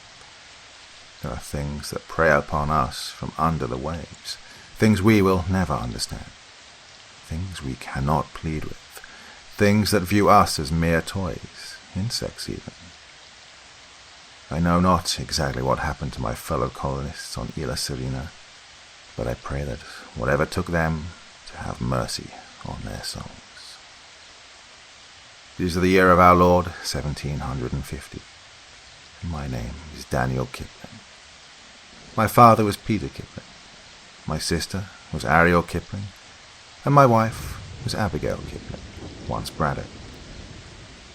Now I know that, in a way, they all live on, as will I. Do with our story as you will, but take heed. Man does not, and never will rule the seas. Once in a while, something rises up from the godless darkness below to remind us of that inexorable, unbending, eternal truth.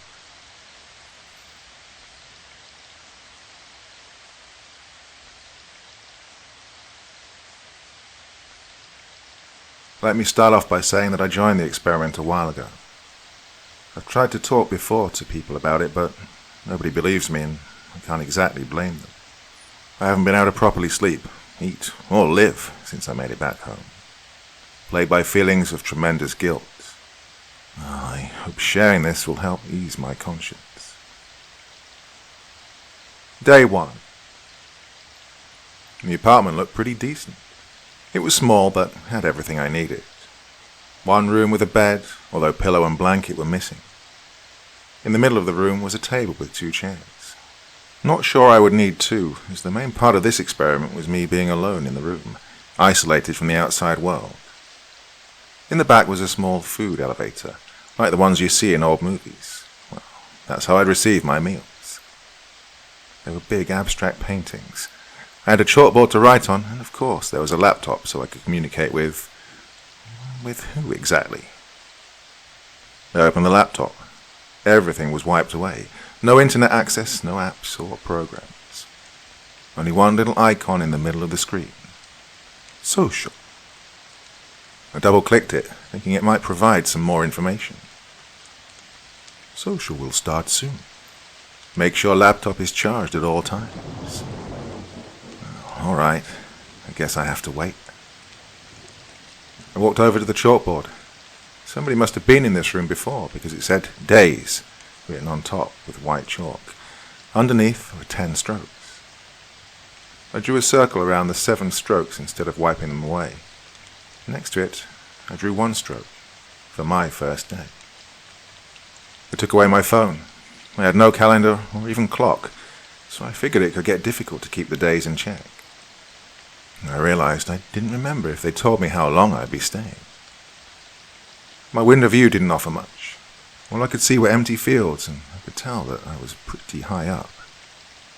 I tried opening the window to let in some fresh air, but it was blocked. Probably so no one could jump out after going crazy from the solitude. I was the kind of person that loved being alone, though. I had a pretty apartment, food being provided for me, decent payment, and I'm living my dream. I would have been dumb not to participate. Ding, ding. The laptop was lighting up in neon green lights. I guess things were getting started. The social app was running and the former screen had turned into something that looked like a chat screen. Welcome, John. We are very excited that you are participating in this real-life experiment. I am social. Everything you need, or what we need from you, will be communicated through me. You will not directly talk to anyone else during your time here. Make sure that your laptop is charged at all times. Do you have any questions so far? Hello, social. I'm also excited. I haven't received any sheets, pillows, or blankets from my bed yet. Could those be sent over, please? That will be up to the other participants, as you will soon learn. Are you ready for the first round? Yes. As you know, you will be receiving all your food and drinks from us. What exactly that will be, however, will be chosen by another participant. For the first round, you can choose a meal combination for participant Julie. Well, I was actually pretty excited about this. I was awful at making the right decisions. Probably one of the reasons I changed my major 3 times. Well, it might be interesting to put my fate into someone else's hands. I scrolled down the list of food and drink items, wondering what Julia might enjoy. There were a number of breakfast items such as pancakes, eggs, bacon, but also a lot of random, disgusting-sounding stuff. Raw liver, bull testicles, sausage water. Ugh, pretty nasty. You'd really have to hate the other participants to send any of that. Except if you were into power moves. Eventually I picked toast with jam, scrambled eggs and cheese with a cup of coffee and a glass of orange juice. Happy with my choice, I sent it in. A minute later, the laptop started ringing again. Julia has chosen your breakfast. Walk to the food elevator now to pick it up. Well, I wasn't too hungry just yet, but I was hoping for something nice to drink. I opened the small gap of the elevator and got the tray out. A piece of bread with something green on it. I picked it up just to realize that the stuff on top was mold. I gagged and let it fall back on the plate. I guess Julia was one of those people that like power plays. I grabbed the glass next to it. At least she sent me some water. Oh, my throat felt extremely dry, so I started chugging right away. I really should have smelled it first. What I was drinking there wasn't water. It was vinegar. As the acidy taste filled up my mouth, I couldn't keep it in anymore. I ran to the bathroom and started puking into the toilet. The bitter taste of bile made me feel even worse, but I had no toothbrush or toothpaste either. I wanted to rinse out my mouth, but there was no water. I couldn't even flush the freaking toilet. Well, this experiment was starting off pretty badly. I was just about to ask Social about this when I heard another ringing noise. You just lost 50 social points. What the hell? What are social points? During your participation, you collect points. More points equal more power and more access. During this experiment, you have to make many decisions. One of them on who you want to be. Do you want to be nice or gain power? I'm not sure I understand, but I'm really not feeling great. Is there any way I can get some water? That's not up to me, John. You have another decision to make. This time you'll be sending an item to Manuel. Please select one item out of this list. toothpaste, a shock collar, a knife. Well, this list seemed even more random, but this time I really had to think this through. If I sent toothpaste, I'd probably get even more negative points, although at that point I wasn't sure what exactly that meant. The knife sounded like a terrible idea. I figured if I picked the shock collar, he could just decide not to wear it. Congratulations. You just received 30 social points. Walk over to the elevator now to see what Manuel sent you. It was a blanket. Oh, I felt like a real dick, but I kept telling myself that this was part of the experiment. Maybe those people didn't even exist. My laptop let out another sound. There was a new icon on the screen. A green circle with a smiley face on it. I pressed it, but nothing happened. Manuel has received and attached the shock collar around his neck. Press green circle to send over shocks. Shit. Had I just shocked him without even knowing? No, that couldn't be true. They can't purposefully hurt participants. I grabbed my blanket and took a nap. The experiment had only just begun and I was already exhausted. The taste of vinegar and puke in my mouth wasn't helping either. When I woke up again, it was already getting dark outside. Had I missed lunch? I walked over to the laptop, but there were no missed messages. I was really getting fed up with this experiment when my laptop made another sound. Dinner time. Pick one meal for Jackie.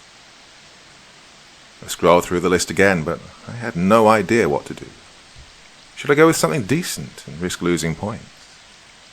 I went with a safe choice and sent a cup of vegetable broth. Something I was really craving myself after throwing up. It wasn't a real meal, but it wouldn't make them sick either. After my choice was sent over, I went to the elevator to see what Jackie had sent me. It was a BLT and a bottle of Coke. Oh, thank you, Jackie, I shouted out loud. I felt a little bad for only sending her broth, but at the same time I was so happy to have something decent to eat and drink that would also kill the terrible taste in my mouth. Day 2. The sound of an alarm blasting through the apartment pulled me out of sleep. I had no idea where it came from, but it wasn't from the laptop. The sound was followed by a robotic voice. Score too low. Wake up immediately. It was still dark outside. It felt like it was the middle of the night. I got up from my bed, which felt like pure concrete. My head was aching from not having a pillow, but I was grateful that I had at least received a blanket. Oh, it was freezing cold. I realized then that I didn't have any spare clothes. Hadn't I brought any? As I walked over to the laptop, the loud alarm finally stopped. Good morning, John. Your social score has gotten dangerously low. Increase score now by pressing shock button. No!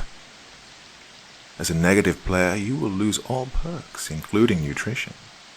Remember, more social points equal more power. I don't care. I don't want more power. The music started blasting again. I felt like my eardrums would explode. Shielding them with my hands wasn't helping. As if this wasn't bad enough, a foul smell filled up the room. I thought I'd throw up again. Oh, fuck this. This isn't real, I said out loud and pressed the shock icon. I took a deep breath and pressed it 2 more times. Finally, the siren stopped. Congratulations, John. You are now the highest ranking participant. Well, yeah, because you freaking forced me to. It is now time to pick a meal for Jackie. I felt bad for only sending her broth last night, so I chose pancakes and orange juice. After a few minutes, I went to pick up my meal from the elevator. This time, I almost threw up by just looking at it. On the plate, I found the head of a chicken, raw and bloody. Next to it was a glass of what I can only imagine was blood as well. I guess I deserved that. I was really fed up with this whole operation. I was hungry, tired, and sad. no money was worth this torture. I want to get out of this experiment now. I'm done.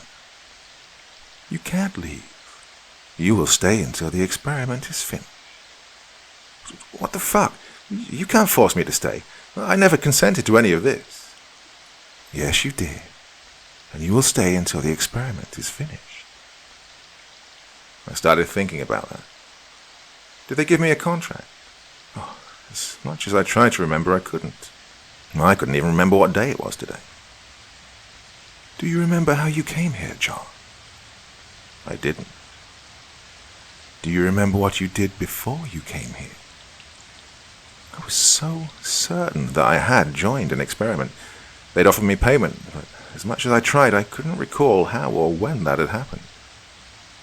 I remembered things as who my family and friends were. I remembered what my home looks like, but not what I'd been doing lately. I'd started studying psychology after giving up on coding, but when was that? My mind was blank. What the fuck did you do to me? We do not make any decisions for you. Play the game right, and you will be leaving the experiment happy and healthy. Who are you? What is this? I am social. Time for another decision. You can send something to a participant of your choice. Pick from one of the following items. A gun, a bottle of water, a death threat. I decided to send a bottle of water to Manuel. It might cost me some points, but if I'd really shocked him, he deserved this. After what must have been an hour, the laptop started ringing again. You just received a video. Press play now. It was a video of a shirtless man, maybe in his mid-30s. He stared right into the camera. I could see the shock collar around his neck. Without a word, he picked up a knife and cut into his palm. With his other hand, he dipped his index finger into the blood and started writing something on his chest. Mary. No way, I thought. This must be a coincidence. I think he tried writing something else underneath. Well, it would have been really hard to recognize what it was with the smudged blood, but I knew exactly what it said. It was an address, one that I recognized very well. It was the address of Mary, my mother. Day 3. I hardly slept through the night. I wasn't too afraid what Manuel might do just yet, considering he was locked in here as well. What scared me, however, was that whatever these people were, they knew where my mother lives, and I had no way to warn her. I needed to talk to Social, figure out if they were a real person. Maybe I could somehow level with them. I couldn't contact Social if they didn't initiate the conversation, and I didn't know how long it would be until it messaged me about breakfast, so I impulsively walked over to the laptop and removed the charger. The laptop needs to be charged at all times. The robotic voice filled up the room again. Well, I ignored it. I ignored the sirens and the smell and stared at the laptop. In hindsight, I was a pretty big idiot. Instead of going through this in a clever way, I just tried to force a reaction out of it. The smell got stronger, and I started feeling weaker. I could hardly think anymore or move. Everything turned dark. I woke up on the bed. My head was hurting like crazy. It took me a little while to get back to my senses, but then I noticed that the laptop was attached to the charger again. Somebody had been in here. Suddenly, an excruciating pain went through my entire body. I felt like somebody was choking me. Panting and shaking, I slowly reached over to my neck where my fingers touched the metal. Not only had someone been in here, they'd given me a shock collar. I slowly walked over to the laptop. Social had been messaging me. I have received information that your laptop isn't attached to the charger. Somebody is on their way to fix the issue. Breakfast time. Please choose one of the following items on the list for participant Josh. Josh, Is there a new person? Josh has selected your items. Go to elevator now to pick up your meal. Please choose one of the following items to send to participant Julia. A book, a gun, 5 minutes of fresh air. The item that Julia selected for you will arrive soon and will be attached by one of our workers. Oh, that bitch. I didn't even get the chance to send anything because I'd been passed out. Another shock went through my body, even more painful this time. I picked myself up from the ground and got back to my laptop. I hadn't noticed before, but the shock icon was gone. At least the chat was still open. This was my chance to contact Social. Social, are you there? Hello, John. You've been very quiet today.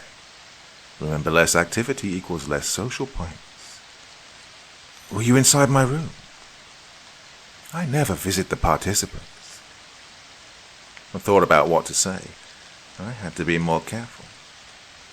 Social, are you a real person? I am Social.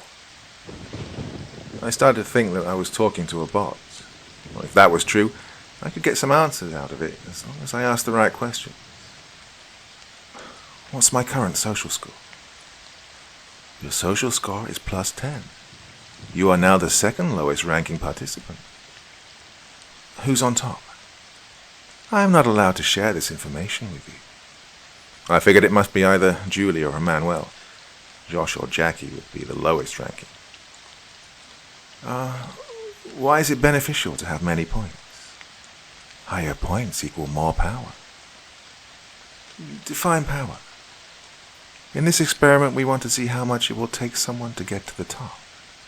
Being on top means more options for decisions. Decisions such as getting food, comfort, and freedom. Freedom, as in being able to leave. Dinner time.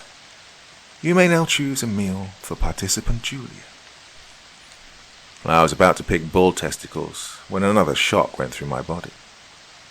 My hands were shaking, and I could hardly breathe anymore. She was sending me a message. I had to be careful. She had total control over me at the moment. I picked steak, potatoes, beans, and a bottle of wine. The best options I could find. It felt awful sending someone that was torturing me these things, especially while I felt like I was starving, but I didn't want to risk getting another shock. I was still hurting from the last one. After a moment, I went to pick up my dinner for the night. A chicken sandwich, coffee, and a bottle of water. Well, the coffee was cold, but I didn't care. I hadn't eaten anything decent since that BLT, and I was even happier about that water. I took a few sips and decided to ration the rest. I honestly couldn't believe that Julia had sent me something decent. If it hadn't been for the shock collar around my neck, I would have thought that she was actually starting to be nice. Well, at least she didn't shock me again for the rest of the evening. I spent the rest of the evening making up a game plan. I was done just playing it safe. If I wanted any chance of getting out of here, I had to make it to the top. Still wasn't sure if Social was trustworthy. Okay, who am I kidding? It definitely wasn't trustworthy, but it felt too calculated in a sense. I don't think it wanted to torture me. It wanted to see how I would get through this. Well, the meal gave me some new energy. I went to the chalkboard and started writing down the info that I had so far, together with things about myself, things I didn't want to forget, that would remind me that I had a life outside of this. I made sure to keep it vague, just in case they came back here. 25, my age. Kiwi, the name of my cat. Psych, my major. K and F, the first letters of my two best friends. Julia, bitch. Manuel, has leverage and a knife. Jackie, neutral so far. Josh, question mark. Well, my thoughts were interrupted by the ringing of the laptop. Time for another decision. Pick something from this list to be sent to a participant of your choice. A towel, a death threat, a bracelet keeping the participant from sleeping. I'm not sure what that last thing was supposed to be, but I guess it was another form of torture. I decided for the death threat. If I got the same chance to take a video, then maybe this could be my way to communicate with Manuel. Either way, if he sees that I'm wearing the shock collar now, he might go milder on me. I want to send a death threat to Manuel. Great choice. Would you like to receive leverage information? Yes. The most important person in the life of Manuel is Sabrina, currently working as a nurse at Central Hospital. Always takes a bicycle to work. Oh, fucking hell, Social. The video recording app opened. The microphone was blocked. Well, that was shit. I was planning on speaking. I had to get creative and fast. Social will probably check the video and make sure it's an actual threat. Well, I grabbed the glass of blood that Jackie had sent me the day before. It was smelling horribly, but I kept it just in case. I started filling up my mouth with the blood. God, I really had to fight not to vomit. I pressed play and got up to the middle of the room. Looking straight into the camera, I started spitting out the blood, trying to be as theatrical as possible, choking myself, coughing with a freakish look on my face. Recording complete. Video will now be sent to participant Manuel. I could only hope that he understood what I'd done. You just received an item from participant Jackie. Walk up to the elevator now to pick it up. A pack of cigarettes. Day 4. The day started off with another lovely shock from Julia. I started cursing this person and her evil fucking mind. She was in here to win, showing no remorse. She had to be on top at this point. What reason could she have to shock me even more? I tried to get up from bed. I was feeling extremely weak at this point.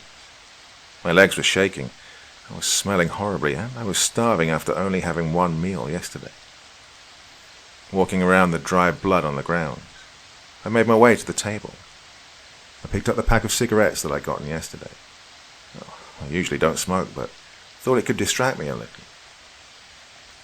I opened the pack and noticed that it also contained a lighter. Obviously you'd need one, but I didn't think about it until then. The lighter could get really fucking useful. I left the cigarettes where they were and put the lighter in my pocket. Social opened the chat to inform me that I could choose breakfast for Manuel. I was already dreading what he'd send me. At least, this was my chance to talk to Social some more. Social, is there a way to remove the shock collar? Only if another participant decides to send it to someone else. Alright. That's new info. Is there only one of each item? Like the knife and the cigarettes? Correct. Choose food combination for Manuel now. Oatmeal and tea. Social, how long have the other participants been here for? Manuel has chosen your breakfast. Walk to the elevator now to pick it up. Oh, for fuck's sake. I had to be more precise with my questions. It only gives me a really short time frame. I walked over to the elevator, expecting something smelly or rotten. I almost cried when I saw what was sitting on that tray. 3 kiwis. While I was going crazy in the middle of the room last night, I'd made sure that my chalkboard would be in the picture. Just enough for someone to notice if they really paid attention. And he did. Why did he pick 3, though? Did this mean he'd been here for 3 days, just like me? I spent most of the day thinking of other ways to send messages. Well, of course, this could all still be part of the experiment. That thought was always in the back of my mind, but somehow I felt sure that Manuel and the other participants were just that, participants. Somehow tricked into this nightmare, just like me. Another alarm went off. My room turned red, and sirens started blasting. Suicide attempt. Suicide attempt. Suicide attempt. What the hell? I definitely wasn't trying anything like that. I walked to the laptop, but there was no information. And just like that, The alarm stopped again. You are now free to send another item to a player of your choice. Bandage, shock collar, death threat. Well, this is where I made another foolish mistake guided by pettiness, not logic. I should have tried to send another message, or at least get someone the bandage. Maybe there really was a suicide attempt, but even if that's true, I wouldn't know who. In the end, the hate and pain ruled over me, and I sent Julia the shock collar. As I logged in my choice, the collar around my neck snapped open. It must be automated. Move shock collar into the elevator now.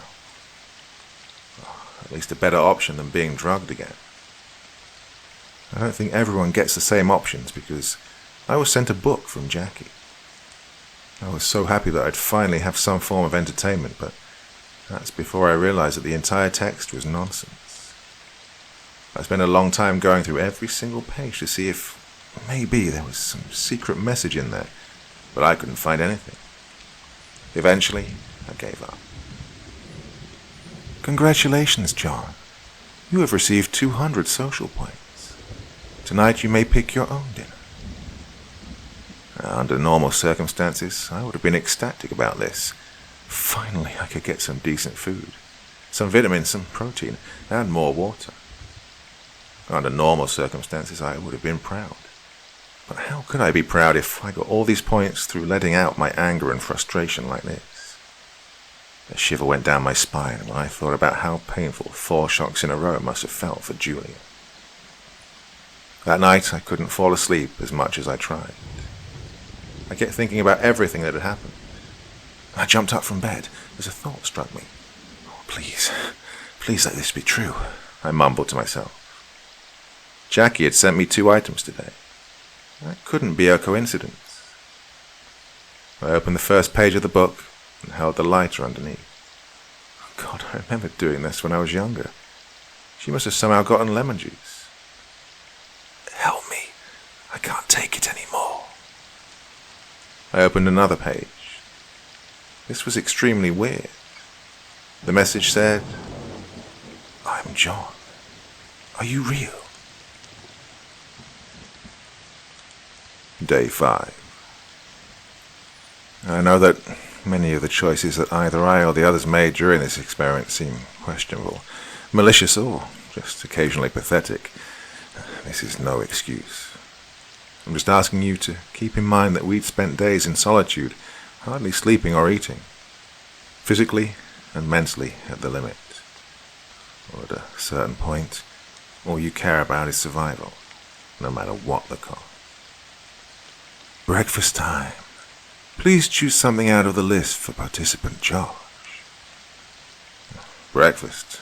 Apparently the new day had already begun. It was still dark outside.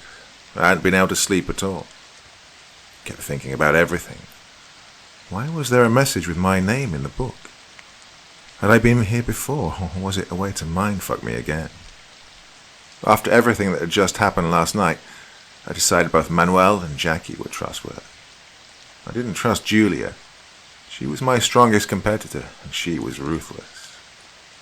I want all of us to get out of here safe and sound, but if I wanted to have any choice of getting control, I needed to play smart and gain points. But first, I had to pick breakfast for Josh. This was good. I hadn't had any interaction with him so far. I needed to figure out if he was an ally or a competitor. Social.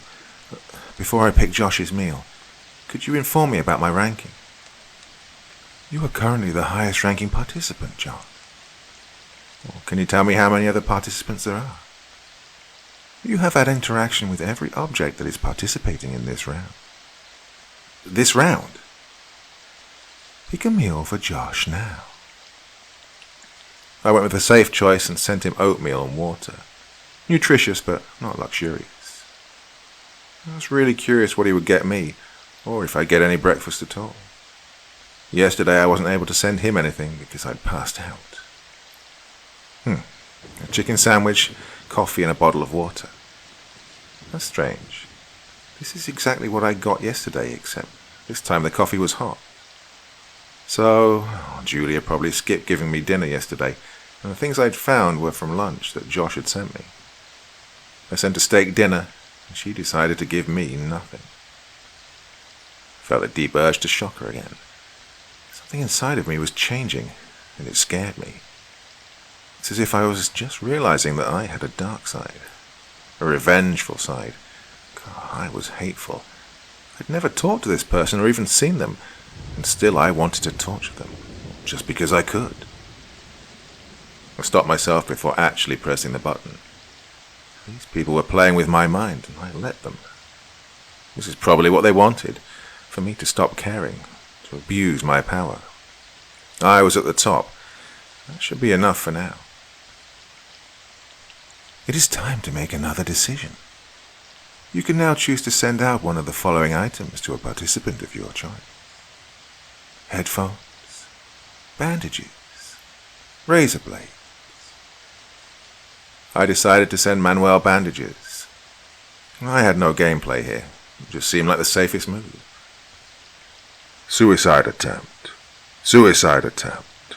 Suicide attempt. The siren and robotic voice filled up the room. Just the mention of suicide sent a shiver down my spine. My heart didn't stop racing until the siren stopped again. You received a video from participant Julia. It was a young woman. Her clothes were dirty and bloody. Manuel had made a rough impression as well, but Julia looked like she'd been here for a long time. She looked tired, but her eyes were filled with rage. This didn't look like the decoy rage that I had acted out in my video. Her shock collar was gone, but I saw the bruises around her neck. That's when I noticed she had a knife. She slowly moved it towards her throat, and her eyes never left the camera. I thought it was her way of threatening me until I saw the blood. She was actually cutting herself. And that's where the video paused. I hadn't noticed it before, but I saw it in that moment. She was sitting in front of a chalkboard, and there was something written on it. Die, John. I felt frozen to the screen, even after the video had disappeared. Tears came to my face. Oh, this was all so much. Not knowing whether this was just a trick, a mind game, or whether this girl had been pushed over the edge was ripping me apart. Had I given her the push? Was she really in danger? Was it too late? After a few hours of internalized terror, I calmed myself again. This could all be just a trick. If it was, then it was working. I spent the entire day just jumping around in my room, no decent thought coming out. Eventually, the ringing of my laptop got me back to reality. Hello, John. I want to personally congratulate you on how well you're doing in this experiment. I'm impressed by your score and the choices you are making. You are constantly improving, and if you keep going strong, you will be successfully completing the experiment soon. We're proud of you here at the social team. As a special treat, you'll be having dinner together with the second highest ranking participant today. Enjoy. Who is this? Social? Hi, John. This was a personal message sent to you by our head of research. Can I message them as well? I am afraid not. Today, participant Josh will be joining you for dinner. The meal will be picked by social. Join me, as in face-to-face? Yes. Well, I thought I'm not allowed to know how other participants rank. I am not allowed to share information with you. All right, social. Try to keep up the illusion that this is a legit experiment with all your freaking loopholes. I almost typed that, but decided to delete it. It might just cost me points again. I really didn't trust any of this, but if it meant that I was actually meeting a real human being, I was all for it.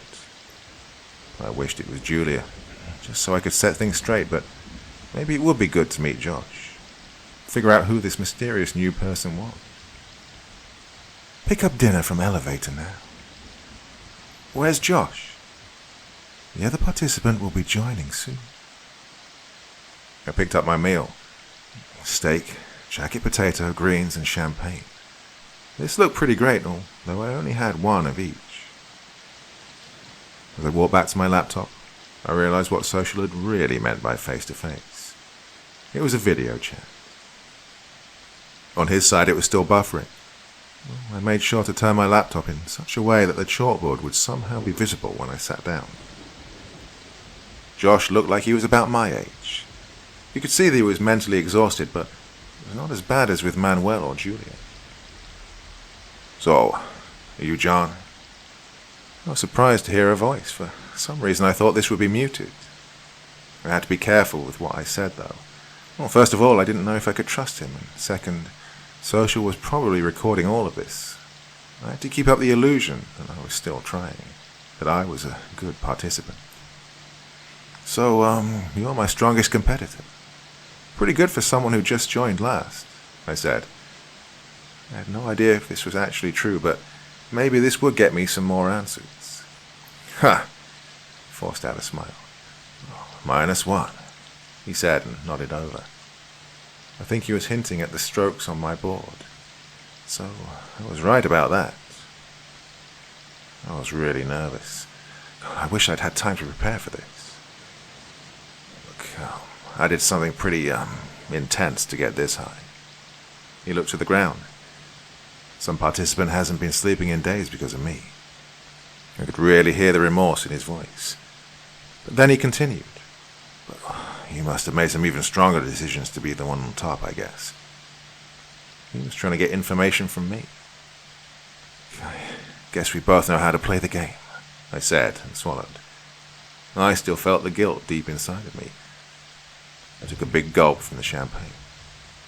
"I guess so. Well, we're not at a loser dinner," he whispered. "Do you mean the others are talking as well?" He nodded. "How do you know?" I asked. "Social." "Which one of them's the lowest?" He shrugged. "I guess Social really does keep the other ranking secret." I was about to ask him something, but the connection was already gone. Well, at least I'd gotten some information, if Josh could be trusted. I know that some of the other players probably talked today as well. I'd have to ask Social about this, see if I can get more insight. And I knew that Josh probably gave someone that bracelet that keeps you from sleeping.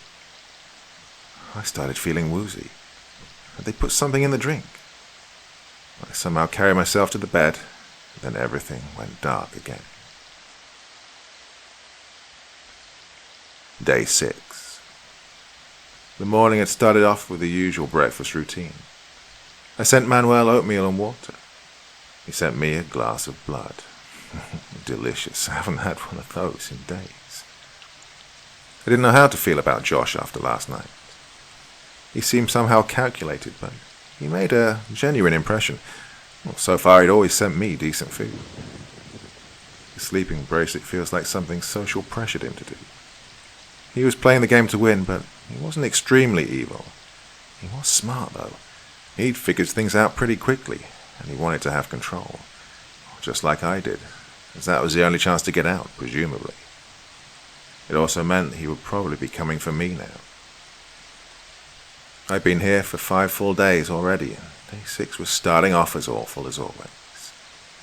I tried to look for the book to figure out a way to send a message, but it was gone. So were the cigarettes. They must have taken them last night. Luckily, I'd put the lighter in my pocket. My hopes of getting out of here in a healthy way were getting smaller by the second, and I couldn't let this get me down. If I started losing hope now, I'd probably die in here. I had to get into survival mode. Ding, ding. Hello, John. Today we have a very special assignment on the planet. You'll be live streaming the other participants and play a game of choices. There are many points to be gained here, so do your best. Go sit down in your bed with the wall behind you. 4 video screens opened up. I recognized Manuel and Josh. Julia was there as well, alive. I felt a feeling of relief wash over me. Well, I didn't trust her, but I didn't want her dead either. The last one must have been Jackie. She looked a little older than the rest of the group. The bags under her eyes let me assume that she was probably the one that hadn't slept in days. Oh, that must really screw with your mind. Welcome, participants. All of you have been doing well so far. Some did better than others, but don't worry. This game is a chance to change everything. Let's get started. Josh, choose a participant to fulfill the following task. Eat a raw deer heart. He didn't even seem to think about it. He responded right away. Manuel, walk to the elevator and pick up the heart now. If you choose not to, you will not receive any food or beverages for the rest of the experiment. I could see him struggle. His eyes were filled with hatred. Eventually he got up. Looking into the camera with tears in his heart, he bit into the dark red organ, finishing it off piece by piece. Josh didn't even flinch, and Julia looked more confused than revolted. Next round, John and Josh. You can both decide to either remove a tooth or a fingernail. Choice must be unanimous. What do you choose? Tooth. I sighed. If he'd picked nails, we probably would have had to do both. Josh wrapped his shirt around one of his teeth, closed his eyes, and abruptly pulled it out. Blood filled his mouth. He held the tooth to the camera. I followed. Normally your mind tries to protect you. Hurting yourself like this takes a lot of willpower. For me, it wasn't willpower, though. It was fear. Fear of whatever the alternative to this might be. It was painful as fuck, but still felt harmless compared to what came next. We all went through the game. No questions asked. Nobody dared to disobey. Julia can have a broken nose or all hair burned off their scalp. Manuel, decide which option. Manuel was just shaking his head. His face was still red from the blood, and his eyes were full of tears. He was genuinely scared. Julia showed almost no reaction. Something had really broken her spirit. Manuel, send your choice now or lose all your privileges. Finally, he typed. No. Just like that, Julia turned towards the wall and repeatedly banged her face against it. As she turned around, blood ran all over her face. Her nose was completely out of place. Still, she was calm. Not a single tear. John, it is time for you to decide. Will Jackie cut off one of her fingers or be prohibited from sleeping for the rest of her time here? I could see the desperation in her eyes. How long can one survive without any sleep? A week? 2? I knew what she would choose if she could. Finger. As Jackie is not in possession of a knife at the moment, one of our helpers will arrive soon to fulfill the task. Jackie looked at her arm and smiled. You all did very well so far. Your wounds will be treated by one of our doctors shortly. Only one question left. One of the participants has to die. Majority wins. Who do you choose? This couldn't be real. This was a whole new level of fucked up. Well, I hesitated. How could I possibly answer this question? Manuel seemed to think the same because neither of us answered. But we didn't have to, as the majority had already made the decision. John.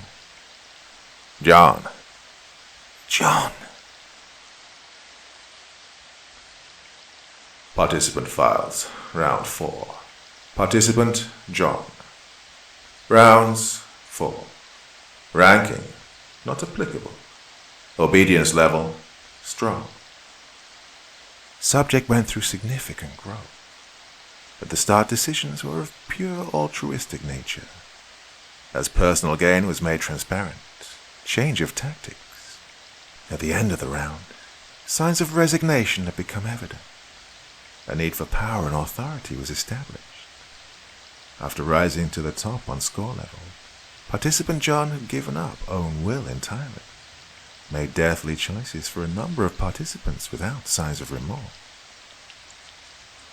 Participant Julia. Rounds 3. Ranking 2. Obedience level intermediate. The subject showed resilience and willpower all throughout rounds 2 and 3. Inconsistent emotional state.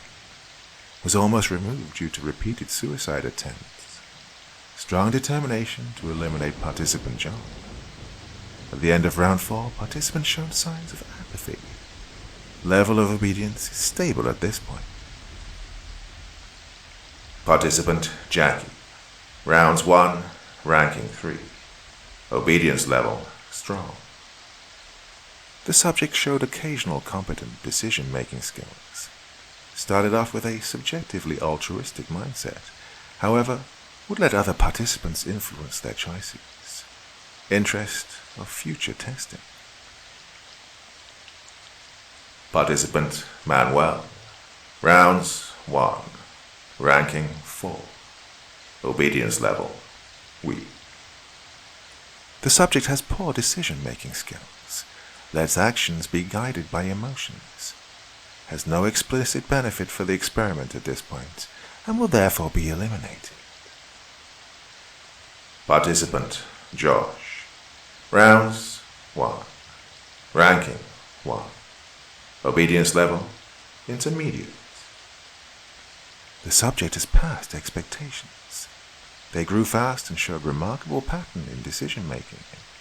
However, level of loyalty needs to be further examined. Day 7. I don't even know how to put into words how I was feeling last night. I didn't sleep at all. For hours I was sitting on the bed, staring towards the door, waiting for my end. Of course, I didn't know if I would actually die or not, but in that moment the adrenaline was flowing through my entire body. Fear can be a real rush. My mind was not ready to die. I thought about Kiwi, who had been left alone for days. I thought about my mother, hoping she'd be safe. I thought about my friends, about my childhood, about the summers we went swimming in the lake, about the Sunday mornings watching cartoons with my dad. I was not ready to die. I felt hate. Pure, revengeful, bitter hate. For social, for the experiment, for the other participants. This entire situation was just so fucked up. I wondered if I'd done the same as Josh, had he been the highest ranking player.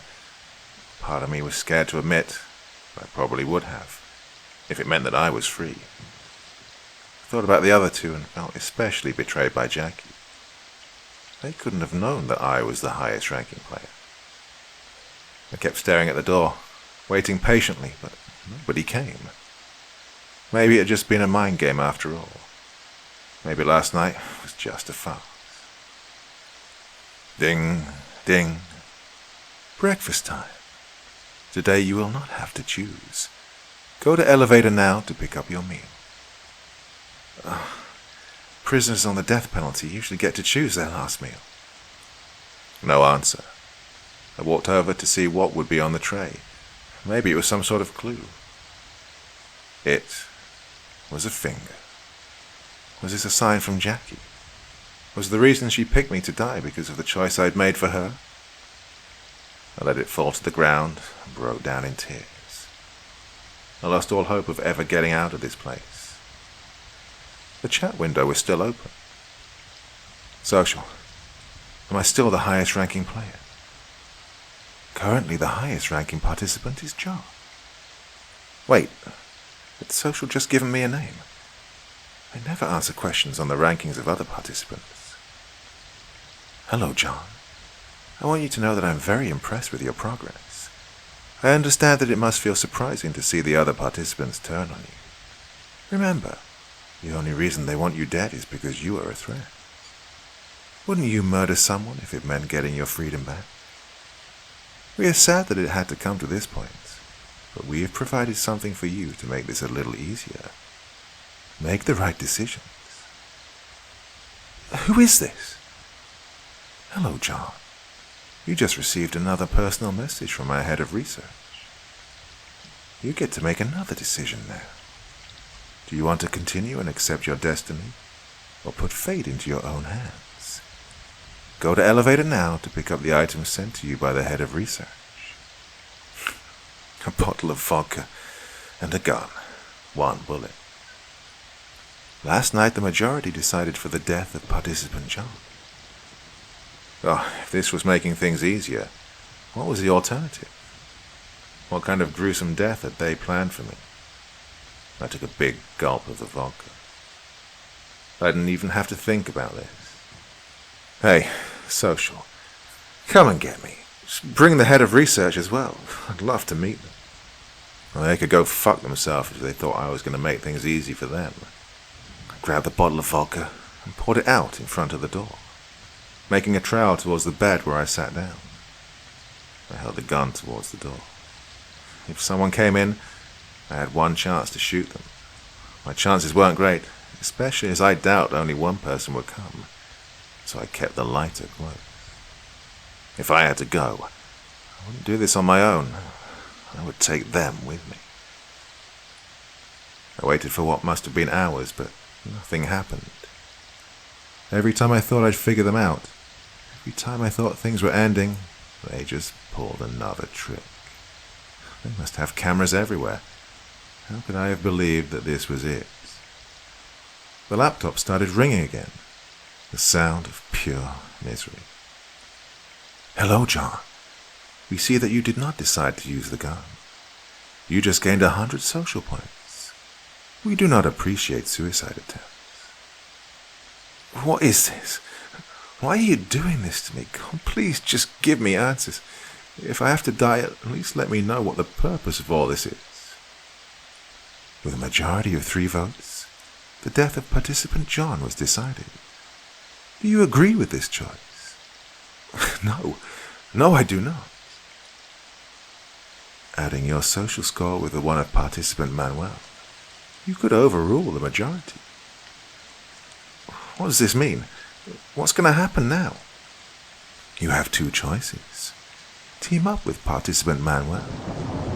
If you can agree on another participant's death without discussion, it will be executed. Keep in mind, participant Manuel could choose John. Well, this was no option. It was too much of a gamble. What's the other choice? You can join another round of decisions. This time you'll be making them on your own. If you gain 1,000 points in this game, the life of participant John will be spared. This could only be another round of torture. But at this point, what did I have to lose? First round. Give gun to participant Julia, 200 points. Or to participant Josh, 50 points. Oh, she tried to kill herself before. If I send the gun, this could end fatal.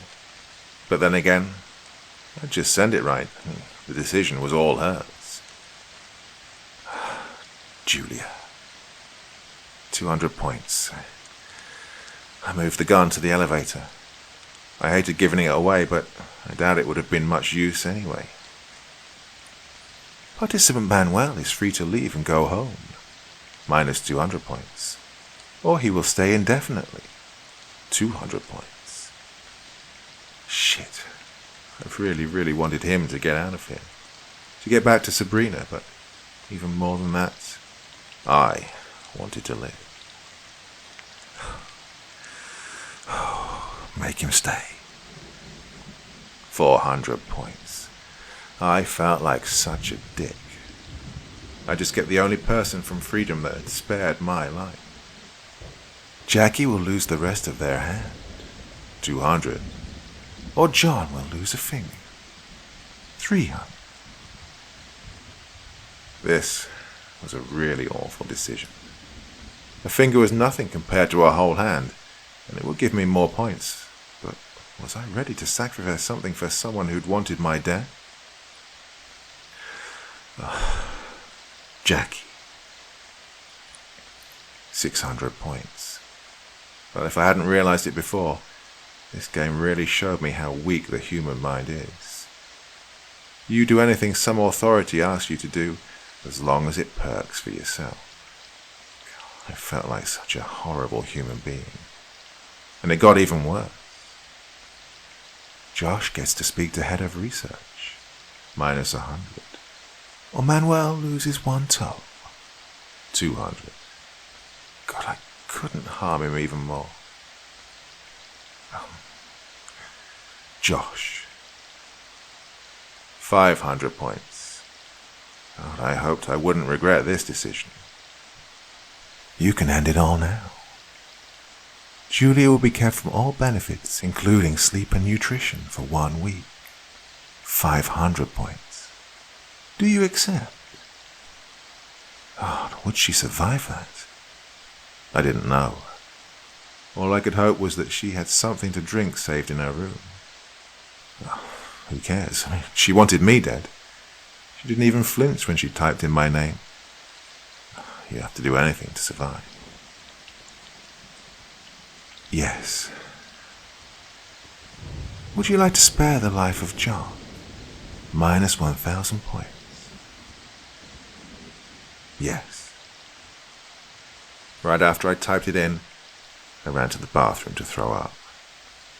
This had been the hardest moment of the experiment so far. I'd never hated myself as much as I did in this moment. Oh, I hope survival was worth this.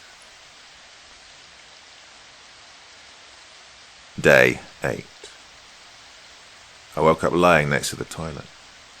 The memories of yesterday came back to me, and I felt like throwing up again.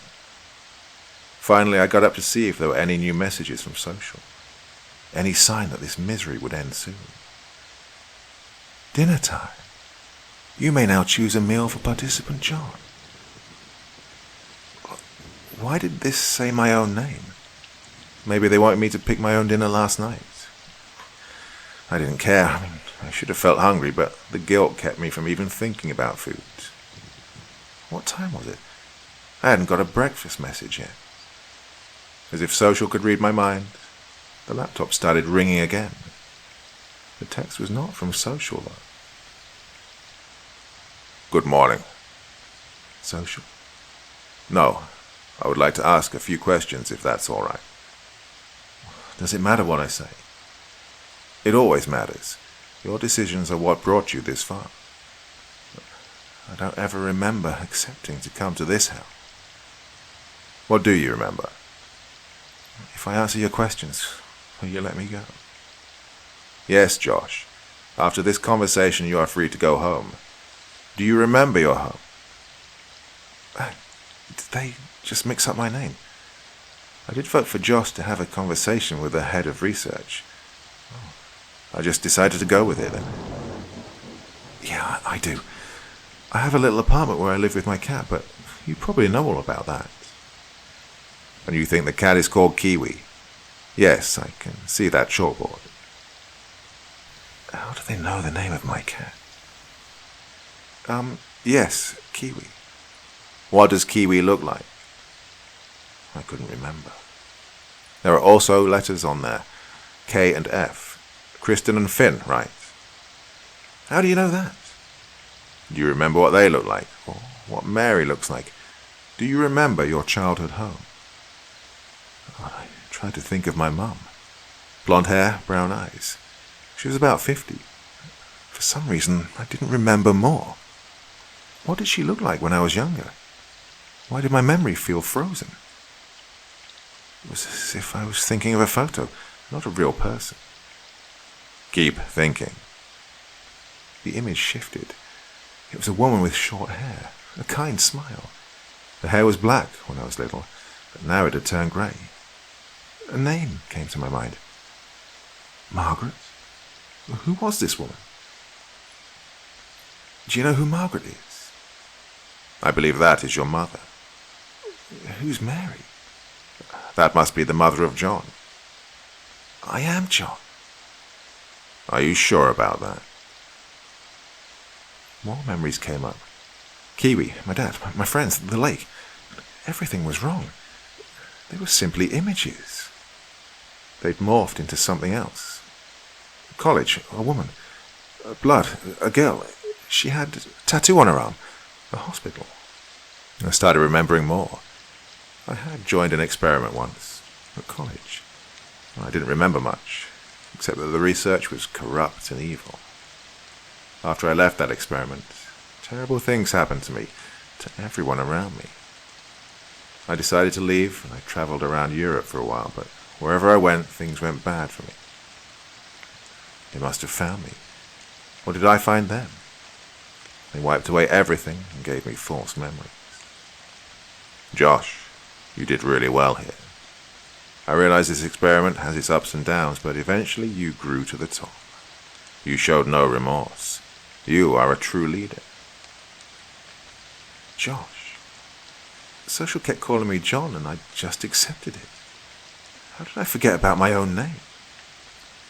No, I didn't. I only did what you made me do. I did what I had to do. Because of points, numbers on a laptop, you decided to shock both Manuel and Julia. You sacrificed Jackie's hand. You gave Julia a gun even though you knew she was suicidal. Although you did spare John's life. Who is John? You got to know him as Josh. We swapped your identity with his and added him as an additional variable. He's on his way to become part of our team. Before this, he'd been torturing Julia, and it worked. God, that's why she wanted me dead. And she probably convinced Jackie too. Why? Why did you do all this? All these people were normal human beings living their lives. Keep them in a room alone and give them power to make decisions, and they will lose all sense of humanity. And they are no exception. We have tested this in many settings already. Some humans grow above, however. A very select number get to make rules, not follow them. And John is one of them. No. He had potential, but he is nothing like you. You're the only person that could remotely come close to me, and that is why I need you. You were always one step behind me. I had to make sure you were strong enough to be part of this, to be part of the new life. And now I know. You have everything that it takes. I'm extremely proud of you. You want me to start doing these sick experiments on innocent people? This is happening. There is no way for you to change any of this. Our institution is far more powerful than you might believe, and giving you the option to be on the side that makes the decisions. I am not forcing you to do anything. Just think about it. You are free to go home now, but we will see each other again soon. Goodbye, 9. That was the last thing I remember. I woke up in my apartment, my real apartment, not the one from my memories, John's, or whatever they made me believe. My memories slowly came back, and I wish they hadn't. Thought about running away, starting over somewhere far away, but for some reason, I think they'd find me. And for the same reason that the authorities won't listen to me. They are powerful. They're not just doing experiments. They're planning to take control over humanity or something. Yesterday, I received an envelope with the patient files, as well as this postcard. The next round of the social experiment will start soon. Do you want to be an object or a leader? I've thought about this a lot. About joining them, not as a test subject, but as a researcher. Thought about this a lot since I've been back home. I don't know what will happen next, but this study did teach me a lot about human nature and my own mind. How arbitrary freedom and choice were. I followed them. Blindly followed some authority for made-up points and false promises. I know I have to get back there. Not to become part of the research team, but to save the ones I left behind. I will not accept being this terrible person. I can do better, with the knowledge I've gained. The envelope has no return address. So for now, all I can do is wait.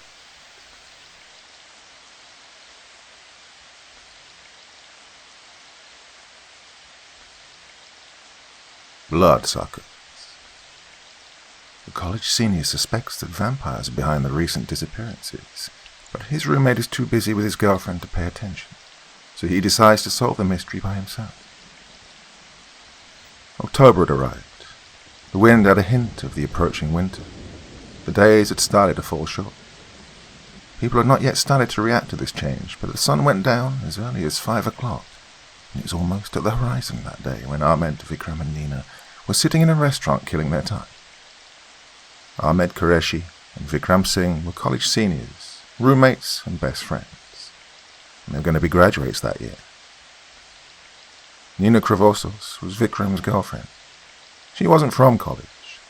Vikram had met her in a club that Ahmed had taken him to. Vikram was an orphan. He'd managed to get a scholarship to go to college, but there was no way he could afford a livelihood like that, but Ahmed always forced him to come with him. He had his parents' money, so he didn't care. He just didn't want to be alone. At first, Nina was not so interested in Vikram, but the fact that he was an orphan brought them together. Nina didn't have a father. She lived with her mother and aunt. That bonded Nina and Vikram together very soon. Ahmed always just tagged along. All three of them enjoyed each other's company, and they were talking about the upcoming Halloween party. "So, who are you two going as?" Nina asked in her squeaky voice, flipping her shiny dark hair and looking at Vikram and Ahmed with her small black eyes. "I haven't decided yet. I still have my costume from last year. I'll trade it off with someone," Vikram replied in his heavy voice. He sat right beside Nina. "No, you are not," Ahmed interrupted. "You're not wearing someone's old costume. We're going shopping next Sunday." "Why? It's just for one night and everyone's going to be too drunk to notice anyway," Vikram argued. "Yeah, I mean, it isn't just like every day for you guys. You guys are drunk after sundown anyway. This one evening you're going to be in costumes. I mean, it's Halloween," Nina added. "Oh, you take that back." Ahmed pretended to be offended. "What?" "Oh, you hurt his feelings. Halloween night is probably his favorite night," Vikram said, smiling. "He's into ghosts, horror, and stuff like that."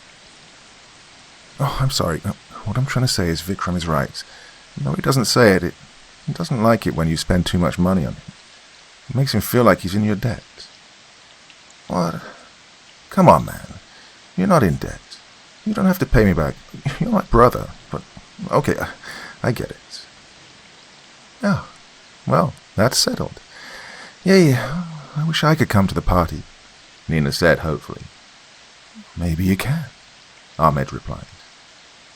"Are guests allowed on campus?" "No, but we can sneak you in." "Yeah, I mean, everybody's going to be dressed. Nobody will find out," Vikram added. "You guys sure?" Yeah, don't worry." "Okay, great." Nina looked at her watch and turned to Vikram. "We should get going." "Already?" Vikram asked. "Where are you guys going?" asked Ahmed.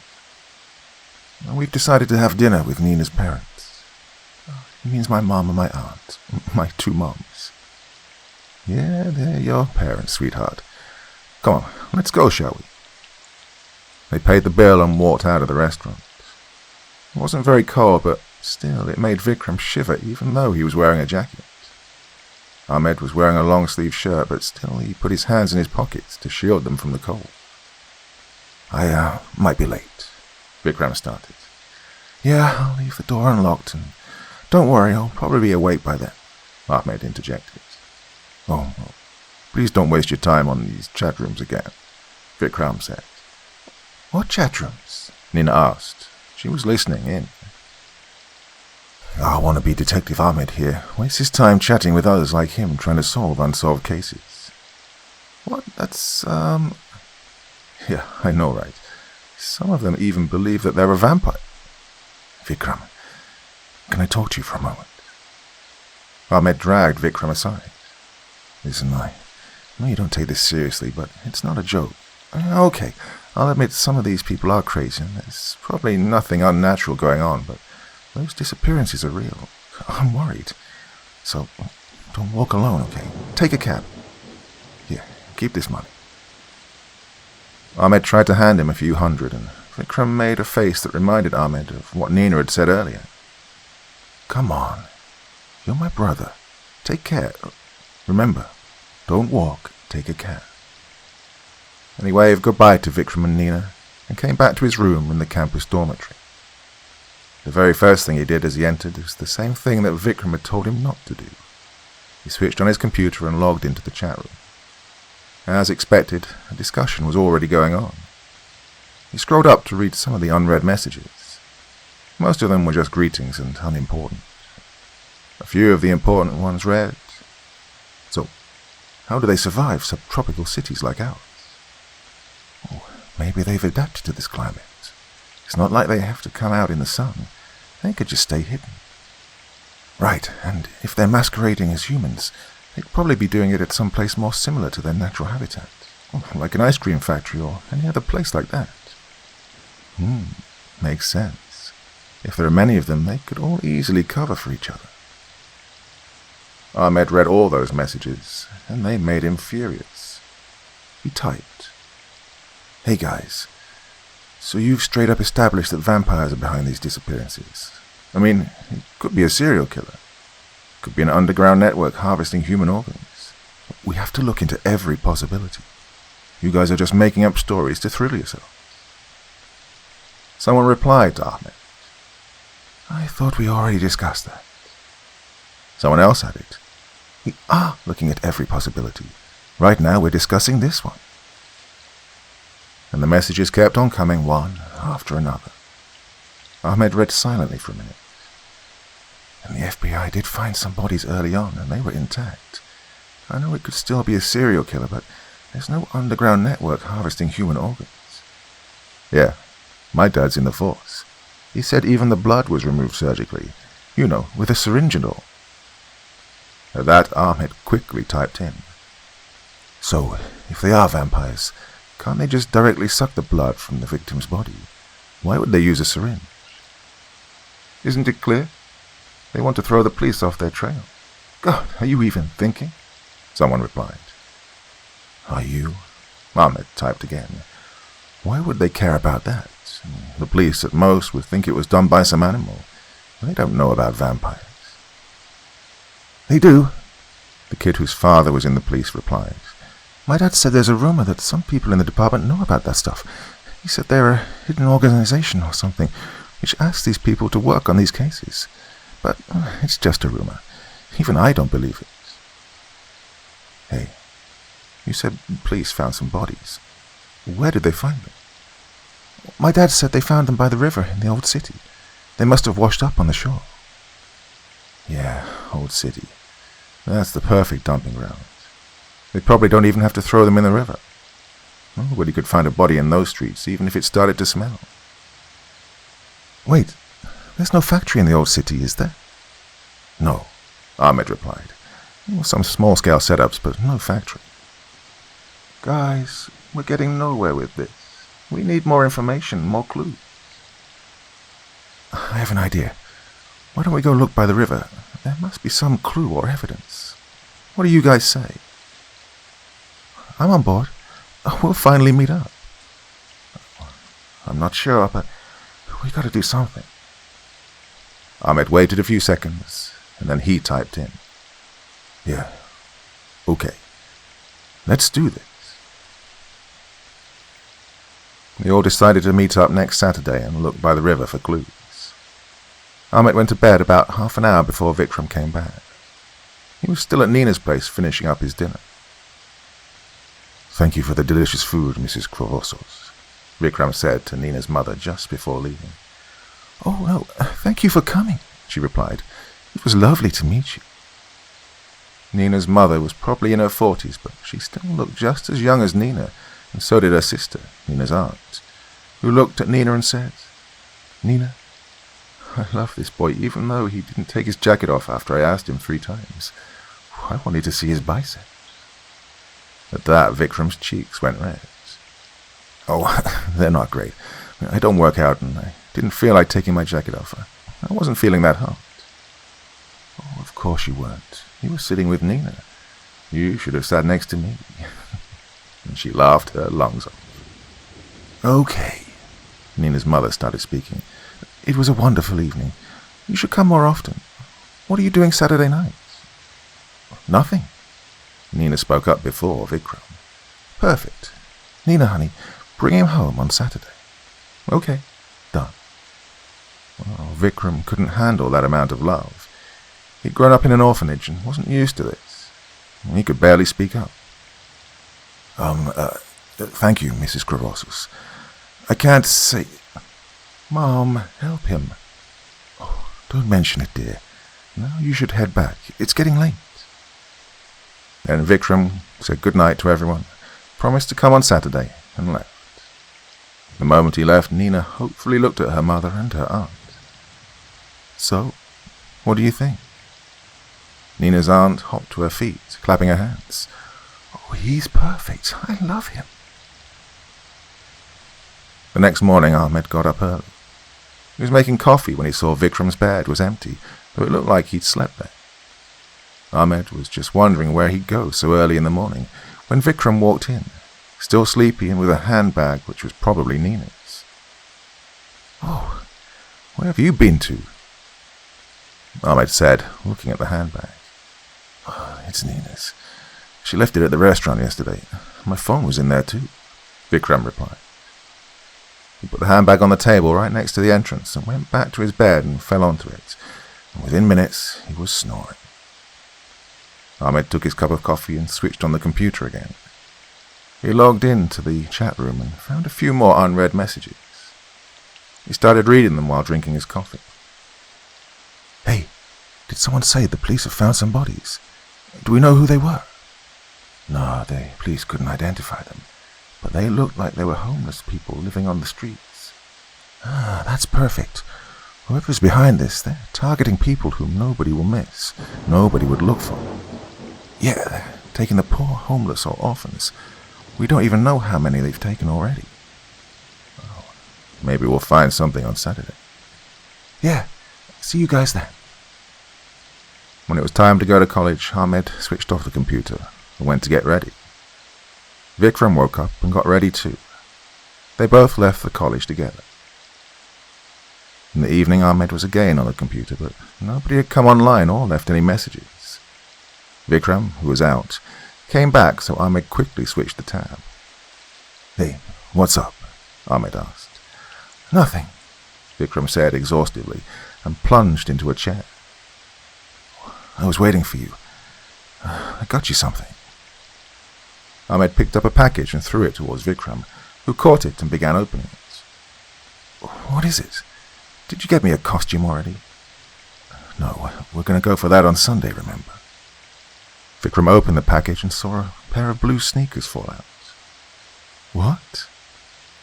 "I was feeling bad about you losing your shoes that night, so I got you a new pair." "Oh, you didn't have to. Those were already worn out. I was going to buy a new pair anyway." "Well, now you don't have to." "Thanks, man." "Yeah, and you don't have to pay me back." "I know. You think I can't appreciate a gift?" "Okay then. Come on, I'm starving. Let's go eat." When Saturday arrived, most of the students had left for the holidays. The Festival of Lights was approaching. Only a few of them had stayed for the Halloween party, and Ahmed and Vikram were among them. Ahmed logged into the chat room every day, but no one else had said anything. They were all offline since the last time. Ahmed was furious. They were all just pretending to be worried about the disappearances, wanting to solve them. They must have left for the holidays too, bailed on the chance that they'd got. That evening, Ahmed was sitting in the room thinking about going to the river alone, when Vikram walked in. "Dude, put on a shirt. Nina's coming." "So what?" "Nothing, it's not good manners." Ahmed put on a shirt.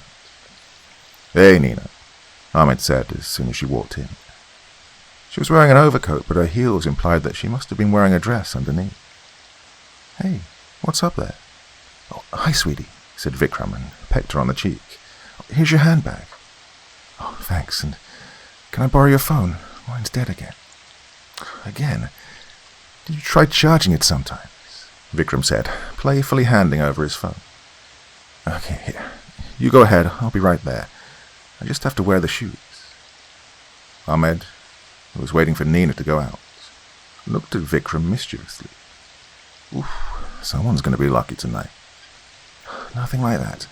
I'm having dinner with her family, Vikram replied while putting on his new sneakers.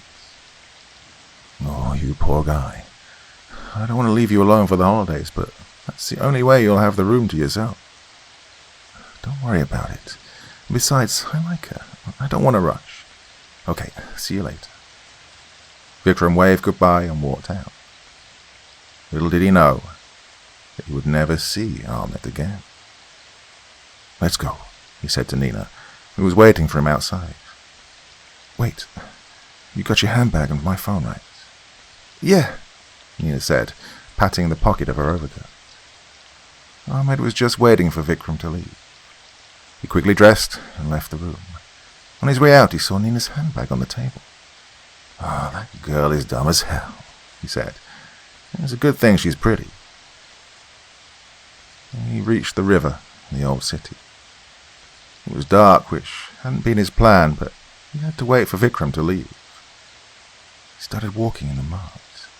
Well, it looked like a waste management site. There was so much garbage it was impossible to see anything, especially in the dark, and the stench almost made him throw up. He kept looking in the light of his phone's flash. He was also scared. If it was the dumping site, there was a slight chance that whoever was behind all this could show up to dump another body. He soon realized that one person couldn't look through the miles of garbage alone, but he didn't realize that he wasn't the one in danger, even though he was scared. Oh, the one who wasn't scared at all and was in grave danger was Vikram. He was sitting on the couch with Nina in her living room, while her mother and aunt were in the kitchen preparing the dinner. Nina was playing with Vikram, who was a little nervous but was still responding. Are you sure we can't help them? He asked. Don't worry about it, Nina replied, pulling herself closer to him, and before Vikram could say anything else, she kissed him. Well, Vikram was worried that her mother and aunt could walk in on them at any second, but after a few seconds of Nina's lips passionately pressing against his, he gave up.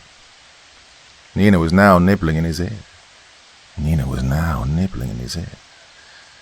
made her way down his neck, on his left side, and Vikram felt an intense wave of pain spreading through his body from 2 fresh wounds on his neck. Then he screamed. Vikram tried to scream, but no sound came out. He was out of breath. He tried to stand up, but he couldn't move his muscles. Nina then let go of his neck, and Vikram saw her face. She had been completely transformed. She was staring at Vikram with her red eyes, with elliptical pupils, and was flickering her forked tongue. Vikram felt a wave of terror travel through his body. That was the last thing he felt because his whole body then went numb. Nina saw this and smiled. She knew that her prey wasn't going anywhere now. She turned her head towards the kitchen and hissed. Her mother and aunt came, flickering their tongues. One of them, Vikram couldn't tell which one, pushed a needle into his vein. He saw blood running out of his body through a tube with the corner of his eye. He didn't feel anything and certainly couldn't do anything to stop it.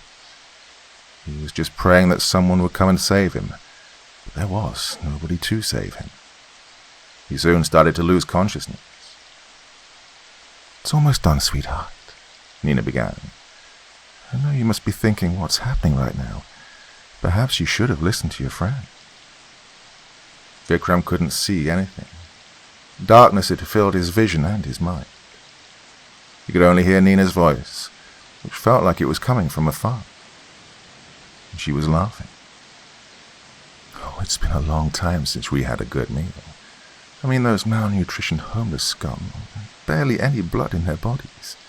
We had to take extra care with your case. That damned phone of yours could have gotten us in trouble. I had to make sure you could never bring that thing here. I had to lose my favorite handbag for it, but it was worth it. The remaining blood and life drained out of Vikram's body soon enough. The last thing he could think of was Ahmed. He hoped with his dying breath that maybe he would figure it out somehow. He would do something, but Ahmed had no That night, when Ahmed returned to his room, Vikram still hadn't come back. He thought that maybe Vikram was staying at Nina's. The next morning, Ahmed tried calling him, but found out that he'd left his phone there, in Nina's handbag. He waited all day for him to return. When night approached, he started getting worried, and by Monday morning, when he was sitting in the police station, he realized that he might never see his friend again. The police couldn't find him. They tried looking for a girl named Nina, but they couldn't find anyone. They also tried tracing Vikram's location history by his phone, but the phone had never been to Nina's place. The case turned cold just like all the other cases of disappearances. The police weren't even convinced that anything had happened to Vikram. Who was to say that he hadn't just left everything behind to start a new life? After all, he wouldn't be the first orphan to do so. Ahmed didn't go home for the holidays. He spent his days and nights scrutinizing the riverside. He couldn't sleep. He couldn't eat. He couldn't think about anything else except that if he'd just been a little more cautious, if he'd just paid attention, he could have saved his friend. It was all his mistake. He wanted him to get away so he could play the little game of investigation, his fantasy. He was now sure that there weren't any vampires in the city. How could he have thought something crazy like that? He knew that his best friend must have fallen prey to the foul ways of the crime world. There was nothing he could do about it. After about 2 weeks, Ahmed was finally ready to go home. There were still a few days left for the festival, and his parents had kept on insisting. He agreed to go just because he didn't want to be alone. He was just wandering by the riverside. He was leaving the next day, but he couldn't stop himself from going there one last time. He was just walking aimlessly around when he spotted something in the pile of garbage. He jumped at it. It was now literally rolling in the mud, but he didn't care. It was stuck in the mud. Ahmed dug around it and pulled it out. And when he realized what it was, he started crying. Tears streamed from his eyes. The pain was unbearable. He was wailing like a wounded animal. He picked it up in his mud-covered hands and kept looking at it with tears in his eyes. It was a blue sneaker.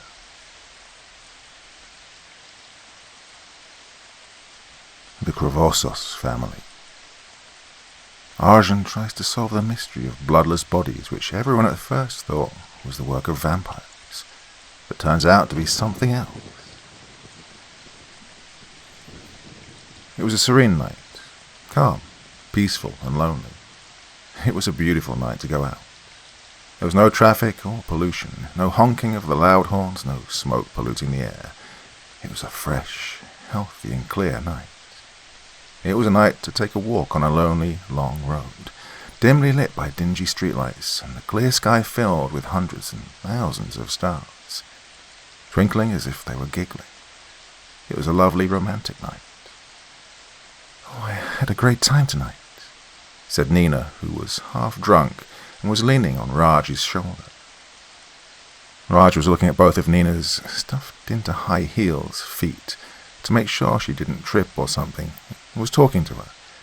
"Yeah, me too. Thank you for walking me home. Well, I wasn't going to let you walk by yourself." They were walking to Nina's home after a dinner date. They had met each other in a bar just a couple of days ago. Raj was a businessman. He ran a small business in Metro City, and he was really handsome and quite wealthy, but that wasn't the reason why Nina had decided to go out with him. Well, Raj lived alone. He'd walked out of his parents' house after they'd had a huge fight. He'd never tried to contact them after that, nor did his parents. He'd been living all by himself for the past 5 years. Well, he rarely made any friends, and that's why Nina chose him. Nobody knew that Raj was out on a date tonight. Nobody Raj worked with knew anything about a girl named Nina, and, most importantly, nobody would look for him if he went missing tonight. A few days later, Dr. Gautam Vishwas was about to finish his shift in the mortuary. He was writing the report on the post-mortem examination of the body of a young man that was discovered the day before near the riverbank. It was late at night, and there was rarely anyone there. The doctor was busy in his work when somebody entered the office.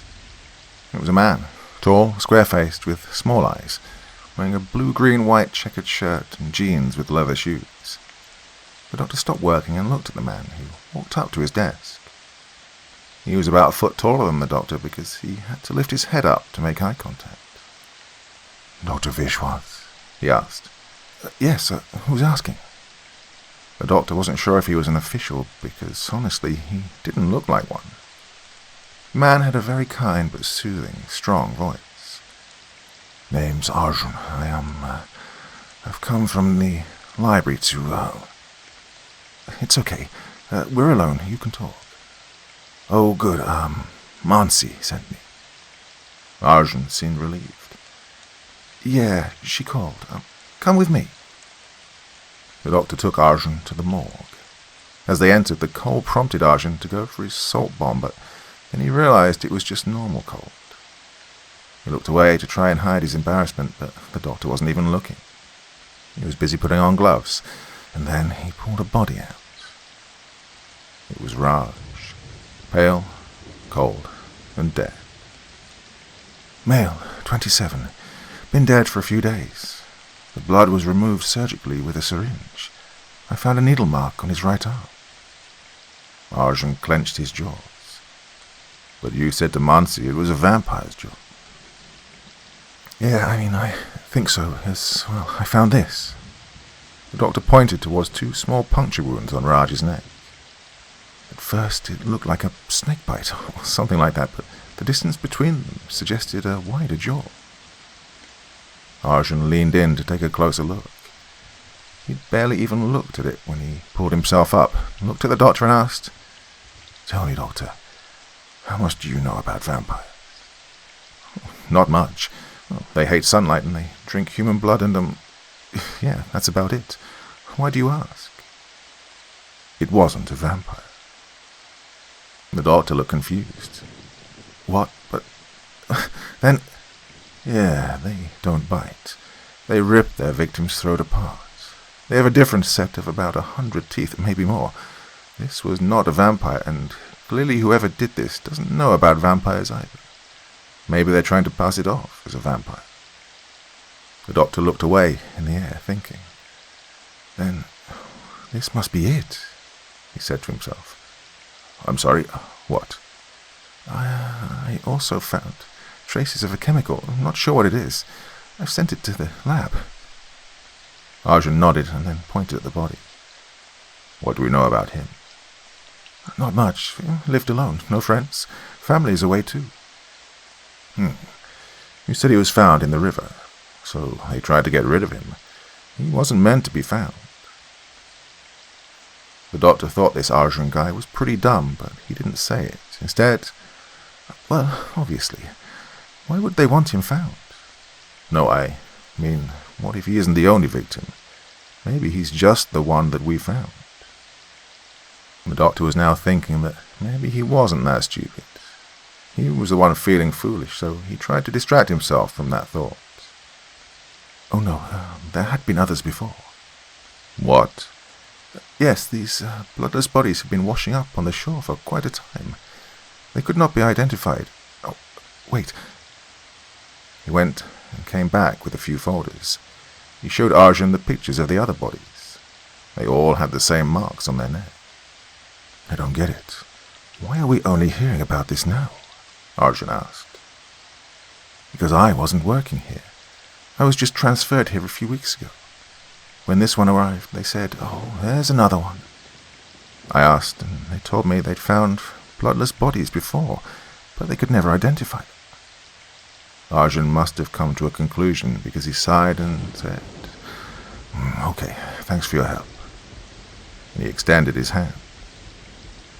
The doctor quickly removed the right glove and shook Arjun's hand. "I'm sorry I couldn't help more. I didn't know about vampires. Mansi never tells me anything." "Oh yeah, she does that." Arjun snickered. "I mean, don't get me wrong, she's a gentle soul, but she loves to play Dumbledore. Never tells anyone anything. I didn't know about you until she told me. Don't think about it too much. Now you do know about vampires." He smiled.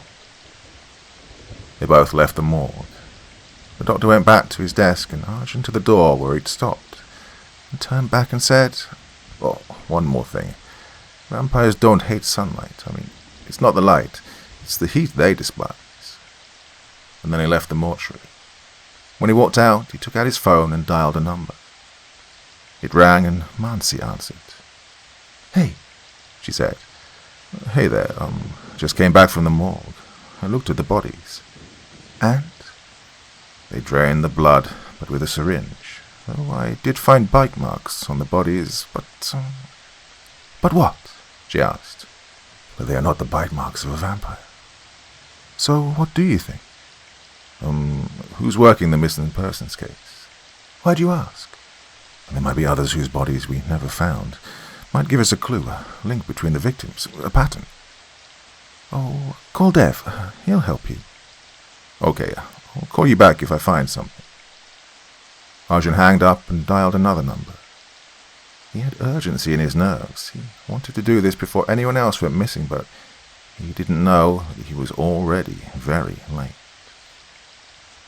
Not very far from where Arjun stood in the street outside the mortuary, making a call to Inspector Dev, Nina and her family's next victim were playing with each other on the couch in their living room. Where's your mum and aunt?" he asked, looking around, hoping for something. "They're out." "We're all alone," Nina grinned. "Oh, great." He smiled too, because that's exactly what he'd been hoping for. He pushed Nina down on her back and started kissing her. Nina tried to push him away, but not too hard. "Whoa, what's your hurry, cowboy?" But he wasn't even listening. He'd already started pulling Nina's dress down, so she went along. She moved her lips down his neck and... He screamed. At first he didn't realize what was happening to him. He thought that Nina was just being too aggressive, but then he felt it. He felt the venom spreading through his veins and his muscles going stiff. He tried to move them, but couldn't. Nina pushed him on the floor, and he dropped like a mannequin. He heard a hissing, and then he saw two older women coming out of the kitchen, and the last thing he felt was the needle pushing through his arm. The last thing he saw was their smiling faces, their elliptical pupils, and their forked tongues. The next day Arjun went to Metro City College. He had already been to a few missing persons' houses in the list that Inspector Dev had given him. It was a scrimp warm noon of late November. He knocked on the door of a room of a college dormitory. Someone opened the door, and Arjun looked to see who it was. The boy must have been in his early 20s, but his beard was so thick he looked 40. His eyes were red as if he hadn't slept in forever. Arjun could smell alcohol on his breath, and the boy looked miserable. Arjun looked at him in pity. Ahmed?" Arjun asked.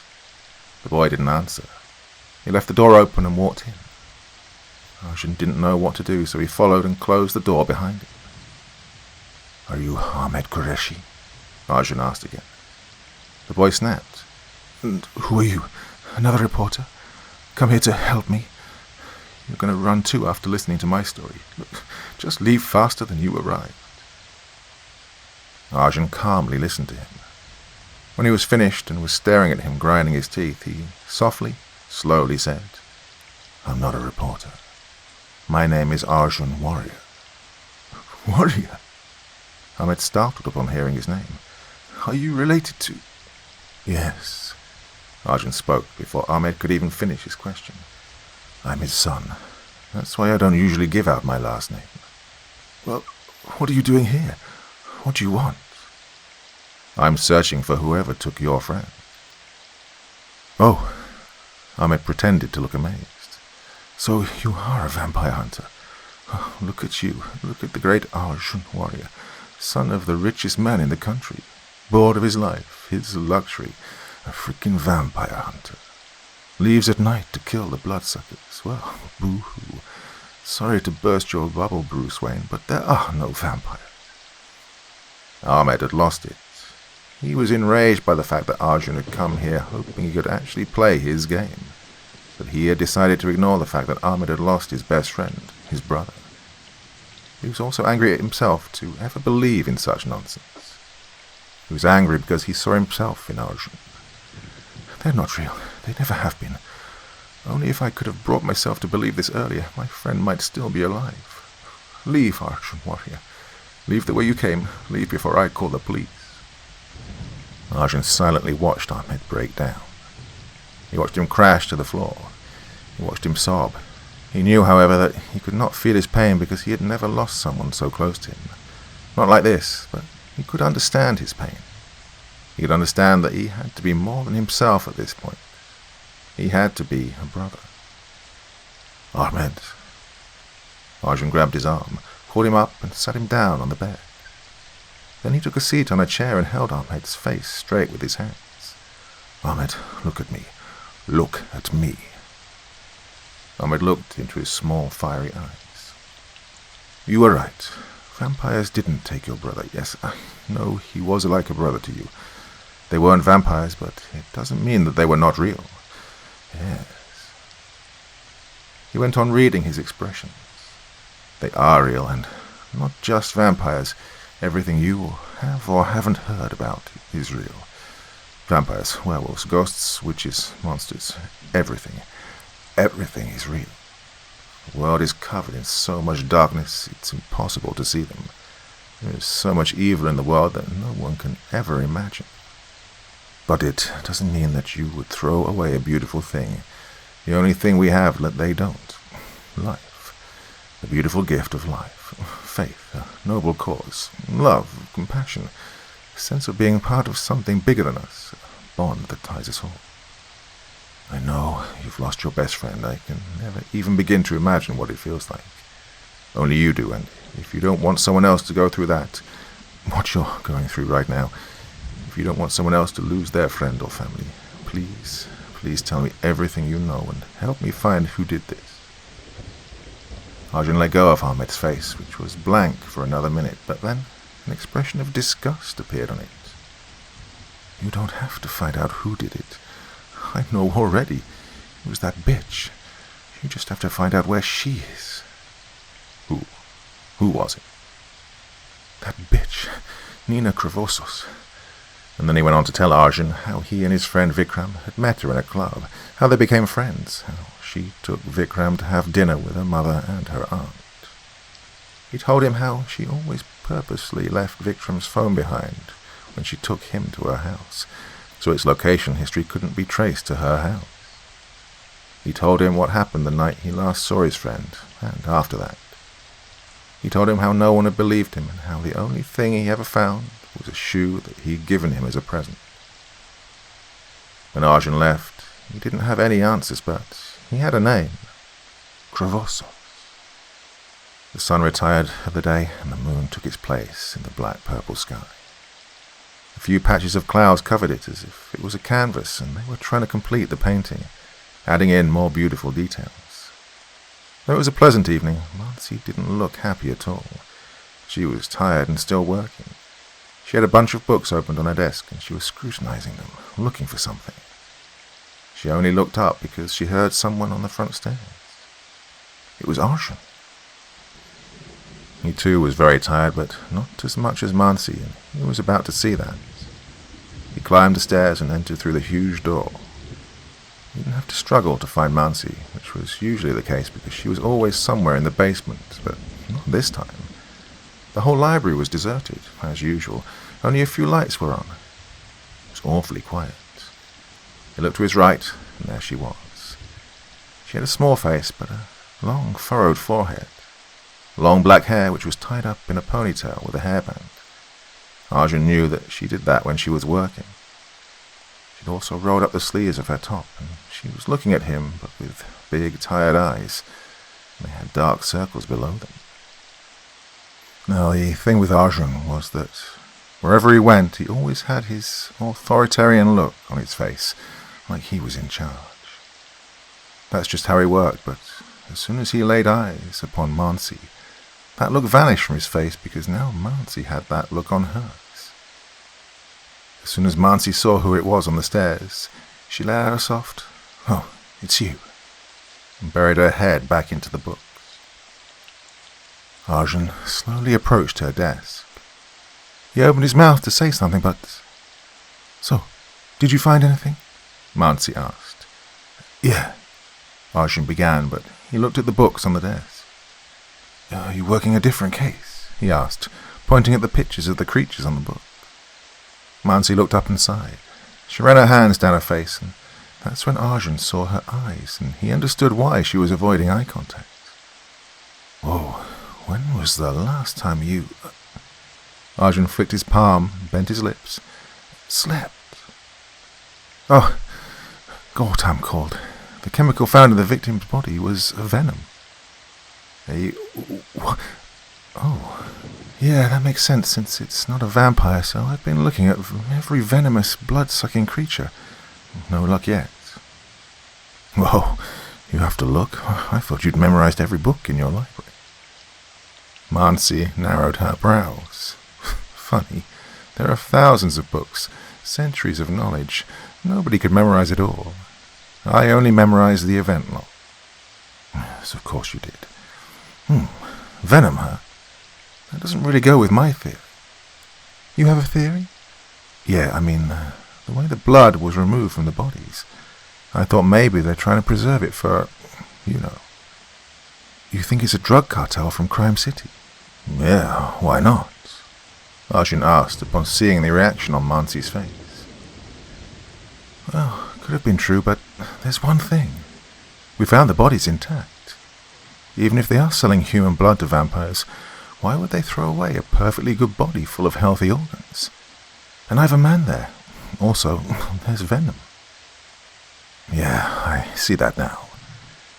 Arjun did not look disappointed. It wasn't the first time his theory turned out to be wrong. In fact, that happened more often, but he always had something else, something more, and so was the case this time too. I've got something else. Yeah? Just a name. Kravosos. Mansi's face fell so quickly that Arjun didn't have time to wait for an answer. What? He asked. No. It can't be. It's not possible. What?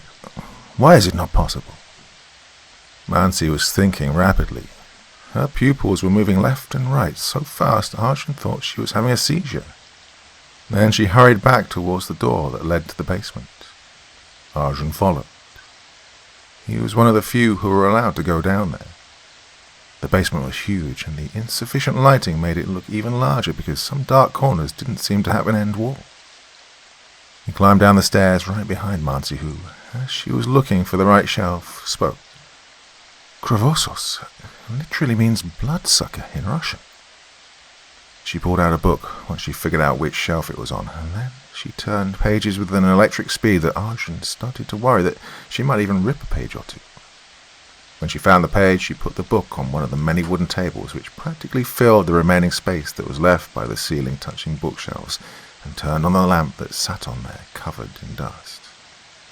She pointed to an event log. On January 16th, 1998, my father exterminated a family of dark wizards in Siberia. They were practicing dark magic with human blood and snake venom. My father wrote they were trying to remain young forever. They killed humans and drained their blood, which they would later drink after a ritual. The locals there called them Kravosos, which translates to bloodsucker. That's why I didn't think of it. It has no mention of themselves being venomous, and I thought they were all dead. Arjun read the log, and then he looked at Mansi, who was already waiting for him to finish reading. You think they succeeded? He asked. Even if they did, it doesn't make any sense. My father killed them all. It says here, the head of the family, their 2 sons and his brother. Arjun remembered the name. Nina Kravosos. Only males. What about the females? It doesn't say. Arjun closed his eyes, sighed, and walked in a circle. He then looked at Mansi and said, It's the remaining females of the family. They're practically mocking us by calling themselves Kravosos. Then he told her everything he'd learned from Ahmed. Everything about Nina Kravosos, her mother and her aunt. When he finished, they stood in silence for a full minute. Okay, Good job, Arjun. Really well done, like always. I'll take it from here. What? What do you mean you'll take it? It's my case. No, your job was just to find out who did this. I'll handle it now. I have trained exterminators. Well, they were not born trained. I could train too if you just wouldn't take everything away. Mansi stared at him for a second. Do you remember what happened last time? Well, Arjun looked embarrassed. I took care of it. You burned its whole body. I needed its skin. Okay, but you don't need anything this time. They were throwing remark after remark on each other, one after another, without stopping. I do. I need their venom to make an antidote for the other creature's venom. So I'll bring some venom for you. Don't be stupid, Arjun. They have super heightened senses. Arjun had already opened his mouth to say something, but he stopped, and then, after several seconds, he said, Do they now? Yes. They'd hear your heartbeat from a kilometre away, and they'd smell you from even farther. Arjun contemplated this situation and, in that case, you take care of it. Thank you, said Mansi with relief. They both climbed the stairs back to the level. Arjun asked Mansi to get some rest, which she agreed to. He wished her good night and was about to leave when Mansi said to his back, Don't worry, Arjun. We'll get them. We will. She said the last bit with a smile. She never did that to Arjun, but she considered him a friend, unlike others who were just colleagues to her. Look, I know, Arjun stopped to say one last thing. I just hope you get them before they get anyone else. And then he walked out. Mansi sent some of her best exterminators to the block where they'd pinpointed the location of the Cravosos family, based on the clubs where the victims were last seen and the riverbank where they were found. They scoured the block for about a week. They easily blended in with the people. They carried their equipment and weapons in normal-looking backpacks. Sometimes they would pretend to look for an address, asking people and local vendors, but they weren't even close enough. Well, about a week later, Nina brought in another one. It was a rather noisy evening, maybe because it was Friday, and everyone was rushing to get home faster. She unlocked the door of her apartment a few blocks away from where the exterminators were patrolling, turned the lights on, and welcomed in a young and tall but very shy boy. Come on, Nick. You can leave your backpack by the door, or if you'd like, you can put it by the couch. Nick hesitated to come in, standing by the door. Oh, come on, I didn't know you were this shy, Nina chuckled. You're very sweet. Oh, come on. Nick finally entered. He just stepped into the living room when... Oh, my God, he said, gaping at the stereo in the corner. You have the Behringer MS-20. Whoa, this one's so much bigger than mine. He went on to unpack his backpack and reveal a smaller stereo set. Can I play something on it? Please. Nina smiled. Oh, be my guest. Can I get you something to drink? When she turned, she said, Nerd, under her breath. A few minutes later, a piece of nice romantic music was playing on the stereo when Nina pushed Nick onto the couch, the death seat. She was being impatient. She pulled him in closer to her and leaned in to kiss, but Nick pulled his head back. Oh, come on. No need to be shy. No, it's not that. It's just... Before we do this, shouldn't we, What? Come on, say it. Don't be shy, Nina said, smiling at him. Okay. Nick dropped the act. Shouldn't we call your mum and your aunt? Nina's smile vanished. She quickly threw herself away from the couch to a safe distance. Nick too stood up and smiled cheerfully. I mean, isn't it rude just to leave them behind? Nina made a hissing noise and her face transformed. She now had elliptical pupils and a forked tongue. Her mother and her aunt came out too. One of them said, Quick, close the door. Oh, don't worry about it. Nick showed them a small shiny key and then put it back into his jeans, still smiling as wide as he could. "Who are you?" one of the older women asked. "Name's Arjun," he finally revealed. He couldn't control his smile because everything had worked out exactly as he had planned. "Do you remember the keeper that killed your family? I'm friends with his daughter. Oh, and she didn't say hello. So you were one of them. So today, after all these years, I'll finally avenge my husband and my sons." "I don't think so." "Kill him." Nina stepped forward cautiously. Arjun took a step back and... "Oh, come on, Nina. I thought we were having a moment. I even brought a present for you," he said, and reached into his pocket and pulled out what looked like a smoke bomb, but it wasn't one. He threw it on the floor, and a blinding flash of bright white light shot out of it, and Arjun turned his back just in time and closed his eyes. Well, the Cravosos family wasn't prepared for this. They all screamed as the light was much too much for their eyes. They put their hands in front of their faces, rubbed their eyes, but nothing helped them to see again. "You think you've got us? Well, I could still smell you from kilometers away." "Ah, of course," replied Arjun, who was now looking for something in his backpack. "But you don't think I only brought a present for Nina, do you?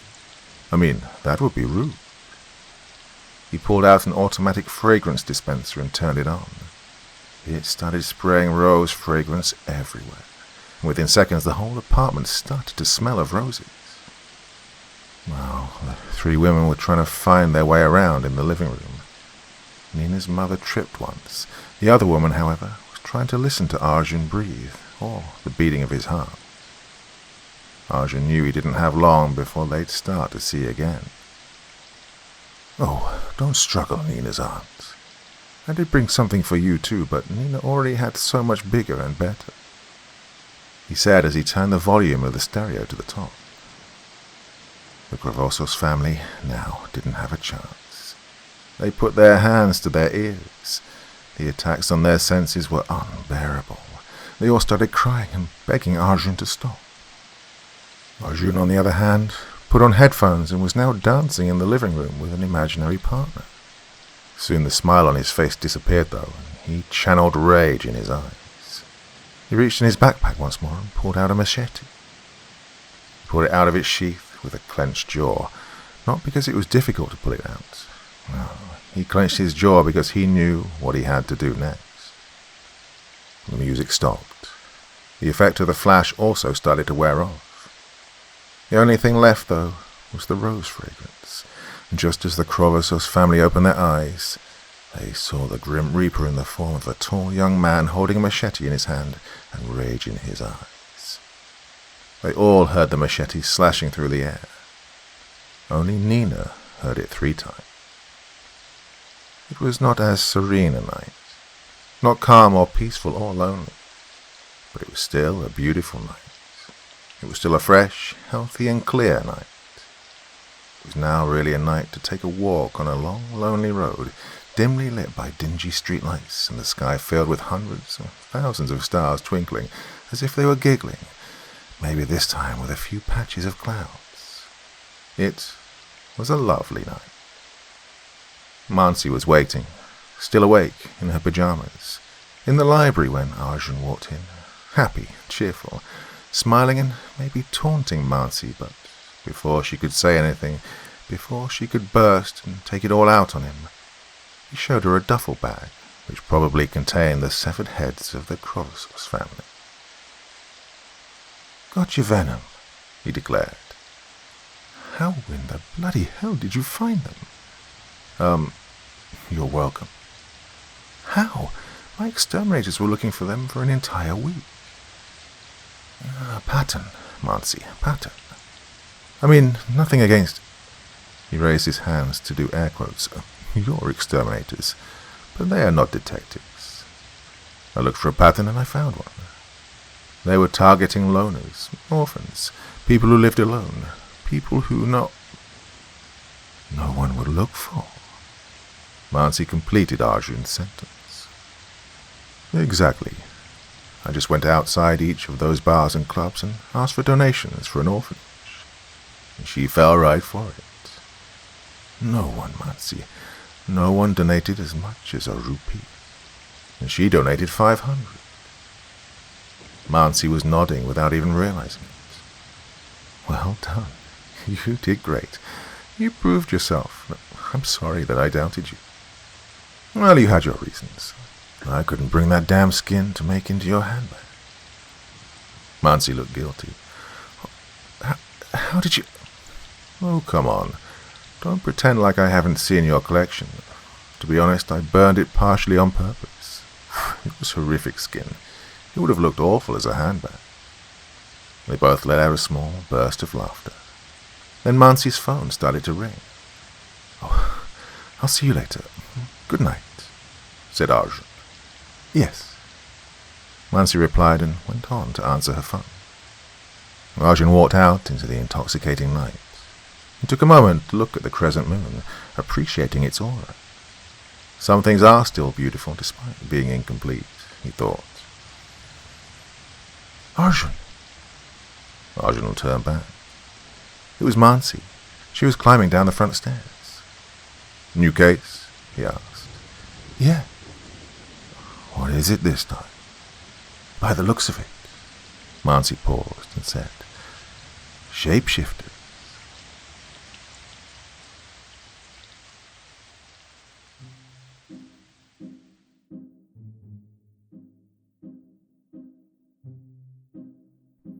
Thank you so much for taking the time to listen to this story today. It really means a lot to me and to the author of the story, of course. Well, if you want to know more about me, I'm pretty much everywhere on social media. You can find me on Facebook, Twitter, Instagram. You can download my music on SoundCloud. I've got a Patreon if you feel like. Throw me $1 or $2. Very much appreciated. And of course, on Reddit, I have a place where you can leave stories if you want me to read one that you've written. Well, hoping to see you all again very soon.